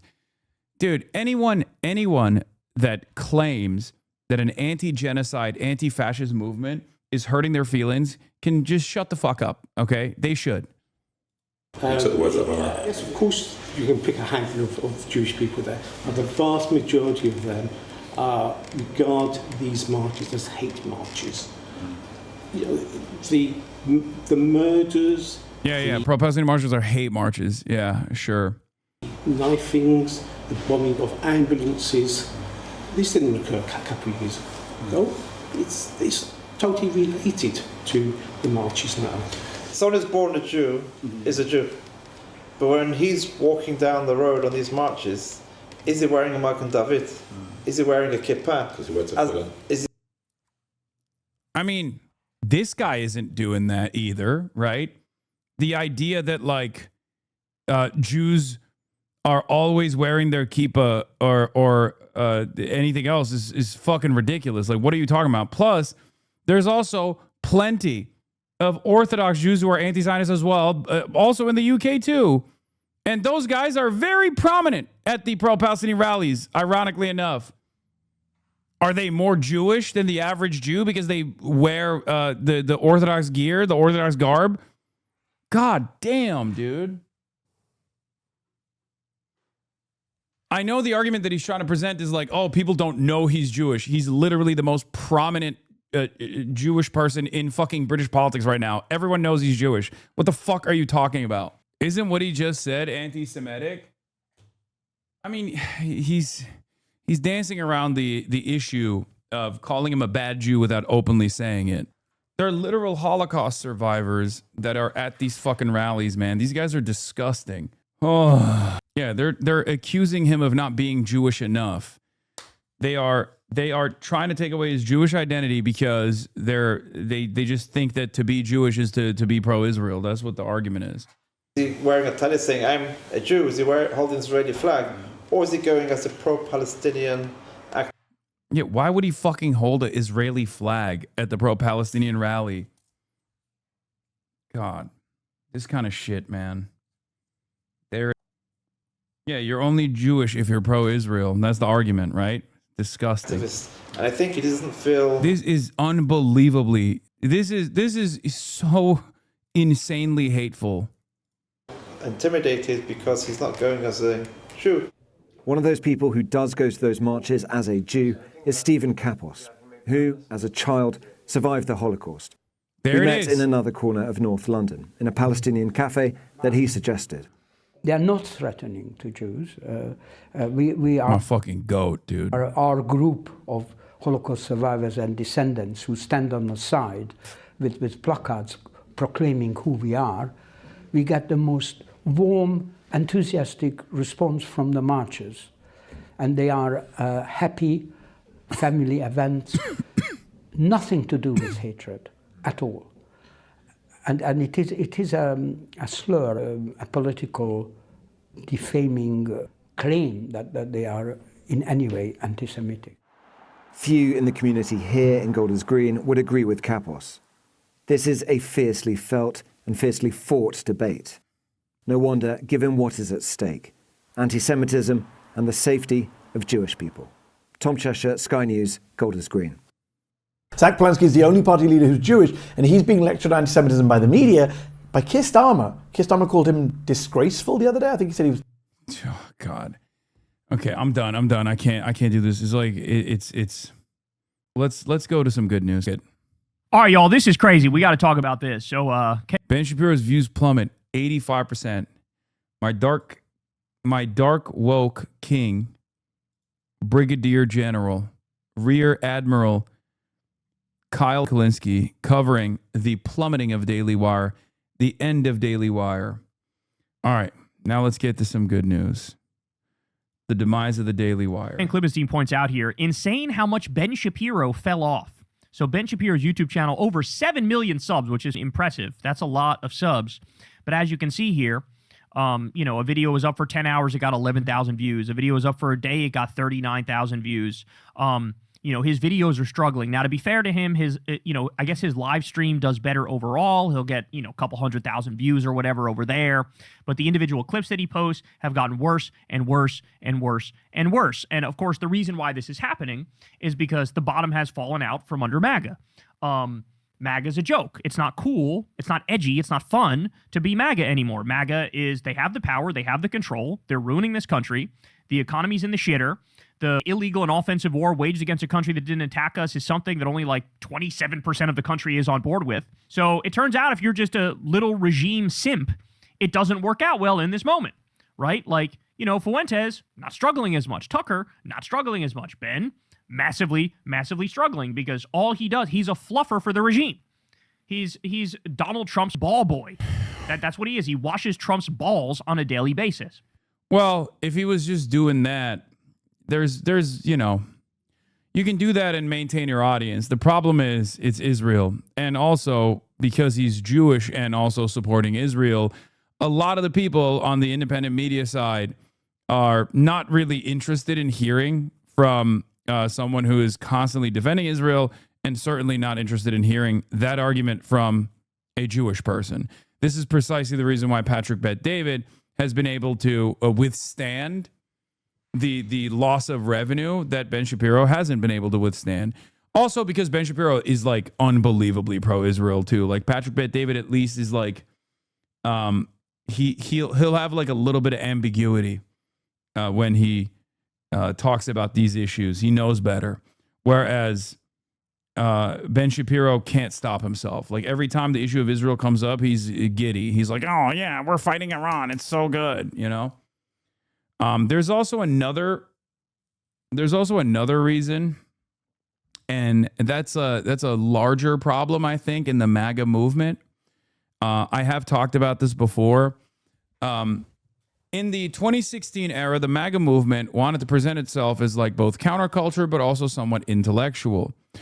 And I think in the post-Andrew Tate world, they realized, we don't have to have like unfuckable, nerdy losers who are debate perverts defend our movement. We can have like cool guys. Now, I don't think Andrew Tate is a cool guy at all, but I think a lot of unfuckable, nerdy losers perceive Andrew Tate to be like a jock, a cool guy. So when that happened, I think there was a sea change in what the market demands were from a conservative audience. Ben Shapiro was never a real intellectual, mind you. I'm not saying that he was an intellectual at all, but he had the capacity to intellectualize right-wing reactionary framing. Okay? So I think that is one of the wave of this is to not even be, the next wave of this is to not even be like a cool guy, but instead to be like an unwashed, disgusting creature. Asmongold fills that void in the market for many conservatives who don't want even a convincing case to be made for conservatism, but just like wear it on their sleeves, like a vice signaling, and like that the aesthetics actually match their own personal living circumstances. And that's where we're at in the conservative movement right now. That's my humble opinion as someone who observes conservative commentators by trade. To give you some more here, this is monthly gained views for Ben Shapiro, and you can see the line is straight down, ski bro, straight down. This dude was getting over 175 million views a month just 2 years ago. 175 million, that's insane. And now he's down to like 30 million views a month. That's more than an 80% drop in viewership. Yes, 30 million is still a lot of views, but that's still a massive fall off compared to what he had not long ago. So yes, the rapid decline of the Daily Wire is only being matched by the rapid decline of the American empire, where our allies now hate us, and we've waged a trade war and hit our allies with tariffs. So we're basically giving the middle finger to the world. They're running into the loving arms of China. They want... The evolution of the MAGA commentator is interesting. This is a good take, chatter. From what they think they need to be, Ben Shapiro, to what they think they are, Andrew Tate, to what they actually are, Asmongold.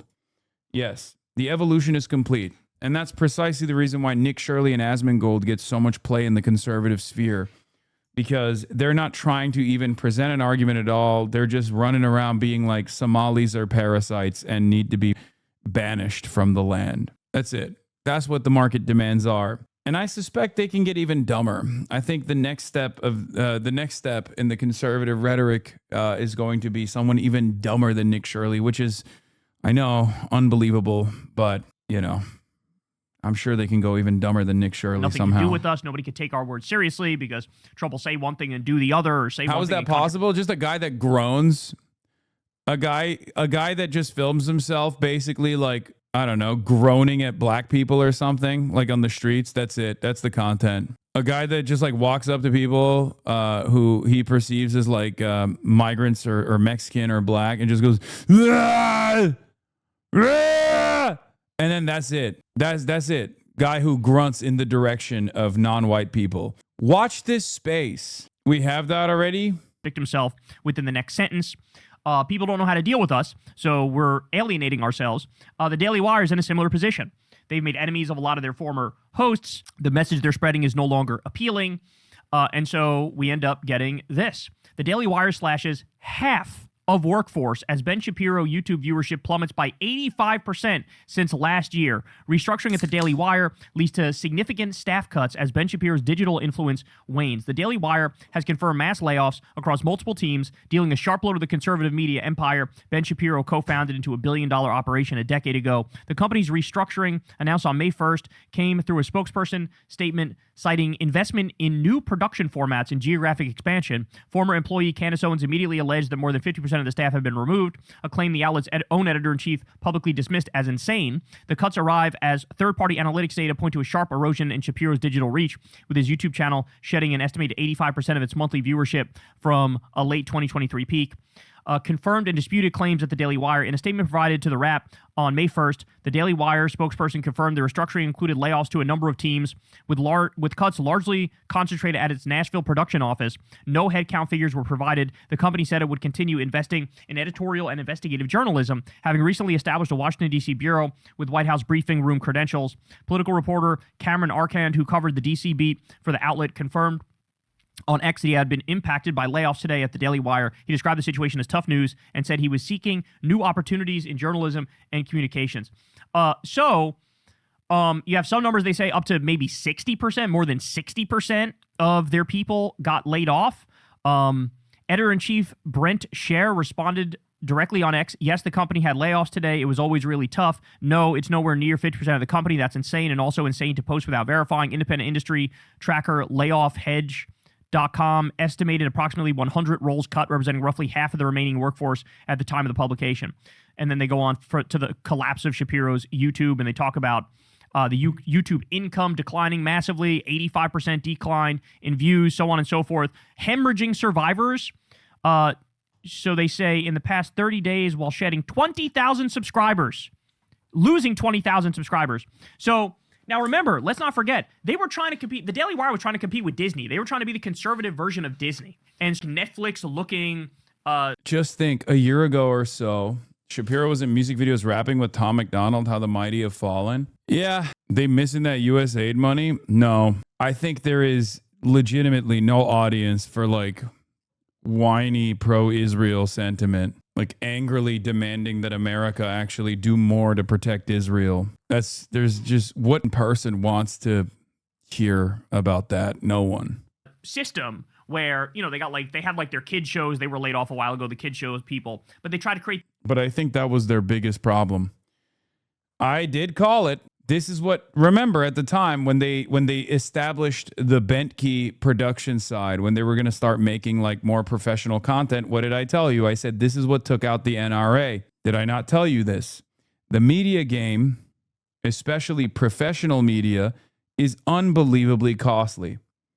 And at the time, when they said that they were going to do this like Disney competitor, what did I say? Go back and watch the videos. Roll the clip if you want to see it. Wasn't your prediction this year them failing? This was even before then. This was a couple years ago in like in 2023, I think, or whenever they initially said that they were going to do Bentkey Productions. But yeah, I told you even back then. That's why you subscribe to the Piker Broadcasting Service, chatters, for tomorrow's news today. The People's Broadcasting Service, sponsored by you, the people, for you, the people. It is incredibly costly to keep this kind of stuff together, to make high quality content. It's just not, it's not only is it not compelling, but also it's virtually impossible. It's virtually impossible to make ends meet. This is what is the real reason why the NRA went down as well.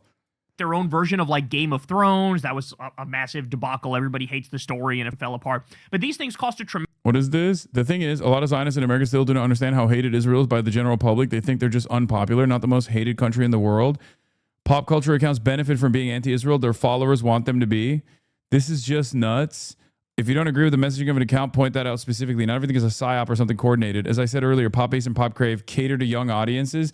Yeah, I don't think people get it. Like, this is why I didn't have too much smoke for, you know, when young people compare something like unpopular to Benjamin Netanyahu or something shitty to Israel. A lot of people in my community were getting upset about it, where they were like, oh, you're like undermining, you're diluting the cause, right? You're like making something super serious unserious.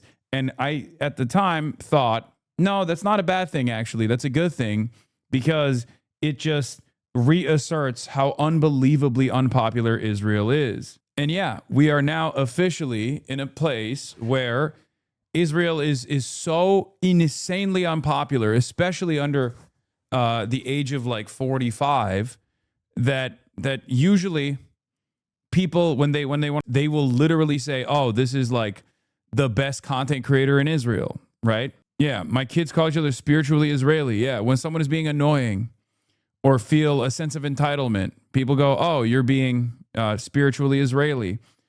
Tel Aviv impressed. Numerous examples of this. And a lot of people simply do not understand this. Like, people that are over the age of like 45 to 55 and above, they don't even get it. Yeah, Somber is my favorite Israeli artist. Shit like that. Tremendous amount of money. They were over leveraged, bro. And we've seen this time and time again in political media in particular, where people think like, you know, hey, we'll make this the hub. We'll make this the, you know, central casting for like the CNN of online news. And bro, people make kiss the wall jokes. Like normie content creators that for years and years were terrified. For the last 3 years, there have been a shit ton of normie content creators, including but not limited to very prominent ones that we all know in this community, that unironically are afraid of appearing with me on camera, now making kiss the wall references. Okay, kiss the wall jokes. Like shit that I wouldn't even fucking say. So I hope you guys understand, like, we are in a totally different, totally unique media environment at this point. So yeah, Roblox started making AI slop, and the top comment under its videos were Tel Aviv approved AI slop. Everyone hates Israel. Yeah. Chuck Schumer, unbelievable success in making everybody pro-Israel. Yeah, I was really worried about how standing up to the lobby would go. Their shit has no motion anymore. I mean, in the public, they don't, but that's why they're fucking desperately flinging at anyone and everyone they can to try and make an example out of them. Myself is who I'm obviously referencing here. It's not going to fucking work, though. They think too big. They hire too many people. They take on too many projects. And then it doesn't take much for the whole thing to just fucking implode, where you're not profitable.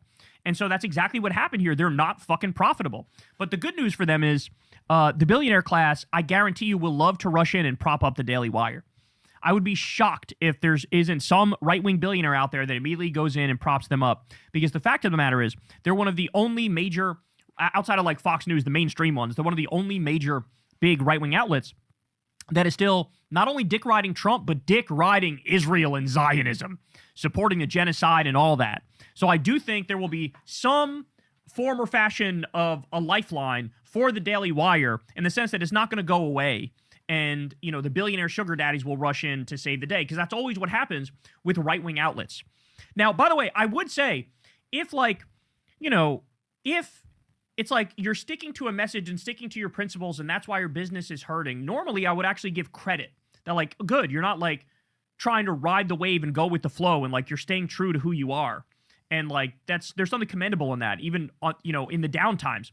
Kyle is also a at-home suit enjoyer, by the way. So, I'm getting my notes from my goat, Kyle Kalinske. However, the reason why I wouldn't say that about the Daily Wire and Ben Shapiro was because their message is fucking atrocious. Like I just told you, their message is pro-genocide. Their message is pro-ethno-state. Their message is pro-Epstein class. Their message is cut taxes for the rich and give the wealthy all the money and cut all the social safety net programs and, like, get rid of the free school lunches for kids. Like, this is their belief system. Fuck Medicare, fuck Medicaid, gut those, destroy them, destroy Social Security. They want things that are objectively horrible for this country. So, for any other media person, if they stay true to who they are and stick by their principles and go through a downturn, but they don't care and they don't adjust because they want to keep telling the truth as they see it, that's fucking commendable, bro. We've had hard times on this channel before. There were times where we were in the wilderness, but I refused to fucking wave ride and narrative hump and tell people what they want to hear just so that they'll watch. We stuck to our guns and told the truth, and then eventually times bounce back. But the difference is we're actually advocating for improving people's lives and fixing this country, and the Daily Wire and Ben Shapiro are advocating for destroying this country and making horrible decisions and, letting Israel crusade through the Middle East and continue to bomb 7 countries and commit multiple genocides and create a greater Israel. So he gets no credit for sticking to his principled message because his principles are fucking atrocious and disgusting. But it's an amazing thing to see. What this says to me is, in a very simple way, what this says to me is the mainstream conservatism, Fox News has that locked down, right?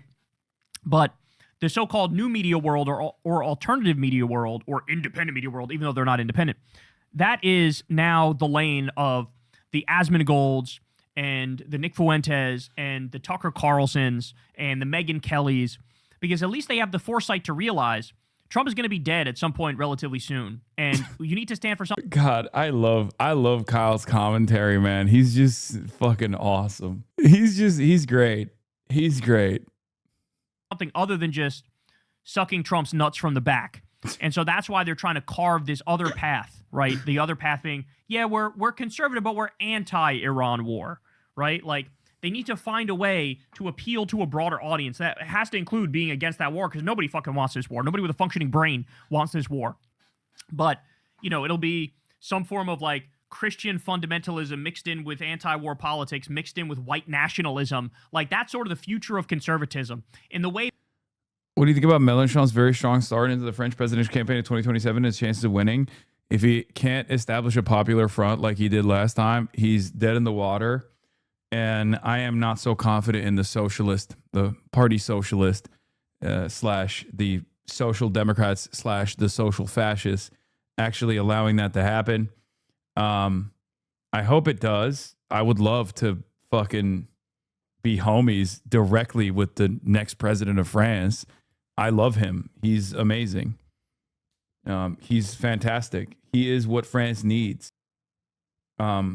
Speaking to friends of mine in France, I feel like they just can't get over the aesthetics of Mélenchon being too much of a curmudgeon and too angry. So a lot of lib Frenchies think he's anti-Semitic. Oh God, that stuff is bullshit. It's just, yeah. That I don't even think that's the main concern. I think the main concern is that they think he's like goofy and old and angry. That's what I've seen.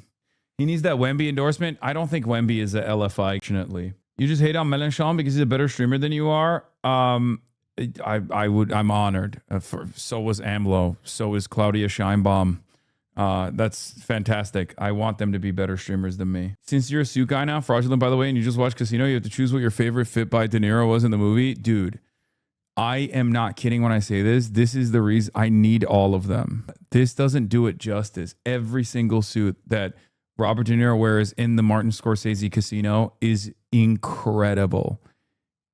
Incredible. Down to the arm fire. You should do something with him again, Mélenchon, anytime, any day, time and place. The only problem is he just like doesn't speak any English. He doesn't speak any English. I mean, it's probably best that he doesn't speak English, to be honest. It's okay. You can learn French. For my goat, Melen goat, I'll learn French. if he somehow is capable of becoming the next president, I will literally fucking learn French, dude. I will learn French. I will do it.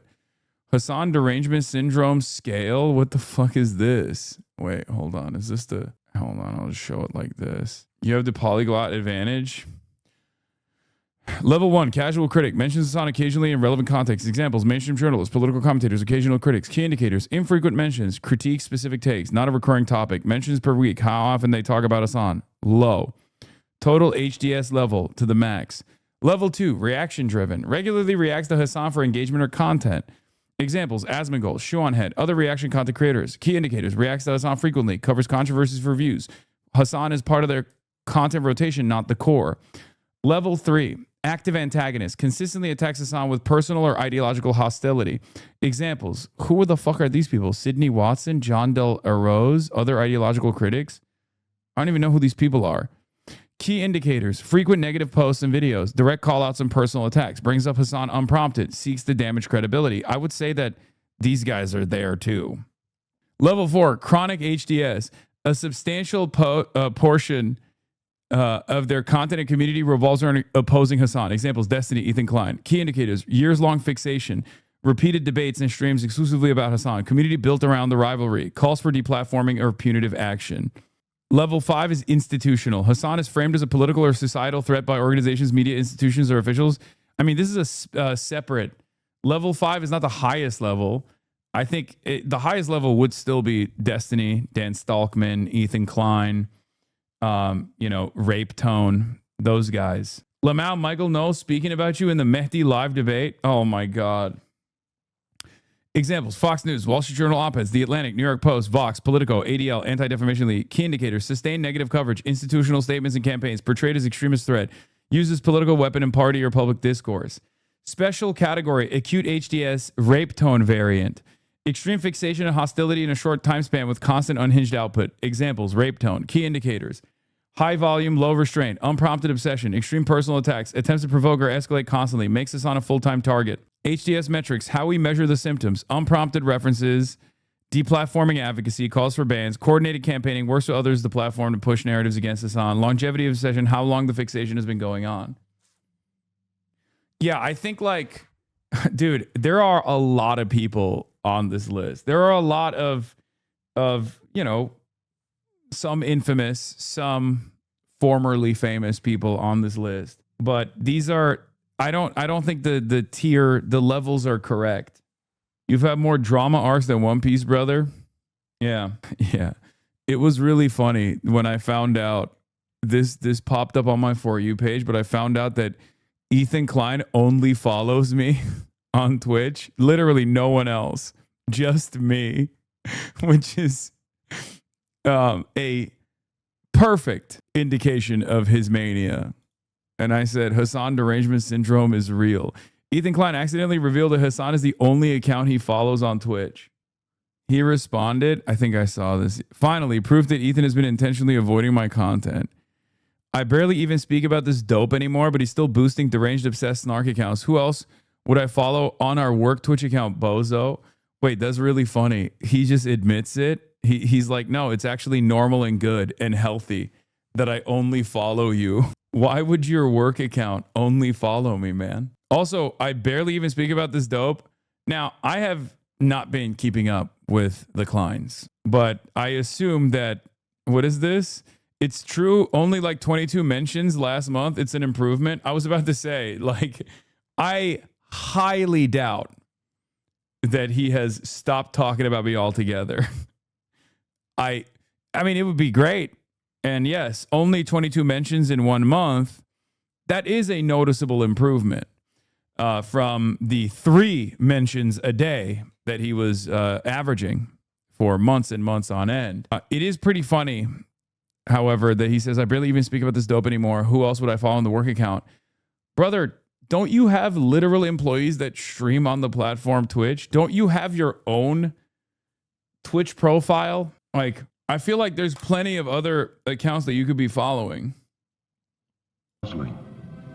Yeah, we've watched this before, but it's always funny. I've ever seen anything quite like this before. not saying anyone on Twitch influenced this directly. We don't know anything yet, but this type of political violence has been very specific people. Mike from PA has been broadcasting consistent threats of violence. This is right after Charlie Kirk got killed. Great performance. Let's drum up some more donations for you to give me. I appreciate it. Ian was 25 while threatening to rape. If Papa Gut is falling for shallow snark bait, then I'm screwed. Before Frenemies, when we were doing the show once per week, our highlights channel was getting like 30 to 50 million. It's puzzling. I don't think I've ever... This is, he did this as well. USA Today, opinion Democrats and legacy media are right to call out Nick Fuentes. Israel defenders keep writing the exact same article, as if every Hasan puff piece isn't written the exact same way. Joy Reid and Jem Welch discussed the false Nick Fuentes Hasan comparisons. Damn. I watched that man for many years. What a fall from grace. Yeah. This one is from January to April 10th this year.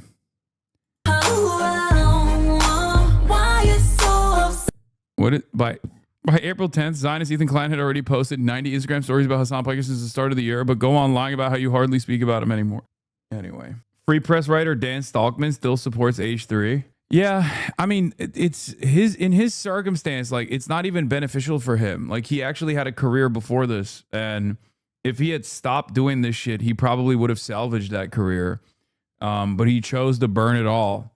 Whereas, like, at least with Destiny's situation, like, Destiny has nothing else, right? I guess even with Destiny's situation, he could probably do something else. He could have just been like a regular lib, a fucking freak. But these guys spend every waking moment obsessively using every opportunity to just be like, using every opportunity to straight up be like, I am going to destroy this person's life. And I don't know what it will take for them to stop. Maybe if I like die or something, I don't know. But it is very strange. Austin Ox did you dirty. What is this? Oh, God. Come on, man. D would have stuck to being dog shit at StarCraft. That dude was ass. Time to debate him again. Lamau, fuck no. I would never. We're one and done, baby.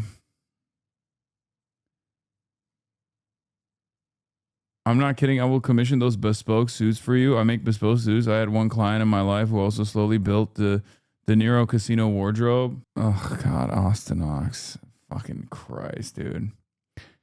No free clout needs to make a comeback. Yeah. The fake high IQ, highfalutin commentary of Ben Shapiro, that's gone. That's dead. That's, 2018 type stuff.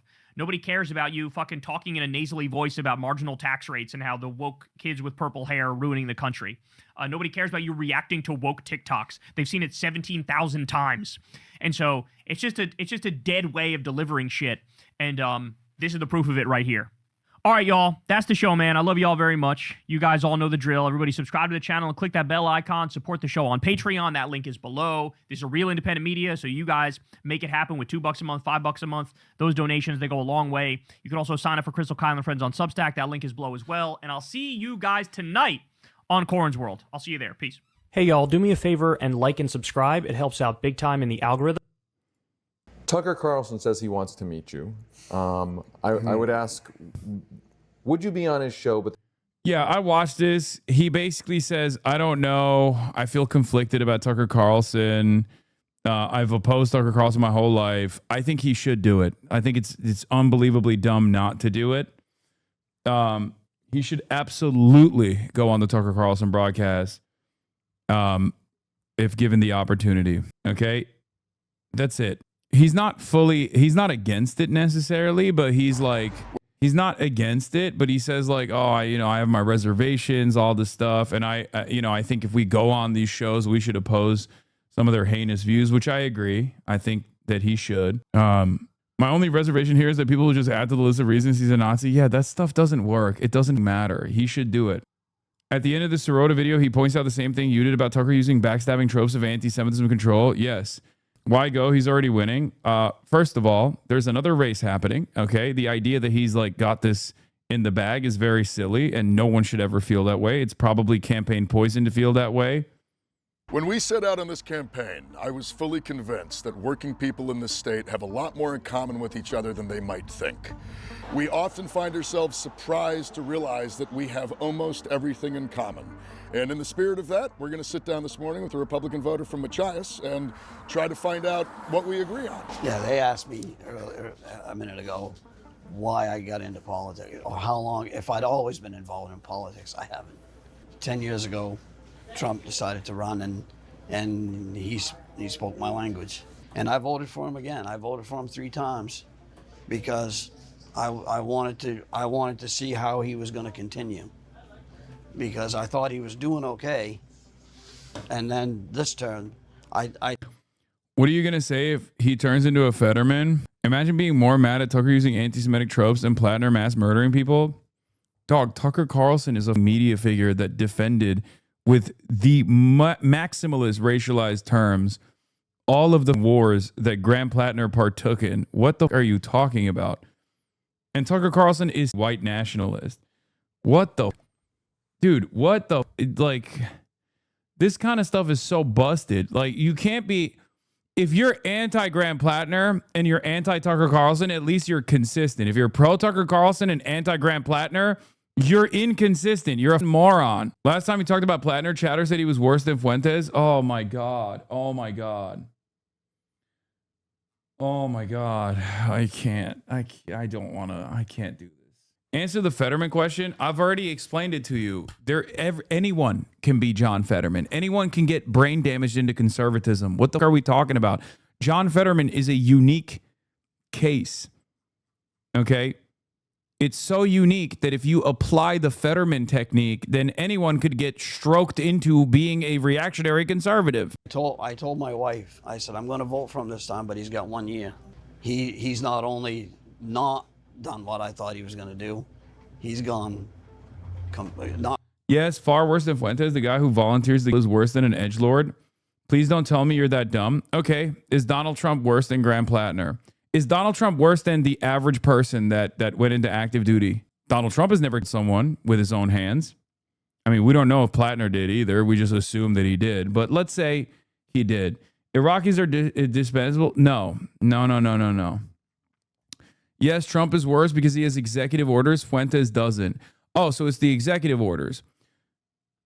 So the reason why Nick Fuentes, who has dined with the president, by the way, who's at January 6th, he simply doesn't have enough motion yet. Why are you dying on this hill? Because it's an unbelievably stupid argument to craft. You're talking about a denying neo-Nazi who in a white supremacist country like the United States of America, Trump orders people to Fuentes makes jokes. I'm not saying Nick Fuentes is worse than... I'm not making the argument that Nick Fuentes is worse than Donald Trump, dumbass. I'm not saying that he has a worse impact than Donald Trump. I made the comparison between Donald Trump. I'm making the comparison between Donald Trump making statements with an executive order authority, for sure, as the commander-in-chief, as you are defending a neo-Nazi. Until the neo-Nazi comes into a position of prominence, you just assume that he's not bad then. Okay? Just jokes. What the... I mean... You can't have Operation Timber Sycamore as your username and then say an active white supremacist threat. An active white supremacist neo-Nazi is not a significant threat in an active white supremacist country like the United States of America. Okay? Jesus Christ. Like the propaganda minister or the neo-Nazi newspapers were prosecuted for a good reason, right?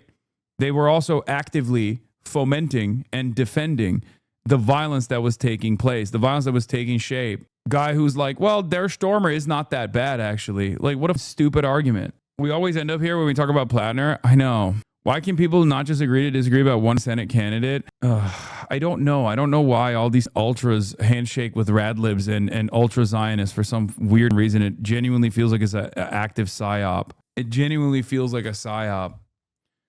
Nick Fuentes is commanding legions of fans into white supremacy, okay? Do we have to sit around and wait for them to like people or know that they have people because Nick Fuentes has actively fomented that hatred to say, oh, that's bad? You have to, because they watch Bad Empanada. I don't know. Holy shit, dude, just because some bad people don't like Plattner doesn't mean he isn't bad. I just don't see it. I don't see it, okay? There are millions of people that go into the military. This doesn't mean that the military is a force for good. I certainly don't believe that.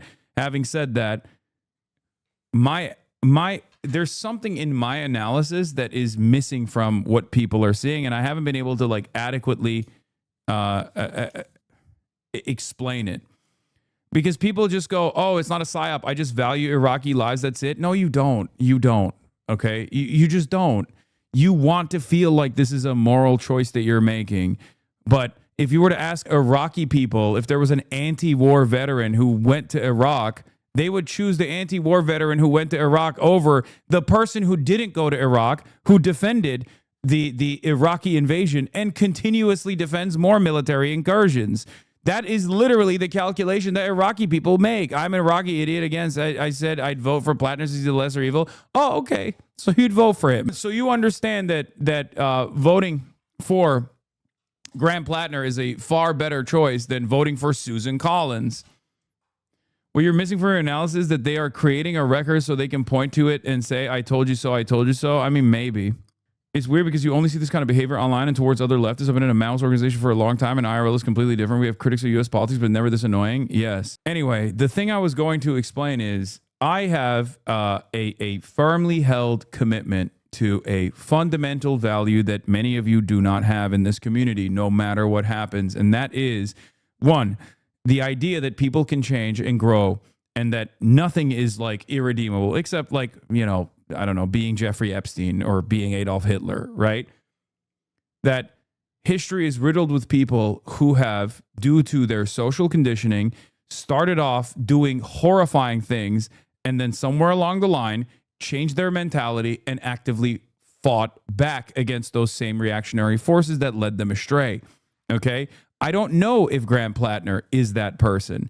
I have a sneaking suspicion that he might be.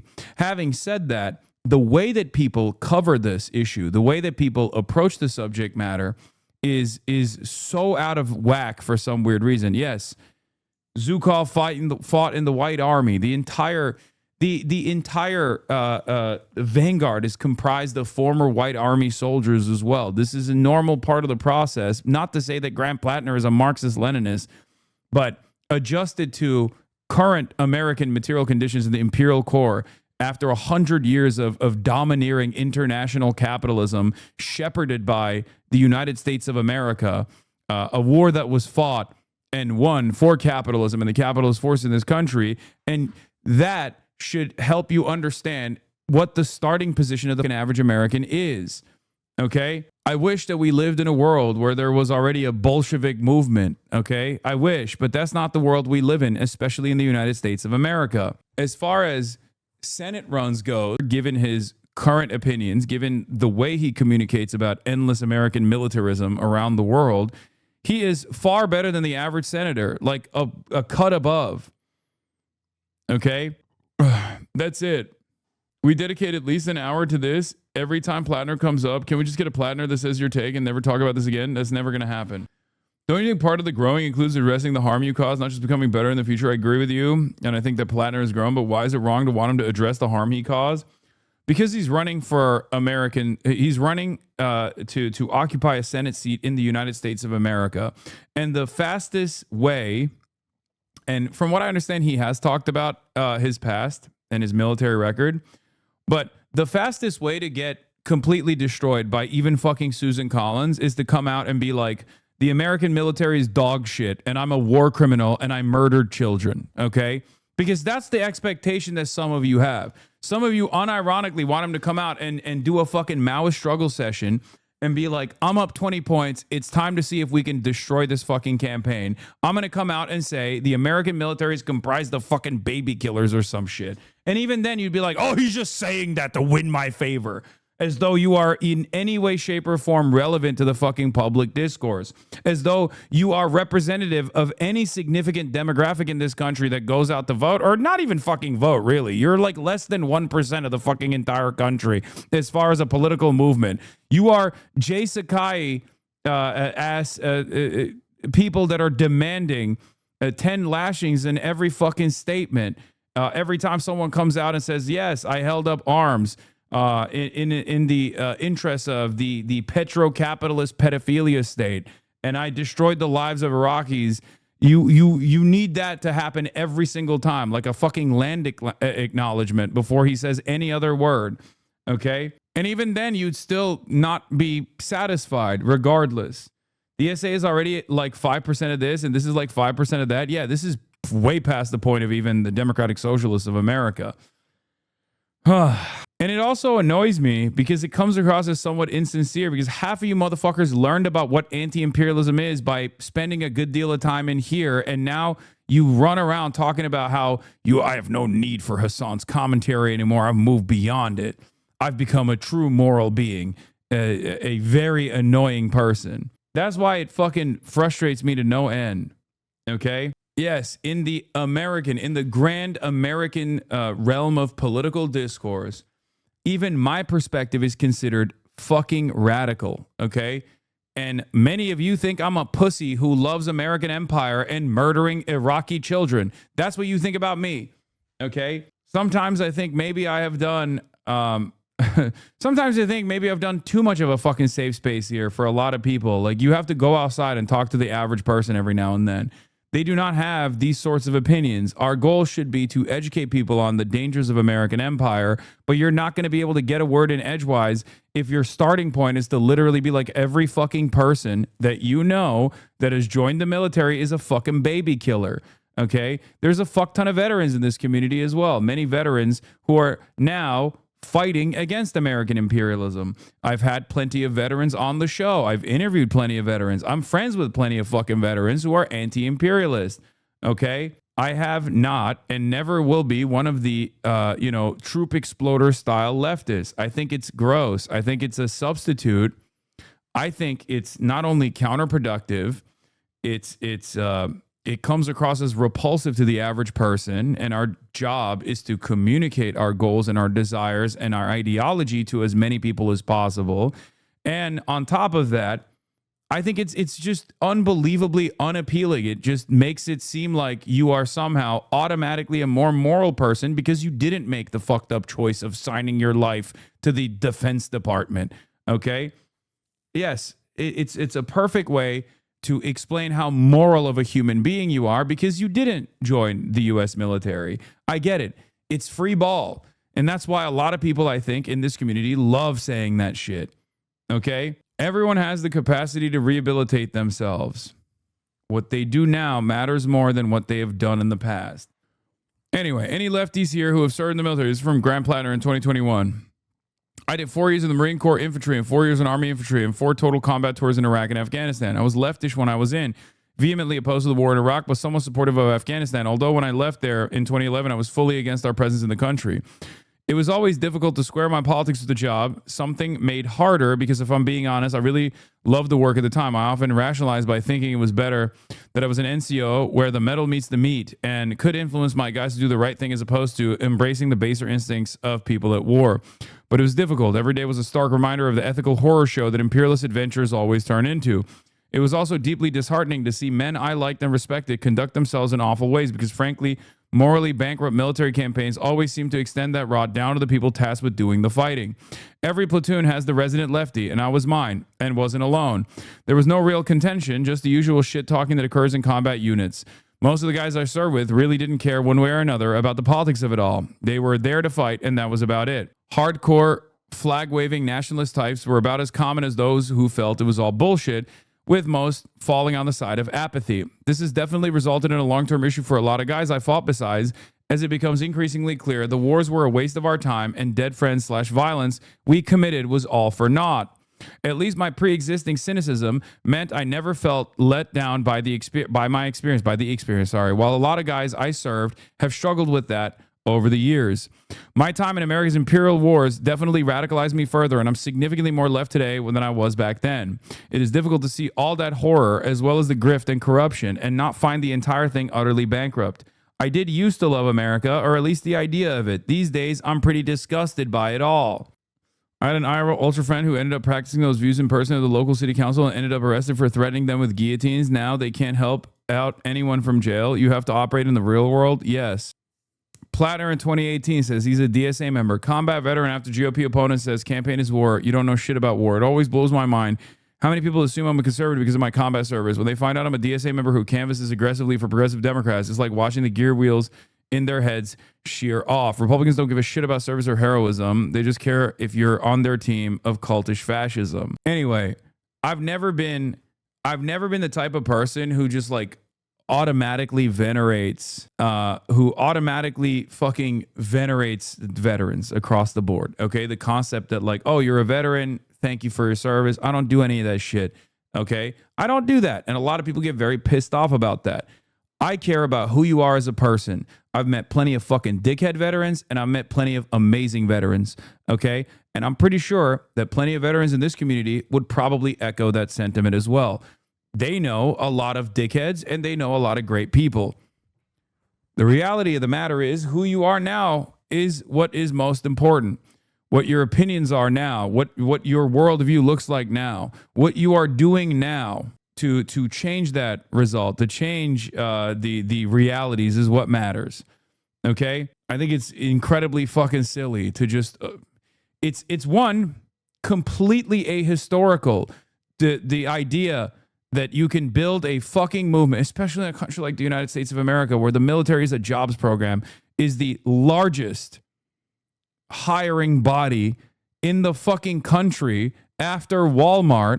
And you're over here being like, no, we're gonna eradicate every single person from the playing field. Like they can never be fucking socialist. They can never be anti-imperialist. It's unbelievably stupid. Okay. And I have been banned off this platform for demonstrating bigotry towards veterans, which is a protected class on this fucking platform. And I still maintain this position, okay? I urge you guys to be a little bit more strategic in the way that you communicate your desires. I urge you guys to be a little bit more pragmatic. I think people are more scared of Plattner because of demoralization that him going heel would be really damaging to the general leftist movement and organizations. And also we estimate it's more likely for him to flip on the grounds of all this being insincere or him being a dumbass who flip-flops. It's not only him being a veteran, bro. Is this groundless and silly? Yes, I think so. Because we have unlimited access to his background. We have his private thoughts when he was a private citizen writing on a fucking anonymous Reddit account. This level of inconsistency is within all of us.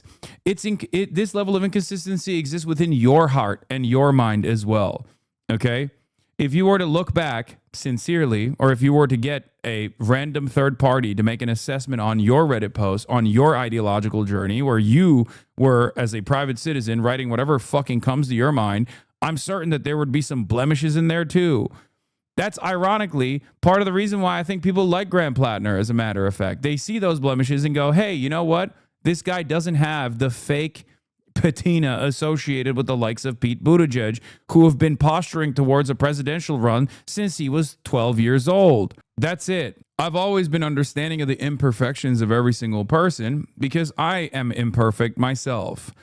Okay? I have the capacity to understand that people have room for growth. That's it. What is this? Speaking of Democrats coming out as anti-leftists, can we talk about Joshua Doss? No. Miss Israel says she randomly bumped into the New York City mayor's Armand Downey's wife in cafe, and it all went horribly wrong. I told her what I think about the stuff she said online and that I believe that it's important to engage in dialogue in which you don't dehumanize the other side, and she politely brushed me off and then refused to engage anymore. She's so dope. I swear she's cooler than Zoran. She's so much cooler than fucking Zoran. It's not even funny. Your patience and your kindness and wanting to understand people, those are your best qualities. You won't read this out loud, but never change, Hasan. No, I mean, that's the attitude you got to bring, okay? No matter what happens. That's the attitude you always got to bring. If I didn't have this opinion, many of you would not enjoy such a large community that you see as a beacon of light and hope in an internet environment that is filled to the brim with some of the most toxic, repulsive politics, okay? This community would not be 30,000 strong on a bad day if I had this gatekeeping mentality. Okay, that's it. I understand that my goal is to change people's fucking minds, and in order to be able, in order to do so, I understand that there are certain things that people believe because their starting position is totally clouded by the social conditioning, by the systems themselves. The overwhelming majority, what is this? Guys, okay if you rape a child in another country on duty, y'all can grow from that. Dude, I'm sorry, but you're a schizophrenic fucking loser, okay? You're a psychopath. Like this is what I mean. You're not doing good politics. You're not doing organizing. You're just being a fucking schizophrenic psycho. And then thinking that this is like the peak of morality. Wow, dude, you did it. You're not even a good person at that point. You're just fantasizing about child rape. Like, what the fuck? I've been watching you since like 2017 when I was still in active duty. You're fine, my guy. I've been told I'm an imperialist just for being enlisted, and I understand that too. You encourage people to go outside and organize with their communities and do a lot more than make smug posts. I know a lot of people in my local org who join because they watch your stream. Yeah, that's the goal. Bro, he said he was joking, Lamau. Come on, man. What a funny joke that was. That was a Quebec chatter. It's just their humor. In any case, I don't trust any politician, okay? I don't trust any fucking politician. I can't fully trust any politician. They're politicians. They can fail you. They can fail their constituents. As long as they're doing the right things, you know, I'm going to grade them on a curve regardless, adjusted to what that position entails. Even Bernie Sanders, yes, of course, Bernie Sanders. I have many disagreements with Bernie Sanders. Bernie Sanders has been somewhat disappointing, not somewhat, very disappointing on the issue of Israel, for example. But I will still always work with Bernie Sanders, as well as all these other people. Okay, yes, even Burn Dog. Burn Dog voted. Burn Dog voted for the appointment of Marco Rubio. Do you think that's a good decision? Do you think that I agree with that? No, of course I don't. What? But refusing to talk about sexual violence because it's inconvenient is not right.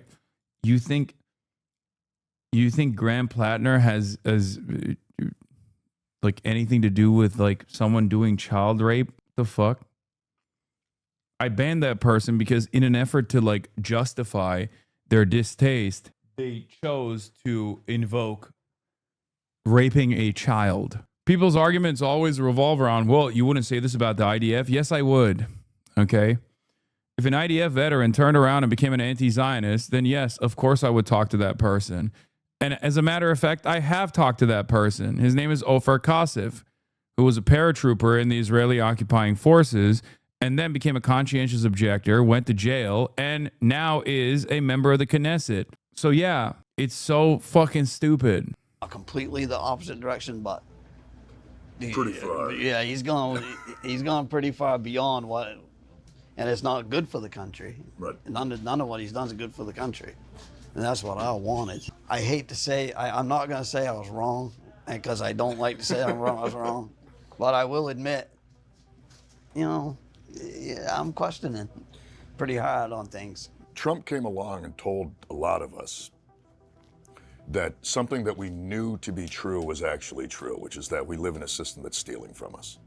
And, you know, it's funny, I'm from Sullivan, so a lot of my friends are like 3-time Trump voters. And, you know, like I didn't vote for Trump, but like I very much understand why people did. And then I talk to friends of mine who like don't live in Maine or don't live in rural areas, who are always just like, I don't get it. I'm like, man, like everybody down here feels like they're getting robbed. And Trump came along and told us that, one, you are getting robbed. Meanwhile, everybody else is telling us that everything's good. They're like, the system's great and we should protect it. And Trump said, the system is screwing you, because it is, and we all see it every single day. I'm going to tell you right now exactly what that destroys his campaign. He's going to have a voice crack moment, and then Susan Collins up by 20, okay? You can't have a cool, grovelly voice for the longest time and then accidentally have a Howard Dean moment. It's the juxtaposition will destroy him. I was not surprised back in 2016, where I had friends of mine who were like, I either like Bernie Sanders or Donald Trump. And I know a lot of people who are like, that doesn't make any sense. I'm like, it makes sense to me. It does, in the sense that like, it's because both of them were like, this whole thing is screwed up. Blow it up. Blow it up. Blow it up and do something different. And I think that was the message. And it's a compelling message, and one that, frankly, I think that, I mean, that's my message too. I mean, this thing is, in many ways, irreparably broken. And Bernie's the reason why I really became 100% cynical, because in 2016. Well, both times. That's 2 times that he's been just tossed aside. He had the nomination. And agreed. just got replaced. Well, that's the powers that be refused to let him have it. And so they did what they do. They used their power. They didn't play by the rules. They didn't do they didn't let it be a fair playing field. They had power. They used power to make sure that they could protect it, which really is kind of, if you think about it, that's the entire system at this point. It is. Dude, why did Trump guys love Bernie so much? Okay, guys, I'm going to let you in on a secret, okay? You here in this community, and many of you are dumb as fuck too, and so am I, okay, are still unbelievably educated in comparison to the average fucking voter. Like, do you guys not talk to normal people? I do all the fucking time, okay? And my takeaway, if they're not a HasanAbi head, is usually just their understanding of politics is literally just like, oh, I don't know, the Bernie was saying it like it is, and so is Trump, and that's why I like Trump. Anti-establishment versus establishment. That's literally it, okay? That's it. That's all it takes for a lot of people. I just don't... I don't get it.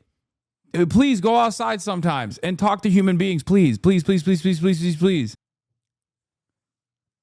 Americans have no fucking class consciousness and no political education whatsoever. Even the most educated people, educated as in like, you know, not political education, but educated as in like going to college and shit, still have a totally distorted view on politics. It always reduces back to fucking team sports for them, okay? Most people do not vote on policy. As a matter of fact, Pew Center researchers conducted studies on this. 80% of people in this country vote for team sports. They vote Democrat or they vote Republican. Only 20% vote on ideological boundaries.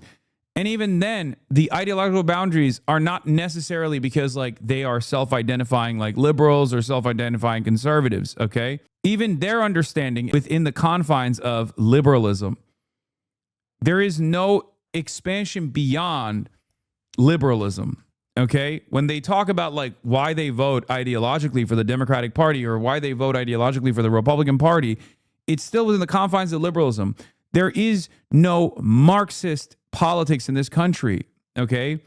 There isn't. Even the fucking DSA, the Democratic Socialists of America, right? At least in contemporary American society, there used to be, but there isn't one now, okay? In contemporary American society, even within the Democratic Socialists of America, many people don't fully grasp their ideological tendency, okay? For a lot of people, and that's only 100,000 paying members. Okay? 100,000 paying members. Do you understand how tiny, how minuscule that is? Even within the DSA system, there are plenty of people who join the DSA because they're like, oh, this is a cool kind of Democrats. Okay? And within the DSA system, there are still plenty who are on the right flank of the DSA, plenty who are even liberals, plenty who are social democrats. Okay? So that's just how it is. And that is the most successful modern socialist movement in this country's, recent history. Okay. Yeah. And also it's been skyrocketing since Zoran's win, and the campaign is what saved the organization. Obviously that played a big role in this, but that is why we also work with campaigns. Okay. That's why we work with campaigns. Campaigns are, even in the current duopoly that exists, campaigns are one of the most effective vehicles to get in front of as many fucking people as possible. You go out and you elect a DSA endorsed or DSA candidate, okay? And then that candidate comes out and actually performs like Zoran is, and then boom, you get more membership. And through that membership process, you start to build class consciousness, okay? And then you start to build political education on top of class consciousness. First, you need to develop class consciousness. Then you need to develop political education. Okay, we do not have the workings of a vanguard in this country. That's it. That's the reason why I work with the Democratic Party. People ask me all the fucking time. You're like, You claim to read what is to be done. But how dare you? How dare you take ownership over Lenin, right? That's what people say, as though Vladimir Ilyich Ulyanov, Lenin, is like a fucking profoundly popular fixture in American politics, you fucking idiot. That's what's so funny about it, is that these guys are so stuck in their own fucking stupid ass hug boxes that they don't think that, like, the average American thinks Lenin is like Hitler, dude. The fuck? You're an idiot. You are siphoning revolutionary potential. There is no revolutionary potential. I'm trying to build revolutionary potential. You can't have revolutionary potential without... Revolution is not spontaneous, okay? It's not. It's just not. It doesn't happen through the contradictions worsening and then people just magically decide, okay? And I'm not a fucking opportunist either, in the way that, some people will be like, oh, he's a tailist. It's not the case, okay? You need to at least have some semblance of a significant percentage of this population. There's a far larger counter-revolutionary, and I don't mean like liberal counter-revolutionary, okay? I mean straight up fascist movement in this country than there is a socialist or a communist one, okay? That's just the truth. What do you think will happen if this entire thing falls apart? Who do you think will be more organized? Who do you think will be able to take advantage of that? Sorry, mate, you're a tailist and need to be boycotted. It's not my call. Hasan Piker admits he's a traitor to the working class, left-wing tradition, and is a tailist for the Zionist Democrat Party. Hasan Piker needs to be boycotted. Anyone still repping this guy should be embarrassed and public shamed. Mossad bot activate. Hasan is a Zionist. You're R-worded. No argument? Yes. I'm a tailist of the liberal Zionist Democratic Party. Like, I understand the necessity for drawing a line of demarcation, okay? It's just, if you were to draw that line today, you would have 12 people on your side. Okay? That's it. That's it. It's that simple. We're not there. I'm not saying the Democratic Party is the salvation of the working class in this fucking country. Okay? I understand that it is a bourgeois party. Okay? I get it. Yeah, most of those people are also, not even directly petite bourgeois content creator, small business owners. They want to be petite bourgeois small business owning content creators. Okay, they haven't even gotten there yet. So all they're doing is fucking chirping. All they're doing is chirping on Twitter. That's their most that's their biggest contribution to developing class consciousness.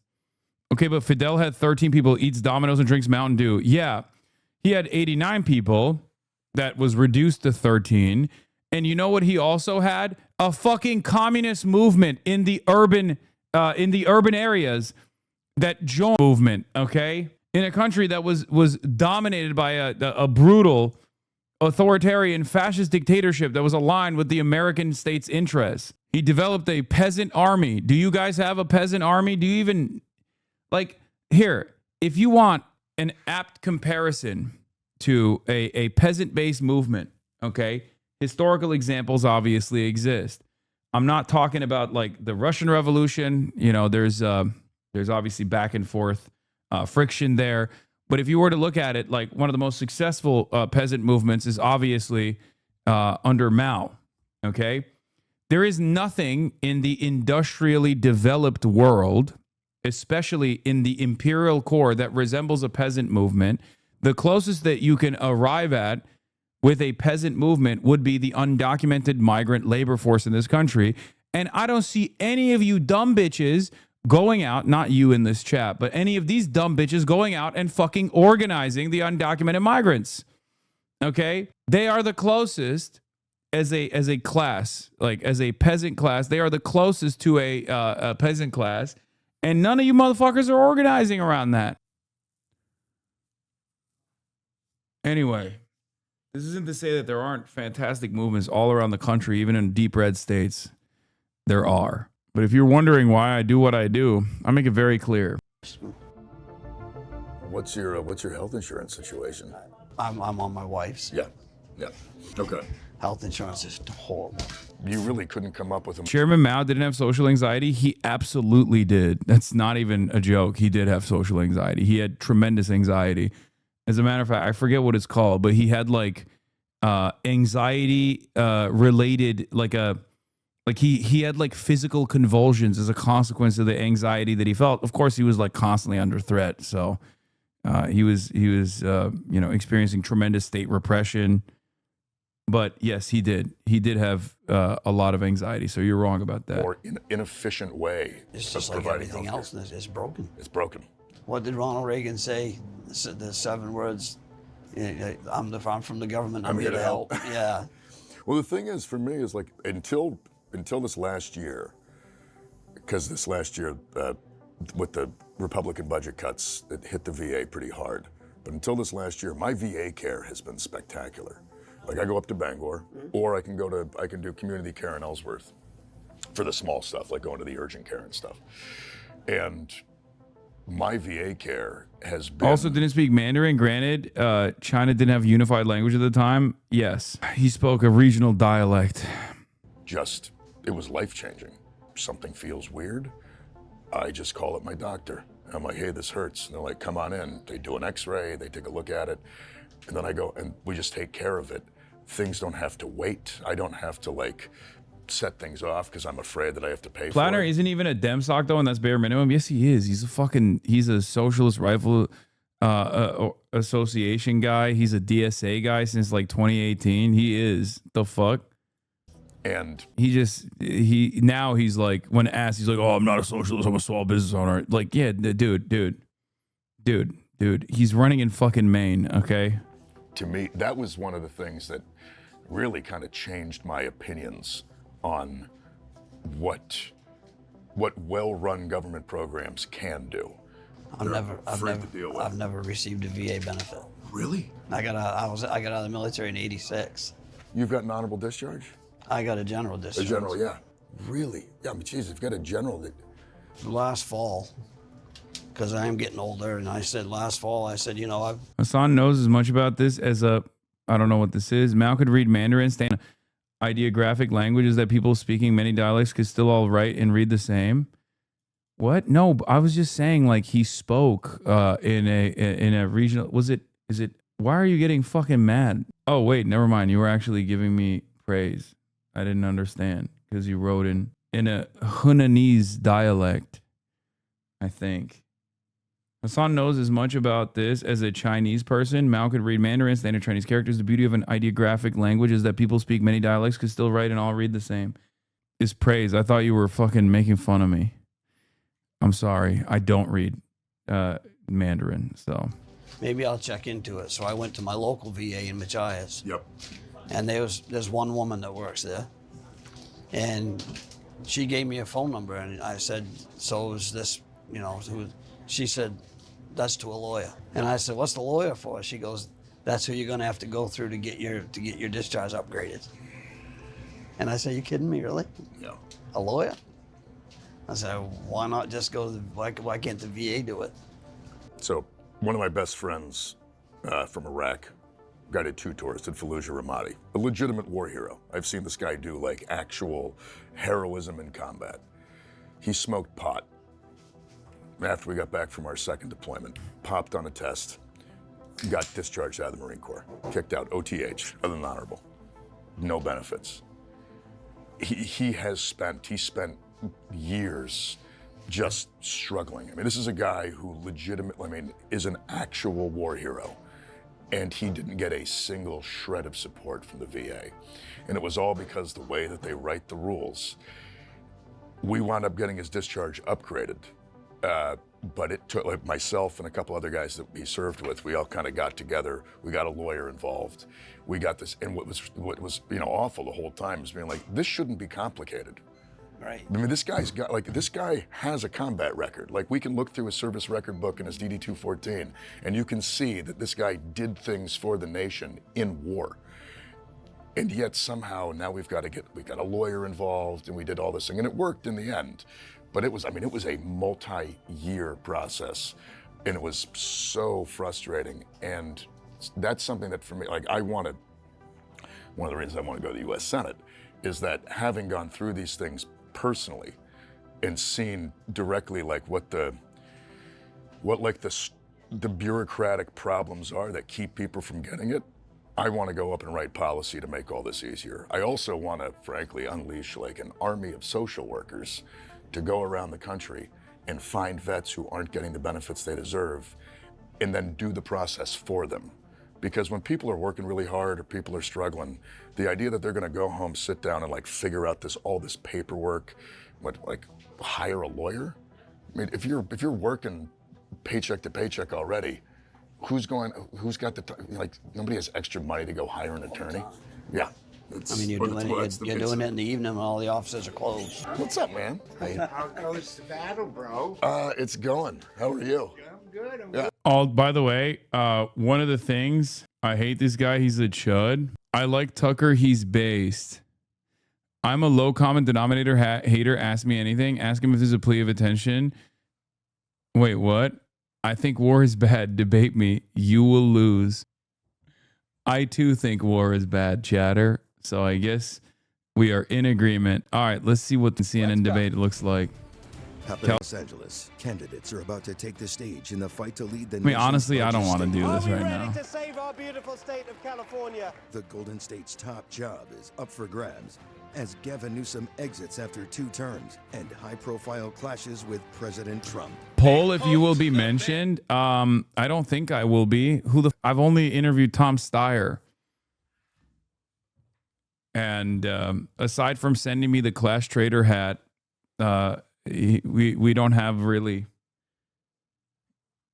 Alex might mention me. That'd be kind of funny. My whole career has been about affordability. We don't believe our politicians. Which candidate can seize the momentum and who won't make the cut? This race will come down to those who've earned it versus those who are trying to buy it. Democrats vying to break away from the pack. A billionaire who wants to tax billionaires. I am the only candidate who does not take corporate contributions. If I have something, it's experience. I want to make government work for people. God, I hate all these candidates. I mean, honestly, they're all dog shit. Tom Steyer is the only one that's like interesting out of all these candidates. I mean, there's 2 Republicans on there, Bianco and Hilton, obviously. One of them is British. The other one's a sheriff. I don't know what's worse. They're also both Republican. But ultimately, yeah, Javier Becerra is terrible. No, I do not support him. Does it not even cause a little bit of concern that Javier Becerra, all of the people that were pushing for what's his face, Swalwell, immediately went to Becerra. They're all worried about Steyer. Javier Becerra is a oil industry lobbyist, basically. States and around the world. Yeah, SEIU endorsed Swalwell. They also endorsed Becerra, but and this is the CNN California governor primary debate. I'm Caitlin Collins, and I'm Alex Michelson. Tonight, you'll hear from 7 candidates. It's crazy that I know both of these people now. In the nation, and manage the 4th largest economy in the world. Early voting is already underway. Ballots are now being cast. And a reminder that the top 2 finishers, regardless of party, advance to the general election. Did you call Becerra an oil industry lobby? I said he's basically an oil industry lobbyist. On stage here tonight, and this race is wide open. The candidates are former Los Angeles Mayor, Democrat Antonio Villaraigosa, former Congresswoman, Democrat Katie Porter, businessman, Democrat Tom Steyer, businessman and former television host, Republican Steve Hilton, Riverside County Sheriff, Republican Chad Bianco, former Health and Human Services Secretary. They just flew to Camp David. What's happening? Probably a military escalation. About to begin, but first a review of the ground rules that your campaigns agreed to in advance. Our goal is to facilitate a fair and productive debate. Each of you will receive 1 minute to answer questions, 30 seconds for responses and rebuttals, and 15 additional seconds if one of us moderators asks you for a clarification. The timing lights in front of you will remind you of these limits. Yeah, I hate this limp dick double endorsement shit that SEIU does. Like, no disrespect, but just endorse one or don't endorse anybody, okay? I don't like that. I don't like that at all. It's so whack, dude. It's like, American labor unions, Jesus Christ. Population between 2024 and 2025. Secretary Becerra, They pulled given back everything the that I just Wiener laid out endorsement there, in San why Francisco. do Democrats deserve another 4 years in charge? Caitlin, because Democrats are the ones that aspire to include everyone and not leave anyone behind. Like my parents, who came with $12 in their pocket to California, and they live the California dream. My three sisters and I, we got to live the California dream. But it doesn't come easy. You have to work hard. My mother today still shops with coupons, and you learn that when you watch that growing up.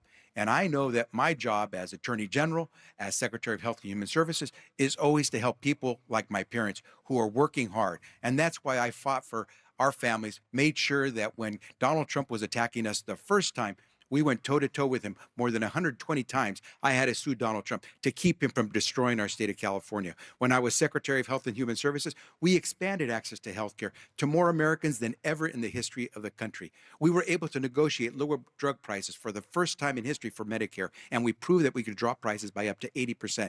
If we fight to make California affordable, people will stay and they will come to this great state. Thank you, Secretary Becerra. Mr. Steyer, that question, why do Democrats deserve another 4 years in charge, is a key one. What's your response? Well, the biggest problem in California is that Californians can't afford to live here anymore. And it starts with housing, but it definitely includes healthcare. It includes electric costs, which are twice as high as in the rest of the country. And it includes soaring gasoline prices.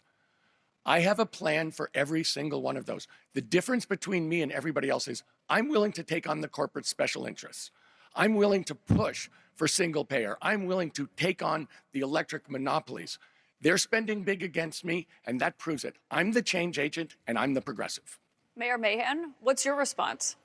Well, Caitlin, we deserve better. I'm the only Democrat in this race who has challenged the establishment within my own party to demand better results. I've made San Jose the safest big city in the country, unblocked thousands of homes that are now under construction, led our city to reduce homelessness faster than any other city. We don't need MAGA values, but we also don't need more of the same. There's a lot of talk on this stage, but we should be honest. The experience we hear from Secretary Becerra didn't lead to better outcomes. It led to 85,000 migrant children who were lost, more fraud in our healthcare system. Tom Steyer's making a lot of false promises up here, things that the legislature already rejected because we don't know how to pay for them. We need pragmatic God, there it is. Thank God he said it. I don't even need to say it for him. Now you get his vibes. We were paycheck to paycheck growing up. Better things are not possible, candidate Mahan, okay? Mr. Steyer, do you want to respond to that? I absolutely do.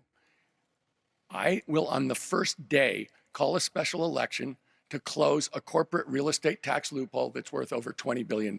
It's convenient to close it after you've profited from it. The truth is that the California government needs more money because... See, right there, he should be like, yeah, I know the system better than anybody else, okay? I became endlessly wealthy as a consequence of it. Teachers and students. And I'm and the only now person I on want to this stop stage others, that will and, go after and I corporations want to shut it off for myself, too.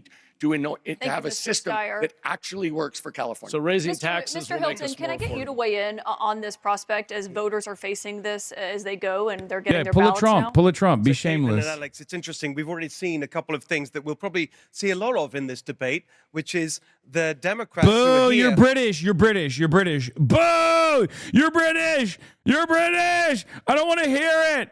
Oh, and all they go can back talk to about England, is Trump. lad. Look, I was asked how I'm preparing. Go for this back to debate the other day, fucking and my answer was England. The meetings, the thousands of people that have come to our events the last year in California. I've traveled to every part of the state. No. We can't be having this. The California dream is my dream, and I want that for every single one of you watching out there. Mr. We Hilton, can get it back. You heard Mayor Mahan invoke MAGA values. We did not do the American Revolution to be led by a Brit. Of President Trump's job performance. Why should voters who are unhappy with the performance of the president vote for the candidate that he's endorsed in this race? So they should vote for the candidate who's got a concrete plan to make our state Cal affordable. $3 gas, cut your electric bills in half, your first 100 grand tax-free, a home you can afford to buy. Oh it's my common God. sense, practical Katie things. Porter Most is of my on with career's that been in shit business. too. I hate know how that. to get things done, and we need to change. We need some fresh thinking after 16 years of one-party rule from these Democrats that have given us the highest poverty rate, as you mentioned, the highest unemployment rate, and the highest cost of living in the country. Mr. Hilton, Secretary Becerra, go ahead. Mr. Hilton, how can you say that Democrats have it wrong when you can't admit that Donald Trump lost the 2020 election? The fact is, all you do is point at Democrats, scream Well, at you have been in Democrats, charge for 16 and don't have years, anything Antonio. else to say. And I want to chime in on what Matt Mahan said. He's not the only Democrat that's challenged his party. I have as well, and I have for a long time. Alex, you said a few months ago that I've been talking about affordability for years. I've been challenging my party for years because it's been Democrats that brought us here. But I can also challenge okay, I kind of don't want to watch this. I just realized I don't want to watch this at all. Like, bro, your state is a nightmare. It really is. It's so dog shit. My state's politics is so ass, dude. Maybe that's why I'm constantly traveling out of state to go help others elsewhere, because my own backyard is ass.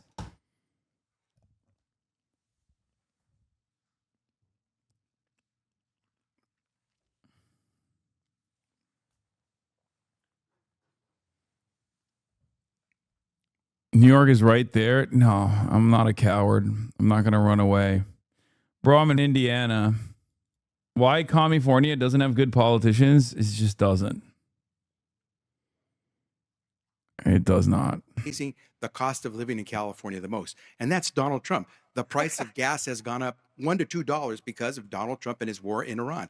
The price of goods, groceries, have gone up in California because of Donald Trump's illegal tariffs. You Let's see, all focus they on can really say the is not outcome. true. That's All just they've not got. true. We've had the highest gas prices on average. I'm in over freaking $2 Ohio. I'm in rest Alabama. of the- Literal hell. than the True, rest true, of the true. nation for a very long time. Antonio's Trump's made right it about worse that. for sure. Boys. But it's not. Boys. Villaraigosa, Enough with Villaraigosa, the I'll get right back bickering. to you, but Congressman Porter, I mean, to this question in and of itself, you're a Democrat who served in Washington. What's your response? Look, California does need to make changes. The world is changing around us. We are seeing AI come and present real challenges with jobs. The pace of climate change is real. We have an unreliable federal partner who's made clear that California is going to attack California. Donald Trump has not made any bones about that. This is a real opportunity for California to set its eyes on the future. It We is do need to make liberal-fornia. change It's not in California. California. That's and true. It is ridiculous for Mr. Steyer to claim that he's the only candidate that has taken on corporations, when I will tell you there are a lot of CEOs who've been whiteboarded who would beg to differ. Thank you, Can I Congressman. respond Sheriff to that? Bianco, we haven't heard from you. Let me get your response. Well, thank you. I just want to actually answer your question. Oh my God, I was not why do expecting that Democrats voice out of deserve this it? man. You just listened to probably 10, 15 minutes of why they don't. We are going to get. Oh my nothing God, I was not expecting him to have such a Weasley voice. That is so career funny. politicians Unexpected brought voice us to guy. the point where we are here today. They do not deserve another chance. They have broken us with endless regulations. Oh my that God, have he sounds destroyed- like Reno 9/11. Oh my God. Oh my God, he sounds like Reno 9/11. Oh my God, what And the fuck? unfortunately for all of them, I'm the only one on this stage that has spent a career making California lives better. We're going to talk about the economy now. We'll get you in a moment, Mr. Steyer, but we're going to go to you, Mr. Mahan, with this question and the issue of affordability. As we know, right now, gas prices across the country are skyrocketing, due in part to the Iran Reno 911, whatever, shut up. in California. Mayor Mahan, it costs $6 He's new boot right goofing. now or more to fill up buy a gallon of gas in this state. Your opponent, Mr. Hilton, is promising to bring that price down to $3 a gallon in his first year in office. Is that realistic? No, it obviously isn't. Look, I grew up in a farming town. I know what it means when the cost of gas goes up $1. People start actually having to make really tough trade-offs. Can you pay the rent? Can you put food on the table? I'm the only candidate in this race who has called for a suspension of the gas tax because That's not true. It disproportionately harms working families. We need to reform this tax and make sure EV owners and higher income earners are paying their fair share. But the truth is, Javier Becerra is misleading when he blames all of our cost issues on Donald Trump. I've fought against Trump. We've sued the Trump administration. We've blocked his cruel immigration enforcement tactics. But California's problems have been long running. We don't need more career politicians supported by the insiders in Sacramento. The truth is, we had the highest housing costs, highest energy costs. Someone said he's like straight Pete Buttigieg. That's funny. It's true. Long before Donald Trump ran for president, we need more pragmatic policies, removing regulations that are in the way, sir. reducing fees. Mr. Hilton, to you, and then Secretary Becerra. Mr. Hilton. So Matt says that it's obviously impossible to get to $3 gas, as I've laid out in my plan. Before the Iran war, there were 40 states in America with $3 gas or lower, most of which don't have the abundant oil reserves that we have in California. But because of the policies supported by Matt and all these Democrats, we are now shipping oil halfway around the world, 7,500 miles from places like Iraq, instead of opening up California oil and gas production so we can reduce costs and get $3 gas in California, which is my plan. You know why we have those higher standards is because in places like Los Angeles, where we are today, it used to be that you couldn't breathe. Kids would have higher asthma rates. We have those higher standards for a reason. We can bring down costs over time, but it's technology that's delivered totally that, Matt, as you know. unrealistic that you're going to have $3 gas in a year. You're lying to me. Only in a Democrat state. Secretary Becerra. Well, I'm fascinated to see people argue that we should get rid of the funding for the roads so we can take care of potholes, the highways, so we can make sure that we don't have massive congestion, or our transit systems, by getting rid of the one way we fund those systems the most, the gas tax. If we were to get rid of the Trump gas tax, we would be able to save ourselves about $1 to $2 at least, just in the Trump gas tax as a result of his war in Iran. Let's start focusing where the real problem is. And yes, I'm going to repeat Donald Trump as often as I have to, because he's the real menace we have in California. You've got nothing else to say. Your perspective. So let me say this. This war in Iran has driven up the gas by at least $1.50. And the truth is, we should be taxing the oil companies because they are getting a windfall profit as a result of the war. Don't say that around Becerra. He's gonna beeline into you. For no apparent reason. We should. Javier Becerra is going to be like, I will fight you. I will fight you to the death, Tom Steyer. Let me say this. Being in bed with oil companies is a mistake. Javier Becerra has taken the max amount of money from Chevron, and he has said they're good guys that we need. The truth of the matter is oil companies are ripping us off at the pump. They're polluting our air, and they're burning up the planet. Thank you, sir. Secretary Becerra, your response. Yeah, it's a rich response from a guy who made his billions investing in fossil fuels, in oil companies, in coal companies. Now he makes the billions, and he has spent more than every other candidate combined in his campaign, using those profits to now try to buy his seat in the governor's office. Tom, the last thing we need is someone who makes riches from investing in oil companies and then accuse everyone else of doing the wrong thing. Can I retire? Look, I walked away from my company 14 years ago so I could give back to California. I am the person on this stage who is fighting the oil companies. And the way that you know is they're spending millions of dollars to prevent me from getting you should turn around and be like, I could buy you right now. That I will let, maybe just like, maybe instead of buying ads, I should have bought your campaign. Say it. State has endorsed me. All right, and the people who are opposing I will you buy you. Follow the money. The oil companies, the electric monopolies are spending tens of millions of dollars against me. Okay, maybe not. Maybe don't say that. You're too white to say that, but you get what I mean. Let's talk about the proposed billionaire tax. Just last week, a one-time 5% tax on the assets of billionaires. Pull a Trump. If you're a fucking billionaire, you might as well pull a Trump on that stage. That's the whole point. Over what could be the nation's first wealth tax. Buy the British one. Is the only if we're out here buying. He supports this tax. You do not. Why not? Because I support good ideas, not things that help me dodge political potholes due to my own background. This billionaire's tax is simply not put a tie on Hasan Piker because of human trafficker. Anybody who has watched me in Congress take on bank CEOs, take on pharma CEOs, challenge them for the fact that their workers can't make ends meet while they're pocketing $26 million a year, knows that I will speak truth to power. And here is the truth. This tax isn't going to fundamentally change California's economy in the way that young people and the working people of California need. It's a one-time tax, but we don't have one-time revenue needs. It taxes billionaires, as if half billionaires don't have two nickels to rub together and couldn't chip in a little bit Yeah, I don't more. really care. And Like, I know it's that 90% unproductive one-off tax. I know all of this. I just don't give a shit.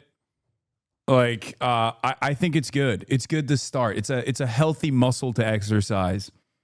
And I think a lot of Americans agree with me on this, right? Like, it's one of those things where I totally am aware that this is a one-off. It's kind of silly. It's nowhere near the necessary structural change that has to come. But I just don't care. You know, I'm like, no, it's good. I'm in favor of any kind of billionaire tax is good. 1 off, 10 off, doesn't fucking matter. Let's get a treat.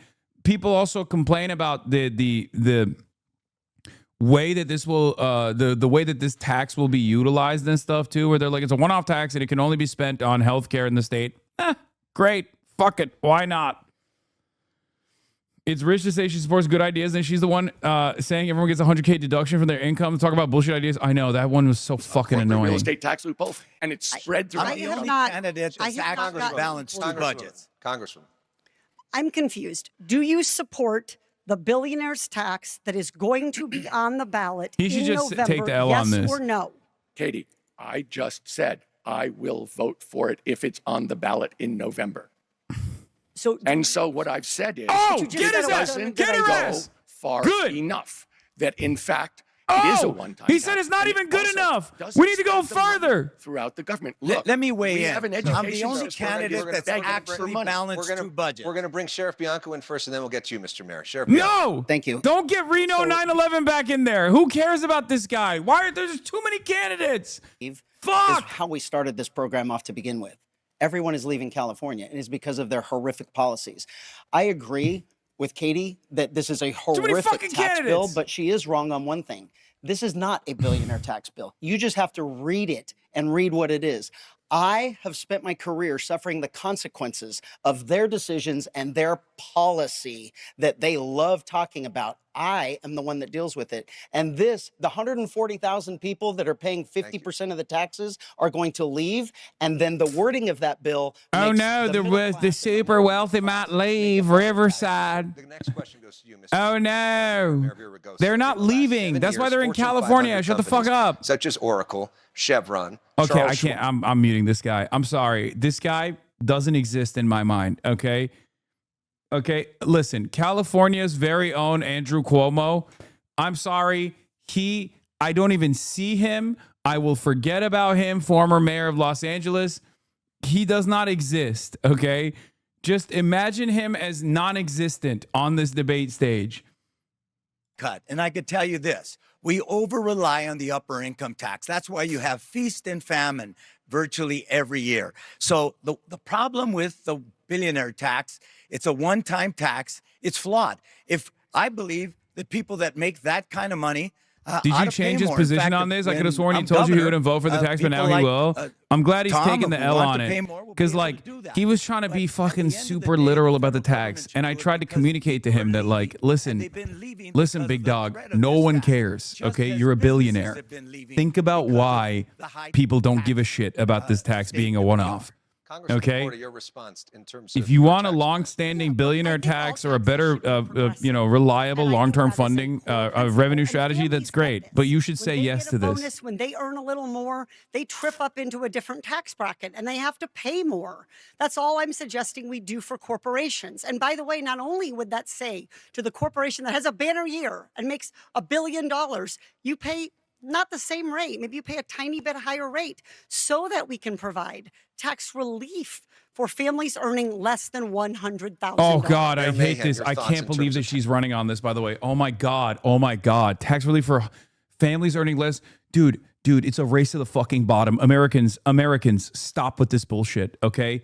Any Democrat that runs around saying, like, we have to actually lower taxes for people making... We have to lower taxes for people making less than $100,000 is insane, okay?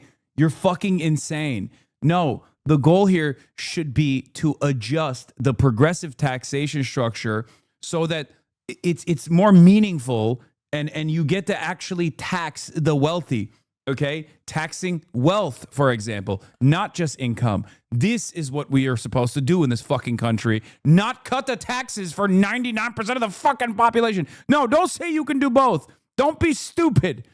Okay, it's a trick. It's a mistake. Taxes only go one way in this goddamn country. It's supposed to go in the opposite direction. More taxes, not less. Okay, more taxes for the wealthy. The working class already pay a tremendous amount of their yearly income in the form of taxes already. The overwhelming majority of Americans already get taxed on income, okay? The real problem, the real thing that we have to tackle is taxing the wealth, okay? The idea that we are supposed to cut taxes is unbelievably stupid. It's a major fucking revenue driver. Oh, under 100K is working class in California? Yes, it is. No, but you're not supposed to go in the tax cut direction because it's an incredibly stupid decision, okay? It's an incredibly stupid decision.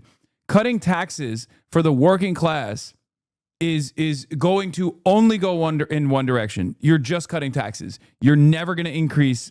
You're never going to be able to increase taxes for the wealthy. You're just going to cut taxes or raise to the bottom. Our services are already struggling. What the fuck are you talking about? Biggest corporations. The truth of the matter is, what I stand for is shared prosperity, real growth, supporting businesses, but sharing it work so that the people in California get what they need. Thank you. And going after corporate special interests is the way we're going to drive down costs. Thank you, Mr. Steyer. Secretary Becerra, Mayor Mahan suggested that you're interested in growing the size of government. He says he wants to cut it. Your response to that? I didn't say I want to cut it. I said I want to use the revenue we have today to make government better. We need to demand Sacramento do better before we ask working people to pay more. All of Tom Steyer's proposals will just increase cost. Secretary Becerra. Mayor Mahan should take a look at my record and he'll realize that the largest health enterprise in the world, the Department of Health and Human Services, is big. It's because we have to make sure we're doing everything to improve the health care for 333 million Americans. And we balanced our budget 4 years in a row. So, Matt, here's the thing.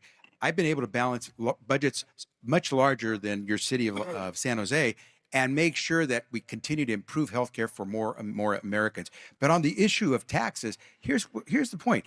Everyone should pay their fair share. No one can claim that a CEO who's making more than 1,000 times more than their line workers is paying their fair share. And Tom, one of these days, let us know how much money you have in the Cayman Islands so we can make sure we tax you your fair share. Okay, I'm going to answer that because I pay full taxes on everything. I'm invested in all over the world, and I pay full California and U.S. taxes on absolutely everything. That's not fair. But what is fair is this. I'm going to drive down costs. The idea that you use every tax drive loophole down available. By You pay the lowest tax rate of anyone on this stage. Costs by going after the electric monopoly that no one else here will take on. We're going to introduce competition. I'm going to go after the oil companies, make them pay for their pollution, and have a windfall profits tax. Look, I am going to drive down costs for working people, and that will not only work for them, it will work for the corporations to employ them and make them more competitive. Thank you, Mr. Steyer. Mr. Mahan, your chance. Yeah, I have to go back to this point about it's not always about the size of the budget or how big government is. But being able to balance it is an important point, yeah, man. But Javier, I think you have to admit that. Here's what I would ask you to acknowledge, which is you keep referencing your experience as your main qualification, but what have those 30 years of experience gotten us? More Americans insured than ever in the hold on, history let of me the finish. country. Well, you asked the question. Higher and less affordable health care that's squeezing. Actually, not on my watch. Squeezing out. The price no, of we did not. healthcare Healthcare costs have gone up relentlessly. You haven't health talked to the outcomes, millions of Americans we helped insure. If I could just finish my point. Well, you have to make sure you say something that's factual. Okay, it's pretty. You can go look at the data. Healthcare costs. That's right. Look at the data. We were able to get more Americans insured than ever in the history. Do you mind if I just finish the point? Mr. Mayor, finish your point, and then Secretary, one at a time. Three really quick points. Yeah, I'll just Can we talk about the issues you're not I'll be prepared to fact check, though. When it's your turn, go ahead. So higher healthcare costs that are squeezing families today, worse health. Yeah, the top opponent, the single payer, by the way, the doctor's lobby, straight up maxed out the Becerra. And as HHS secretary, well, it's as bad as ever. And you've been in a career politician. That's time, Secretary Becerra. Yeah, totally untrue. Man, that sounds like a MAGA talking point. Listen. No, it's just the facts. Under my watch, more Americans gained health coverage than ever in the history of the country, more than 300 million.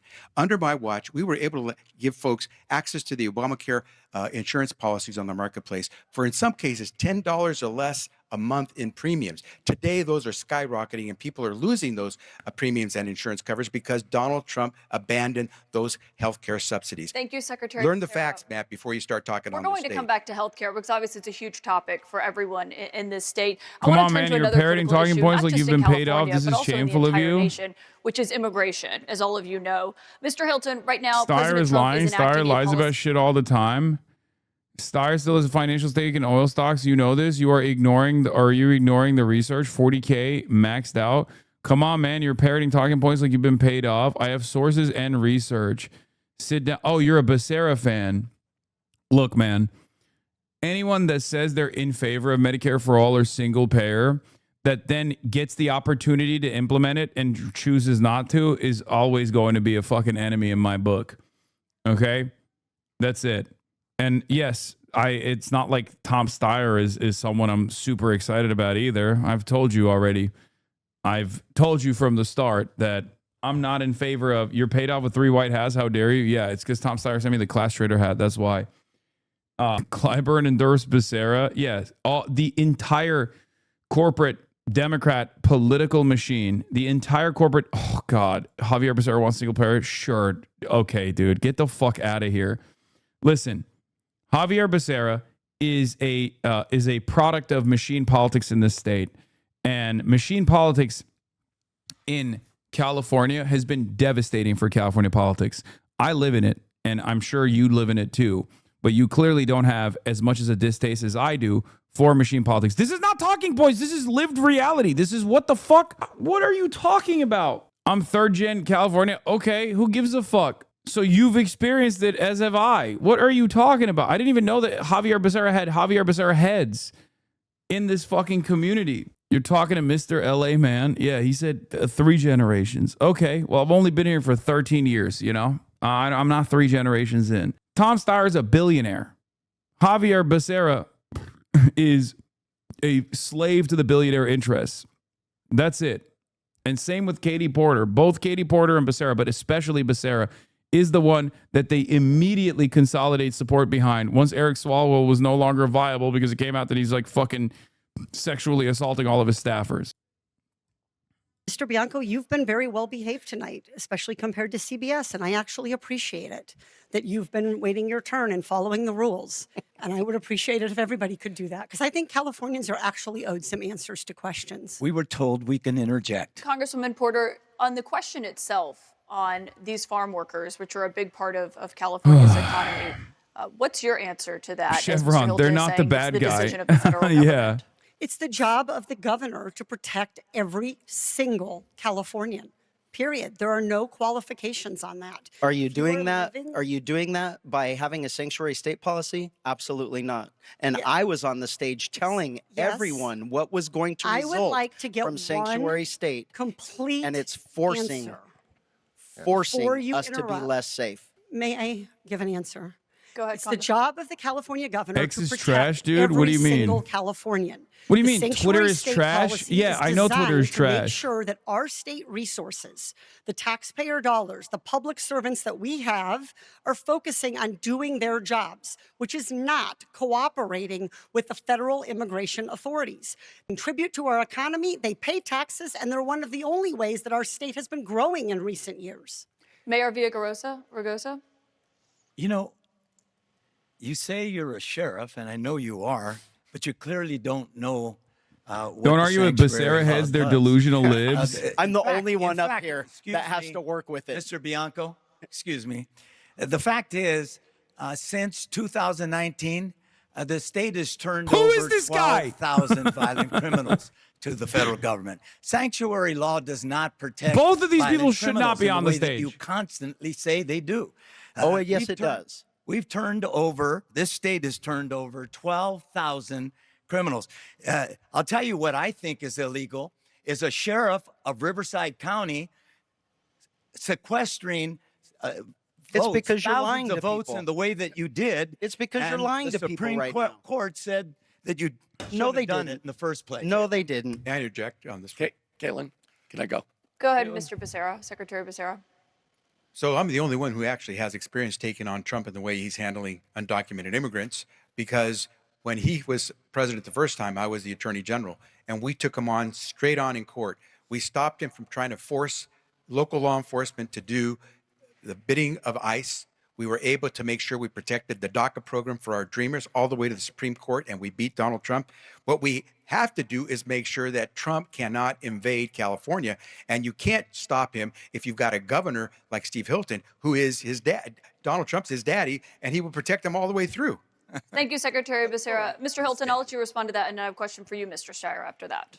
I don't want to respond to silly name calling, but I'd like to actually respond to something Katie said. And I think it's probably a sincere policy difference between us. She said something very revealing, which is the only way really that California's economy has been growing in the last few years is through illegal immigration. And I just don't think that's the right way for us to be growing. I think we need to help small businesses create jobs and opportunity, and for Californians to be able to earn more and live the California dream, and for entrepreneurs to want to start businesses in California. That's how we should be growing our economy, not by illegal immigration. Congresswoman Porter? I mean, given that you're an immigrant and you added to our population, and we're all having to live with the consequences of that decision. Katie, there's a difference I think you'll accept between legal and illegal immigration. Yes, and I wasn't referring to, I was saying that immigration has been a major source of growth in California's economy, and that is true. Thank you, Congresswoman. Mr. Steyer, I've got a question for you on immigration, because you want California's Attorney General to be able to hold both ICE agents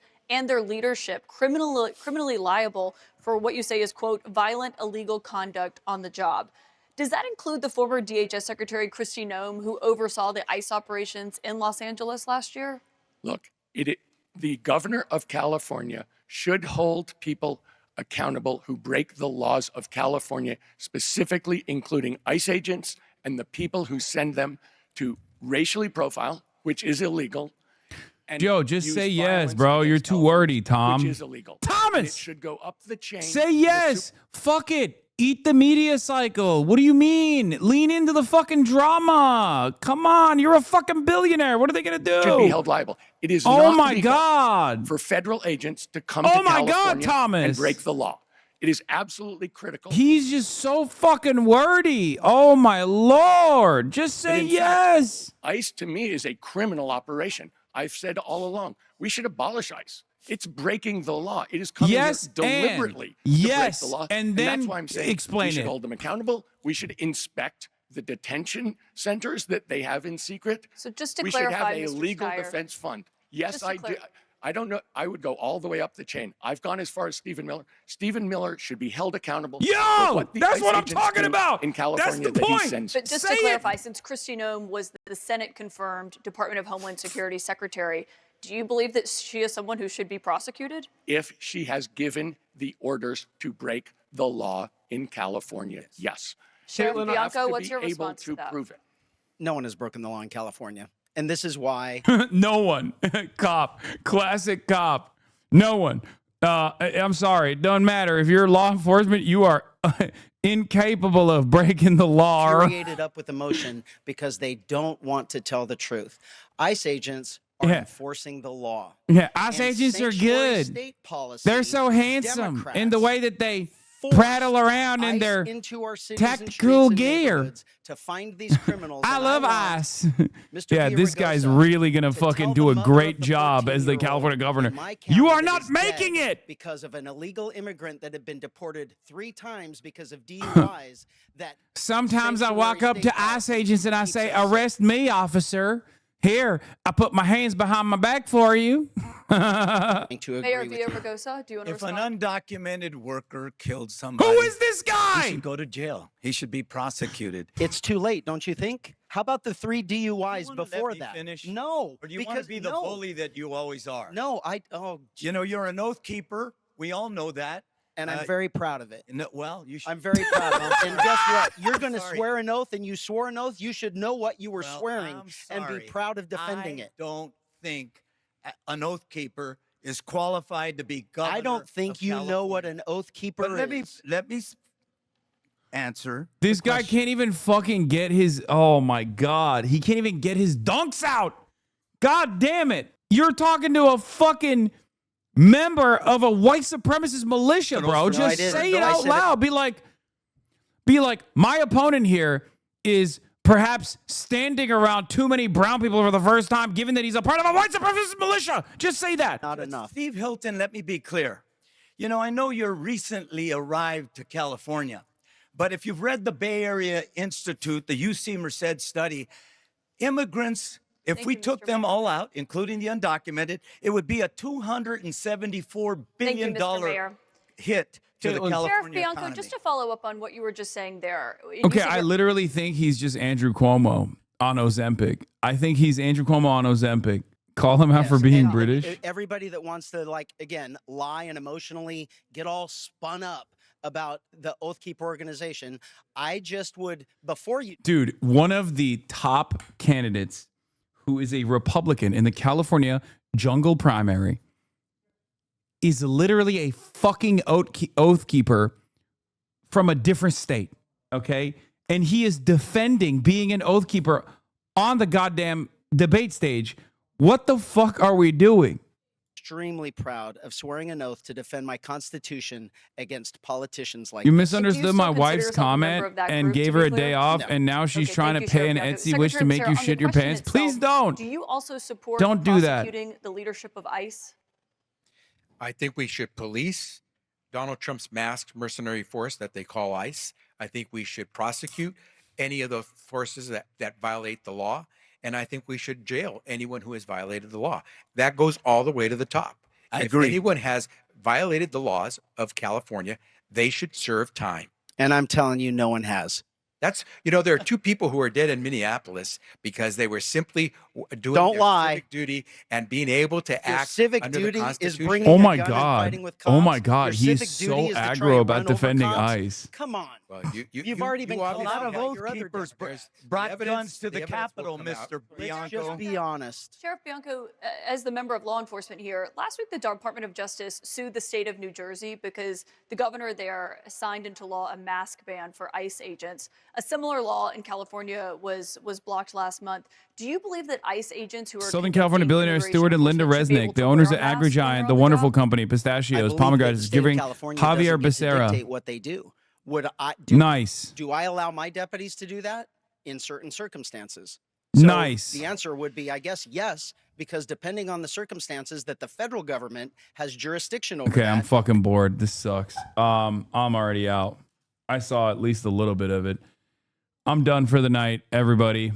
Almost 8 hours. You already know what it is.